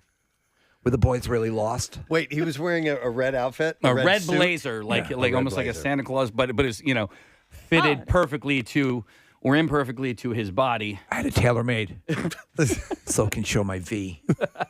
Sick. Your feet. Casey, I was glad you got to bring up Stand By Me because I think now you've been able to ask Rob Reiner, Will Wheaton, Will Wheaton, Jerry O'Connell. Yep. Now Keifer, Corey. Probably Corey Feldman at some as well? point because Yeah. we've had him on. We had him in studio back in. I bet you could have asked River Phoenix if he was still alive. By the That would've way, covered everybody. on I think it's Hulu. Hulu has a series. It's a Vice series, and they touch on there's a whole episode on River Phoenix, the Viper Room. Heard about I heard it's really good. It's really, really good. I'll tell you the thing about Stand By Me, and there are other movies like that you watch it and you dread almost the end of Stand By Me and it's a wonderful thing and it's the way life works, but the sadness of what you had and The what Sandlot, things like that. It's the way things are. Yeah, And it's what's important to you as a kid at that Right. time. I mean, it means everything. They're sitting around the fire, and he goes, "We talked about things that are important to kids at that time. Yeah. You know, Yeah. what's your favorite flavor Pez? You know, Yeah. or Pez, candy flavor Pez. and stuff like that. And it's just a simpler time that's great to reminisce about, Right. and that's done so lovingly well. In that movie, so it's cool. I'm glad he had noticed. I said, "Yeah, I'm wearing my Castle Rock shirt." He's like, "Yeah, I noticed." Very cool, man. Yeah, awesome. Great guy, great guest. I'd love Yep. to get him on again. All right, are we doing the B file now? Yeah, All buddy. right, let's do it. Here we go. WMMR presents Preston and Steve's Bizarre File. Bizarre File is brought to you by the Preston and Steve logo winter hats. Yeah, it's another cool item in the MMR Rock Shop. And you can pick one up today for you or as a gift. You can go to WMMR.com and use the keyword shop, and you will get them. All right, here's a story out of Holland. On Sunday, a fisherman found a bag full of human skulls in the Spui River. I guess that's how you say it. S-P-U-I. Spui. Spui. Hey, Spui. Hey, Spui. This was after he had already called the police because he found multiple skulls in the river on Friday. Yes, I was fishing in the Spoy River and we found a bag full of skulls. It's totally sick.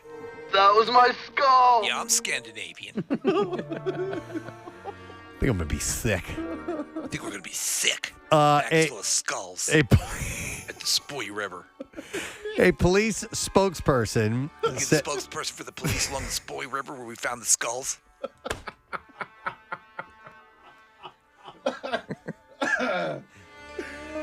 a police spokesperson said the collection of 10 to 15 skulls does not seem to be evidence of a recent crime. On Friday, Well, you would imagine, right? Eric Sagan took his canoe to go fishing near Zudland when he noticed something that looked like a skull next to his foot. He said, I thought, is this real or not? There was a bag with it, so I suspected the worst, and yes, there were more skulls and lower jaws in there. He called the police, who came to retrieve the skulls for an investigation. Sagan went back to the water for peace of mind on Sunday, and he said, I wanted to get rid of the fear that was haunting my head, and it was bad luck for him because he found another bag of skulls and again had to call the police. So, second time. Second time. Yes. Second bag of skulls. Sick. This boy's teeming with skulls. Yes. So, okay. This is like remember that, was it in Washington where they were finding feet? Yeah, it happens, and there's a couple of different lakes or Where they find shorelines where specific body parts. feet wash up. Yeah. So the forensics team told Eric that the skulls seemed old, and they found glue residue on them. And Eric said it was probably a hobbyist, a collector, a weird hobby. For some reason, that person apparently wanted to get rid of it. Police confirmed on Monday that the human skulls found in the water were too old to be identified. Research by the Dutch Forensic Institute shows that skulls were stuck together. These skulls are more than 100 years old. And unfortunately, DNA testing is no You mean longer a century? possible. Yeah, so it was a century. Yeah. That's pretty crazy. All right, speaking of crazy, a student lost his nipples after he was dared to squirt 2 cans of body spray on them, causing the body parts to fall off. Body spray caused his nipples to fall off? Stevie sprayed the entire can on there. You know how cold that stuff gets from the Right. propellant? So that's what it was. The boy, who was not named, was in his school changing room when someone challenged him to empty 2 cans onto his exposed chest. Immediately afterward, someone flicked his nipples and they popped off. My God. Dear No Christ. way. Now, here's what the kid said. He said, at first it was just cold, not really a big thing, and then it starts to burn, and you're just there waiting for it to finish. It was fine. It was all fine. And then the boy who was actually freezing my nipples flicked both my nipples, and that's when the nipples fell Wow. off. Oh, my He said, have you ever seen a wart? It's like that. It hurt. It was like raw, exposed skin. The University of Liverpool student lost his nipples as a 15-year-old schoolboy and went to his next lesson as if nothing had happened. So this is in Liverpool. He said, I'm in German, just sitting, and my nipples are now gone. I'm just chilling, and then people are like, your shirt is bleeding. Oh. And you see 2 blood stains from both my nipples. Couldn't help but notice, but your nipples are bleeding. He said, my German teacher actually stopped the lesson and was like, what's going on? Do you need to go to the medical room? And I was like, nah, it's fine. Oh, my God. He added that people usually react with disbelief when he reveals his lack of nipples, although most people end up laughing, including his first girlfriend. So if the nipples are, okay, I don't understand the complete nipple pathway into the body. You could have your nipples fall off and not have. I guess so. It's like you said, a wart, something that's sticking out like that. What, and still be okay, you mean? I mean, I assume that's a hose that runs to your. The configuration of the nipple is an elusive one for me, clearly, but I would think you would bleed out. Yeah, I don't know. No, I don't think there's like a major. I haven't done a lot of nipple research. Vein in your nipple. I just think that you shouldn't have those things falling off. He did urge people to be cautious if they decided to copy him. He added he has no regrets, and he would do it again if he could go back in time. Oh, come on. He said, now that I look back, it's just like, it's stupid. It happened, and now I've got no nipples. That's exactly what he said. All right, I love this story. A claim made at Midland Public Schools board meeting was sharply refuted by the district superintendent on Thursday. In a message sent out to the community by the superintendent, Michael Sharrow, he denied that litter boxes were being kept in the bathrooms for student furries. This rumor was spread by a clip from the December 20th Board of Education meeting where a resident made this claim. He said, there is no truth whatsoever to this false statement or accusation. There have never been litter boxes within MPS schools. It is a source of disappointment that I felt the necessity to communicate this message to you. Now, let me ask you, in the furry community, is that something that they will do? Will they take it that far in their homes? I don't know, but somebody made this up at a board meeting. So and they had to address it. At a meeting, Midland resident, or they had heard hearsay, Lisa Hansen said that she had heard about the litter boxes from kids, and they were for kids who identified as cats. And so it's, somebody was making an outrageous statement about gender identity and things like that. And this parent This idiot parent thought that it was true. She added that she was really disturbed by this and that she will continue to investigate. The superintendent said, in this divisive, contentious world in which we currently find ourselves, I ask that if you hear wild accusations that don't sound like something in which your Midland Public School Board of Education Administration District would be a part of, take a moment to send a connect message to me, rather than bringing it up at a school board meeting. Midland Public Schools' main emphasis was and is and always will be to educate our community's children with excellence, integrity, and respect. So they actually had to address that. All right, and that's all we have time for. That's it, the Bizarre File. We're going to take a break. We'll be back in a second. Don't forget, Tattoos Day. If you're interested, text the word tattoo to 39333. Coming back, lesson question, trash, music news, stay there. Same energy delivers so much greatness to what we do. On the radio. On the radio. Okay. In person. Sometimes the radio. With a stranger. Yes. Might be different. So yes. Like someone who's never met you. Right. Who's in a new town promoting a movie. And there are 3 people in this room that have never met me. And so, as the great Ted Lasso once said, know thyself, rest in peace, Socrates. I did not realize as I was going off the rails what was going on here. So I'm brought into this room. I go off on Wetzel's Pretzels. As it turns out, all 3 people in the room have heard of Wetzel's Pretzels before. Oh, good. And yes. So it was relatable. It was relatable, and we had this in common. You picked the perfect icebreaker. Right. So I meet Joe. Joe's a great guy. And then I meet 2 of his handlers. One of them, the female, was from Disney, right? Yeah. So she was his handler from the movie company. Hannah, who had brought me in and introduced me, has now left this room. We're in like this office, and I just go off the rails. That's all. Like, I was just being nice. I was being a nice guy, and I just didn't shut up for like 5 minutes straight. And that's sometimes your Caseyism. Like, you don't know when to end it. Yeah. Is that what it was? Well, so I had 2 or 3 different times talked myself into a corner. Well, let me jump in here also. Throughout the years, and it used to be the thing where I had asked, if you realized this story was not going anywhere, and then an asteroid hit the Earth. Yes. I asked you to say, and then an asteroid hit the Earth, and we all died. Right. So there were a couple of, and listen, this is Steve from Stranger Things, and and prior to this, I thought maybe I was going to have to do a Q&A with him, so I did a little bit of research about him, and so I knew a little bit more about this gentleman. And as it turns out, I wasn't doing a Q&A. I was just introducing him, and that's fine. Yeah. So. Hannah's not there. I know, like, I have to leave. I have to get out of here. Like, I am, I'm in a pretzel loop. I have overstayed my welcome. I have moved on from pretzels. I don't even know what I don't know what the bridge from pretzels to Van Wilder was.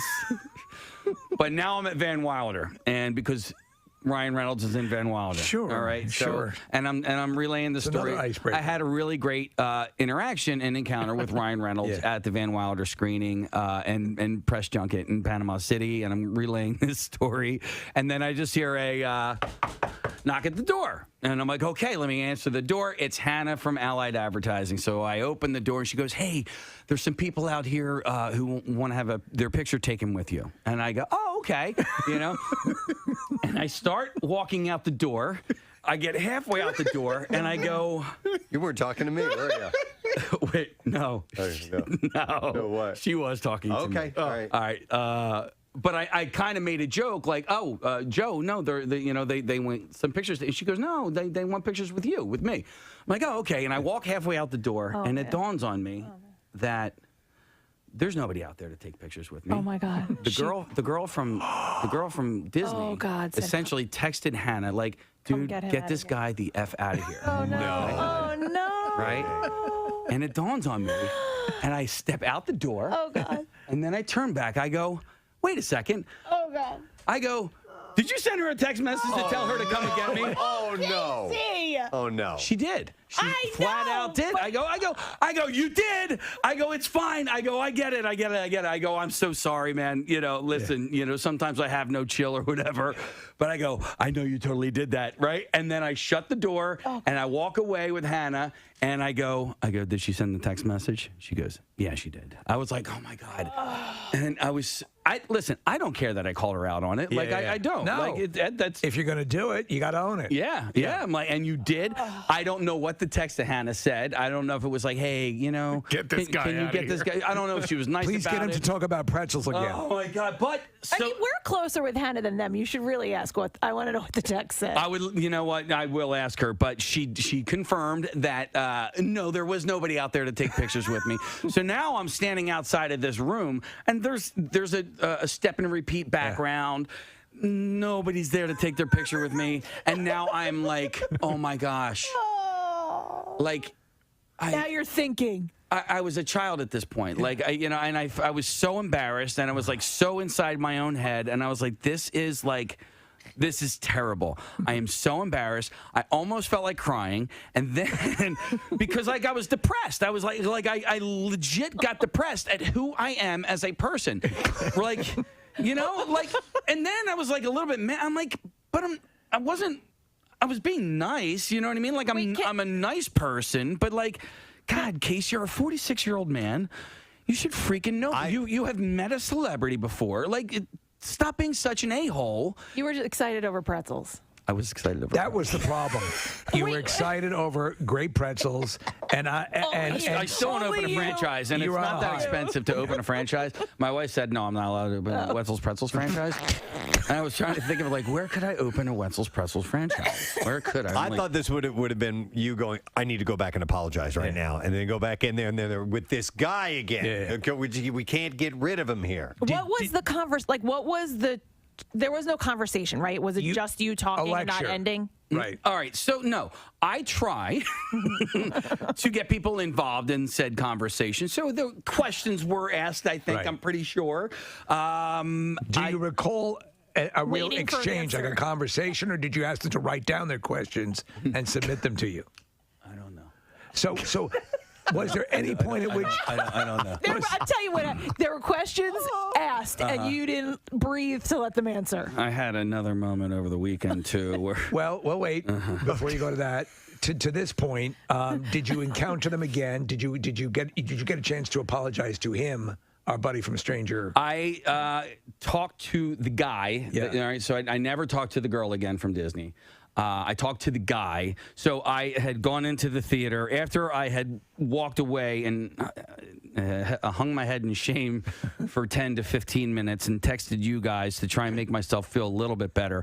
I was then asked to go into the theater to let people, because they collect your phones a lot of times before. So they had just gotten approval to let everybody have their phones back, and then I announced a surprise to hey, by the way, we have one of the stars here, so if you want to take a picture while he's in the theater, you can go get your cameras now. So I did that, and then I brought Joe on to the stage, and while Joe was addressing the crowd, I talked to the gentleman. I go, yo, man, I'm so sorry. I go, listen, sometimes I have no chill. And he was so cool. He goes, dude, he's like, you were fine. He's like, he's like, I want to hear the rest of the story. Oh my God. I'm like, this guy, you're was lying. Was he texting while he said that? No. I'm like, you're lying, but thank you so much. I appreciate it. And you then know how sometimes we have these events, and there's the person who's in charge of making sure that the other person's okay. Yeah. I wonder if the publicist did that on Joe's behalf, and he didn't care at all. You know, like there's a good chance that was the case. And like I said, I she's wasn't just trying to put up a barrier and get out in front of a situation, because I've been at these things before, and I've been at them with you, and you're just friendly, and you're you're totally fine. But every now and then, somebody gets weirded out. You're speaking the truth. 9 times out of 10, it is not the celebrity who has put these restrictions on. It is the handler. Or it could be like that scene in The Running Man where Richard Dawson, the guy who mops over his feet, and he goes, hey, you're doing a great job. And he walks in the other room. That a-hole is working here. Later on today, you're going to be mopping the floor. But is there a chance maybe we could see about getting Joe on to talk to him and just say, hey, are we okay? I'm really sorry. I'd love to talk to him. I'd love to interview him anyway. I would too. I really would love to have an opportunity to press. Well, go to the Disney rep. She was impressed. Yeah, I know. No, here's the deal. If we were to get Joe on, he's not gonna be like, yeah, dude. He's gonna be very diplomatic in that. But Casey, I have had more moments in my life like that where I've walked out of a room and just felt horrible about myself for whatever way I reacted or have just presented myself, and it's a common thing, I mean, I told you guys about this. It lives in you. Yeah, it does. I told you guys about this, and I'll just call it an argument that I had in a Wawa parking lot too long ago. And I felt worse about this encounter than I did about that encounter. Right. I really did. I felt worse about myself. And that one almost came to blows. No, it did. Yeah. It did. And I won't go into details, but I will let everybody know. Okay, nice. Is it because you knew it was going to be like 40 something? Yeah. Okay, I know. You're not crazy. You won't do the 20-degree high. No, I'm a shorts sensible day. winter shorts guy. Makes sense. I got you. All right, we're going to give away today's lesson question prize, which is pair of tickets to see George Lopez, who's going to be at the Met on March 12th. It's a Saturday. The question I have for you is, surprisingly, who gives the approval for anyone to get up to the observation deck at Philadelphia City Hall? 215-263 WMMR. You actually need an official approval from this person to get up to the observation deck at the City Hall of Philadelphia. 215-263 WMMR. If you heard the answer, you know, or if you heard that earlier, then you know the answer, and we'll do the trash while you're calling in. The trash business is a gold mine. 93.3 WMMR with Preston and Steve's Hollywood Trash. All right, Steve, what's up this morning? Well, a coroner's report showing steroids were a major contributor in the death of celebrated bodybuilder George Peterson. Apparently, Peterson was so juiced that he actually served as one of his own pallbearers. Wow.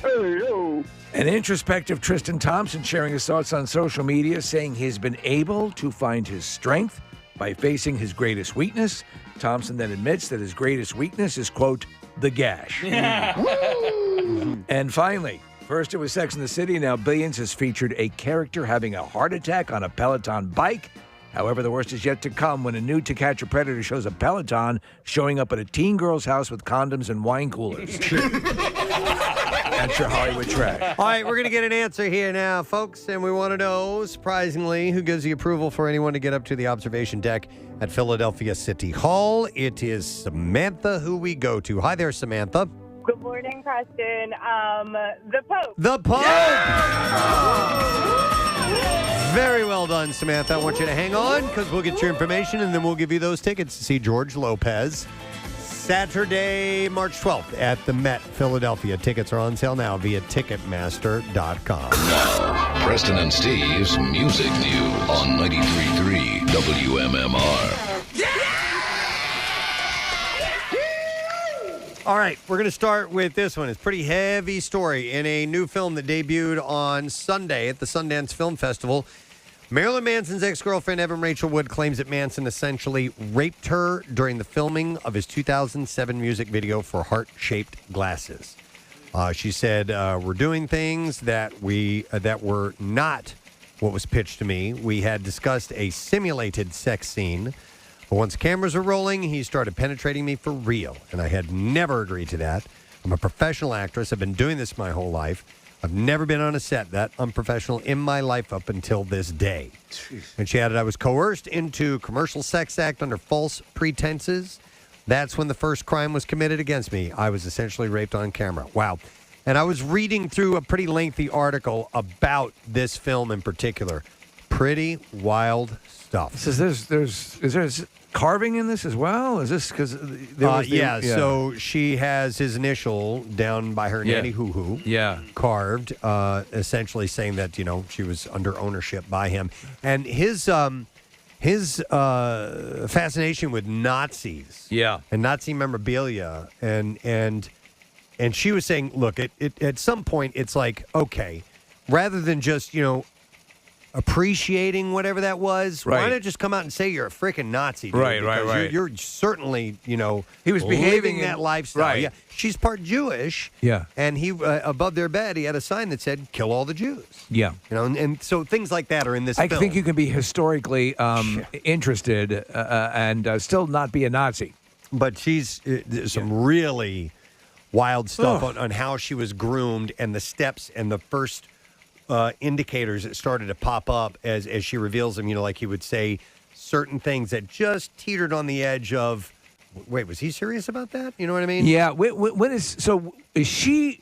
She has a court case against him, obviously, right? When does that happen? I don't know. I'm not really sure. They were in a relationship between mid-2006 till early 2011. She likened it to being under the influence of his cult.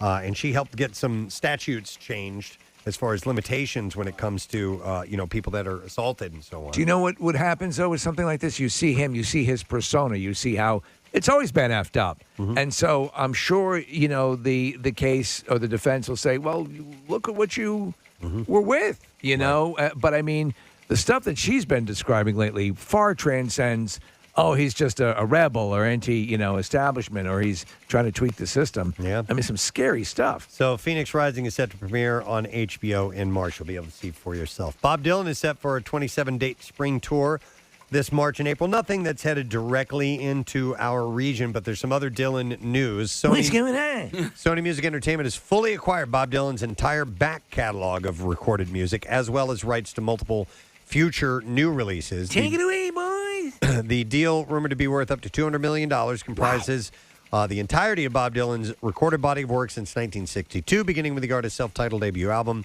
and continuing through 2020's highly acclaimed and successful Rough and Rowdy Ways. Bob said in an official statement, Columbia Records and Sony Music Group chairman Rob Stringer have been nothing but good to me for many, many years, and a whole lot of records, and I'm glad they're all recording the recordings to stay where they belong. So you're going to see, I guess, Dylan stuff popping up more commercially? Maybe. Because I know the new Sleep Number commercial is lay, lady, lay. That's perfect. Lay on my sleep number bed. That's made for that. When's she sitting? The label will carry on with Dylan's groundbreaking and celebrated bootleg series, which over the past 30 years has issued 16 historic vault releases.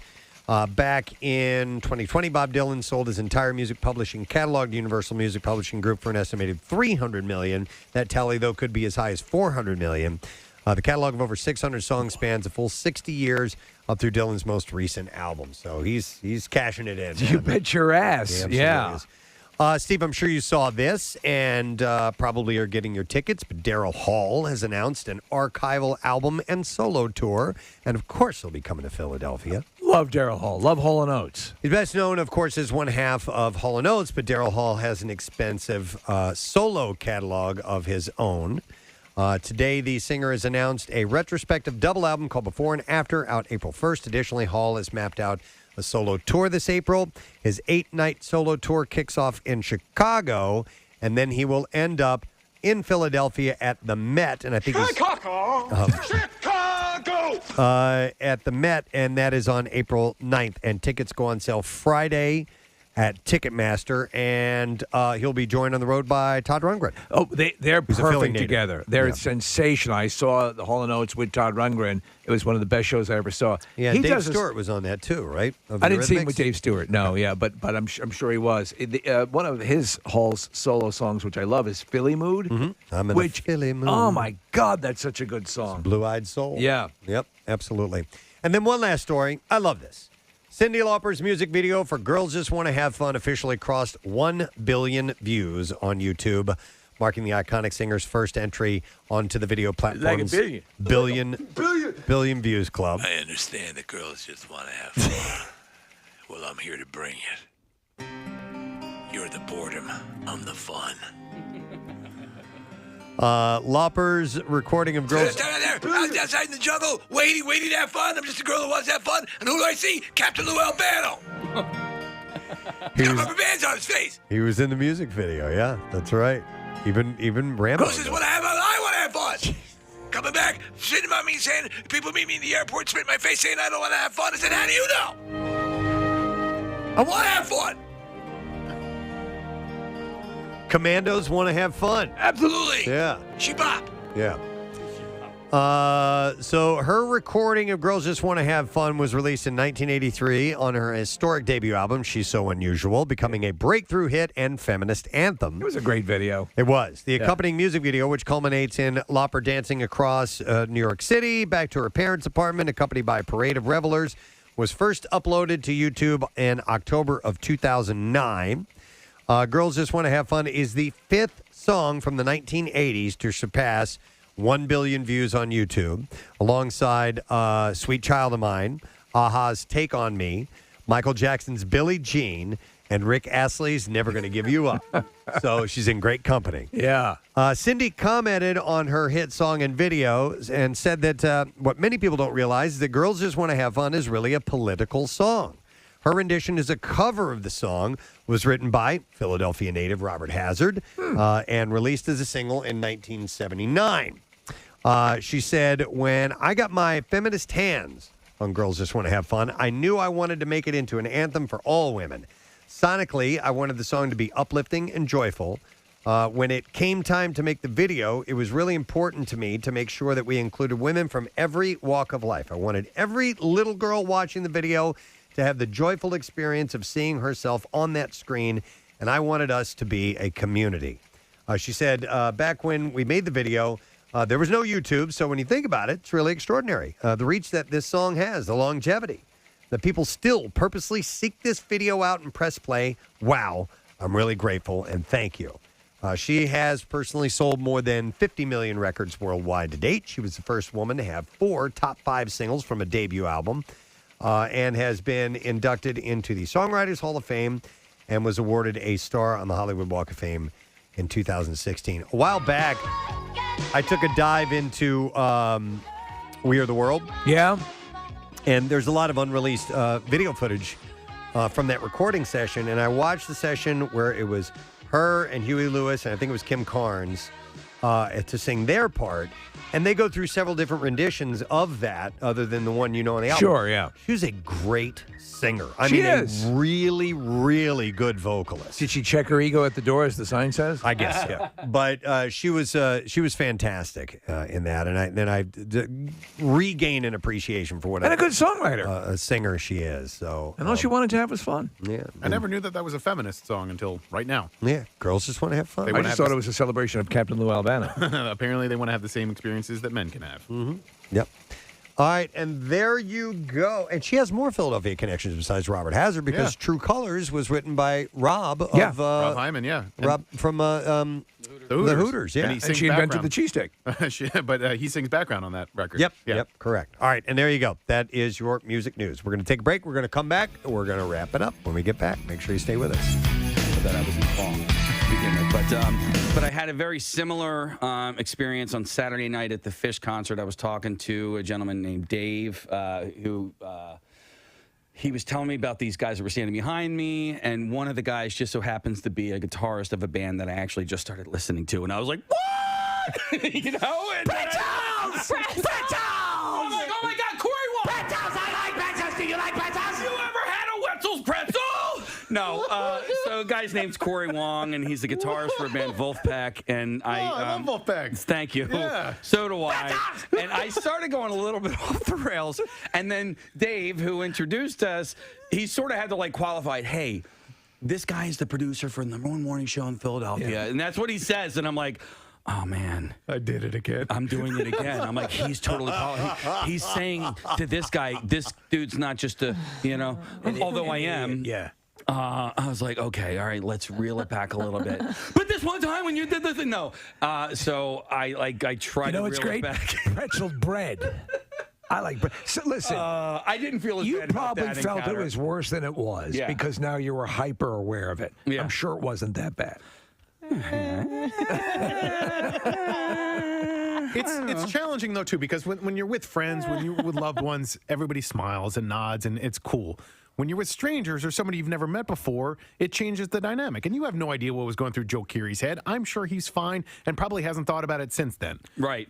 Well, and or that's the subject of his new movie. Now, I've also been on the receiving end of a few of these experiences, right? You know, people listen to the show and they're huge fans. Or, like, somebody will introduce me to somebody who clearly doesn't listen to the show, and that's fine, too. And now these people have to act like, oh, yeah. And I'm like, you don't have to. Okay. Right. It's okay. It's okay. Yeah. Like, you don't have to listen. I know you don't, and it's fun. But because of that, because of my experience that I had with Joe Keery, and to anybody, if you want to come up and say hi to me at a restaurant or a Wawa or where, please do it. Absolutely. Because the deal is, I don't have a job. if it's not for you that's listening right now. Like, it just, it's as simple as that. Like, all these great luxuries that I'm able to provide for my family are a direct result of you in your car or your home or your office or whatever listening to me right now. And so, same thing for you, Joe Thierry. No. Pretzels! Pretzels! Wouldn't it be great if you guys open up a pretzel franchise, you and Joe Thierry? You know? I just want to own it by myself. Local broadcasters open up a Wetzel's Pretzels with one of the stars of Stranger Things. This is my thing. This is not Joe Thierry's thing. This is my thing. And just trying to find a bridge. No, there is no bridge. And you know what? And so at the very end of the night, an asteroid hit and we all died. Right. There you go. So the worst part of this whole story, guys, is once I got done introducing the film and I walked out of the movie theater, I went to go to Wetzel's Pretzels because I wanted to buy some more to bring home to my family. They were closed. It was closed! I was like, what did you do with all those extra pretzels that were in the display case? When was the last time you remember an all-night pretzel place? It wasn't that late. It wasn't even 8 o'clock. Was it as quickly when they introduced you to Joe? Was it as quickly? Hey, man, how you doing? Hey, have you ever had Wetzel's Pretzels before? Was it that quick? It was pretty close. Yeah. It was pretty damn close. That I've seen you do that before. Yeah. I've seen you do that type of thing where it's like, and I know what you're doing. You're just looking to have a normal conversation. It's an with icebreaker. You're gonna charm them. All right. Well, anyhow, we have to take a break, I think, right? No, we do. As a matter of fact, because otherwise I would go to these calls, but we have to. No, we got to take a break. The regional manager, Wetzel's Pretzels, is on. Santa's got to go. He's Pretzel's got to go. The Northeast region and wants to talk to you about franchise opportunities. Listen, the closest one here is at the Fashion District. I already checked, and they're in North Jersey, but that's the only one that is around here. All right. So I can't believe the winner in all of this is Wetzel's Pretzels. Right, big time. You know? You kidding me? Kate Middleton and Prince William are opening up about their family life and what it's like behind palace walls. We enjoy swinging. The pair joined baking guru Mary Berry for a Berry Royal Christmas. I love her. On the BBC. Do you really? Yes, I do. Oh, okay. Sharing his perspective on how he has been talking to his kids about the causes they champion. William noted that when he drives Prince George and Princess Charlotte to school, they point out homeless people and ask questions. Daddy, run over them. They frighten me. Will do. He said on the school run, I know it sounds a little bit... I killed that one. Got one. Keep score back there. Do you all have a pad and paper and pencils and such? 1-1.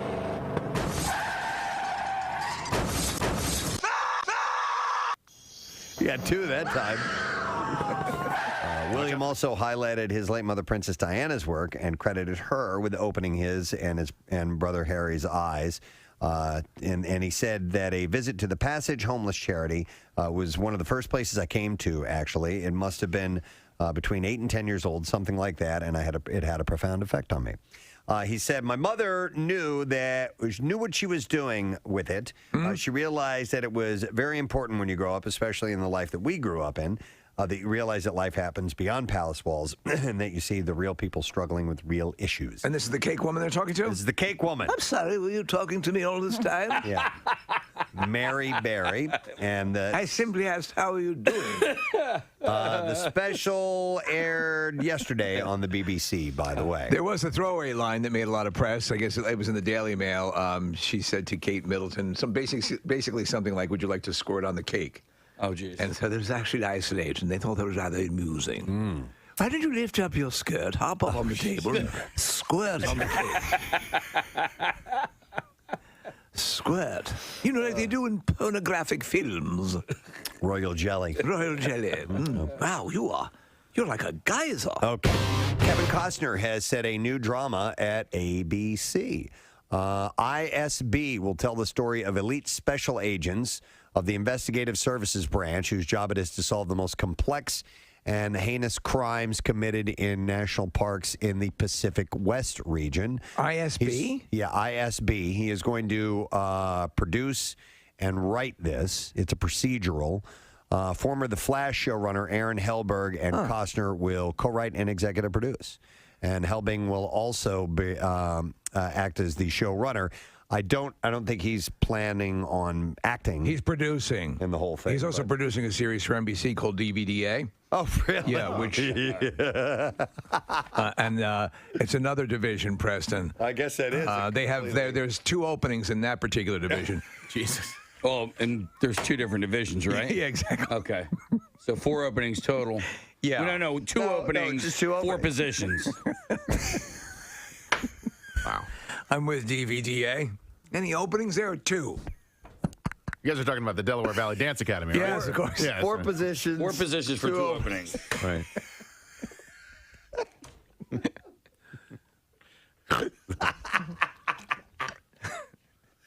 I needed Look up that. DVDA. I needed that. Or don't. Yeah. Or don't. No, or Yeah. just watch Blue Waffle. Or you could just know what that Go is. about the rest of your day without doing that.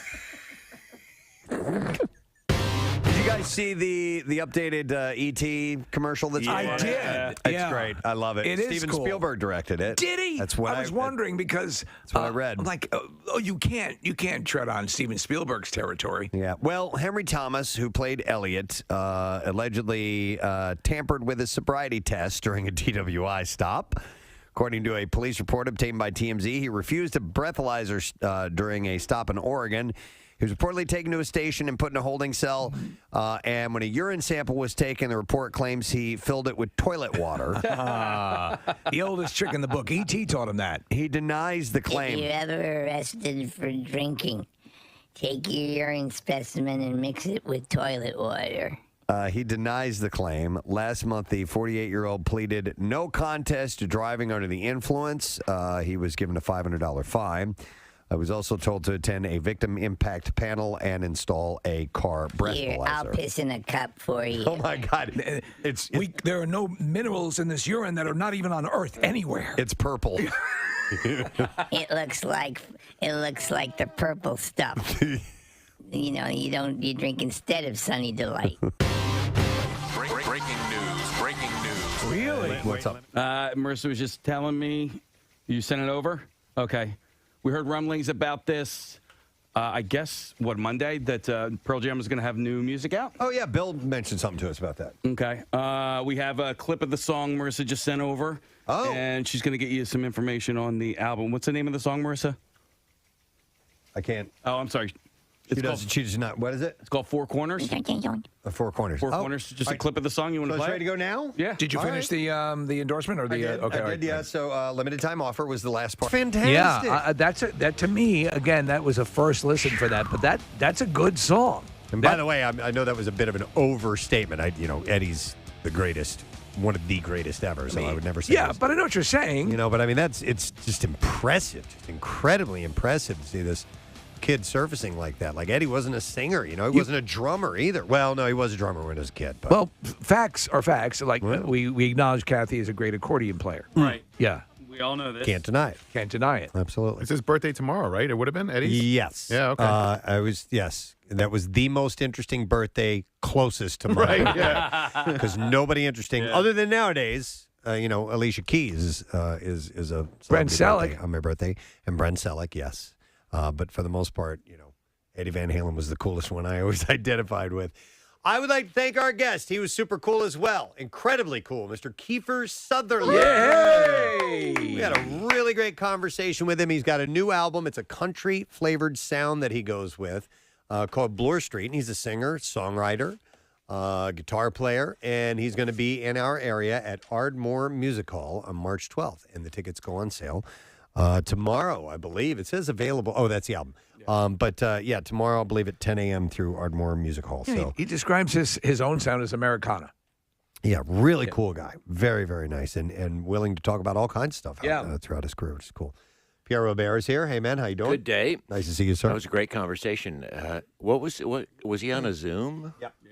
He sounded so clear. Sounded like he was here, didn't Yeah, it? yeah. Yeah, Very so we had a cool. little Zoom chat with him. Shall we get the letter of the day? Yes. All right, here we go. Preston and Steve on 93.3 WMMR. Now, the Daily Letter. The Preston and Steve Show is brought to you today by the letter A as in automobile. Automobile.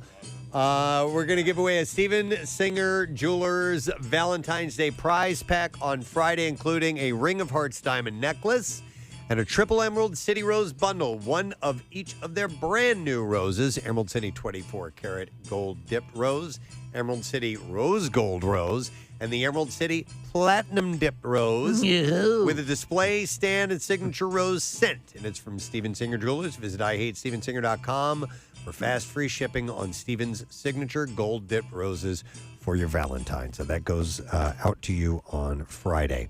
What's up today, man? We will have workforce blocks of The Doors and Living Color and also Weezer. So we have a fun day, and it's Double Shot Tuesday. Very, very nice. You know what else today is? It's Tattoos Day. It is. Yep. Which means we need a winner. And we got a winner. It is Adam Shapiro from Lawrence Township, New Jersey.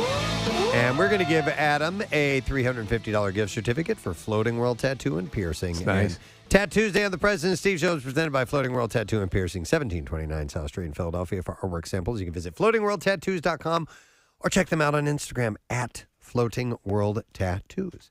I just need to thank our sponsors and tell you who's coming up tomorrow. So I want to thank Duncan for sponsoring the show today, the official coffee of the President Steve Show.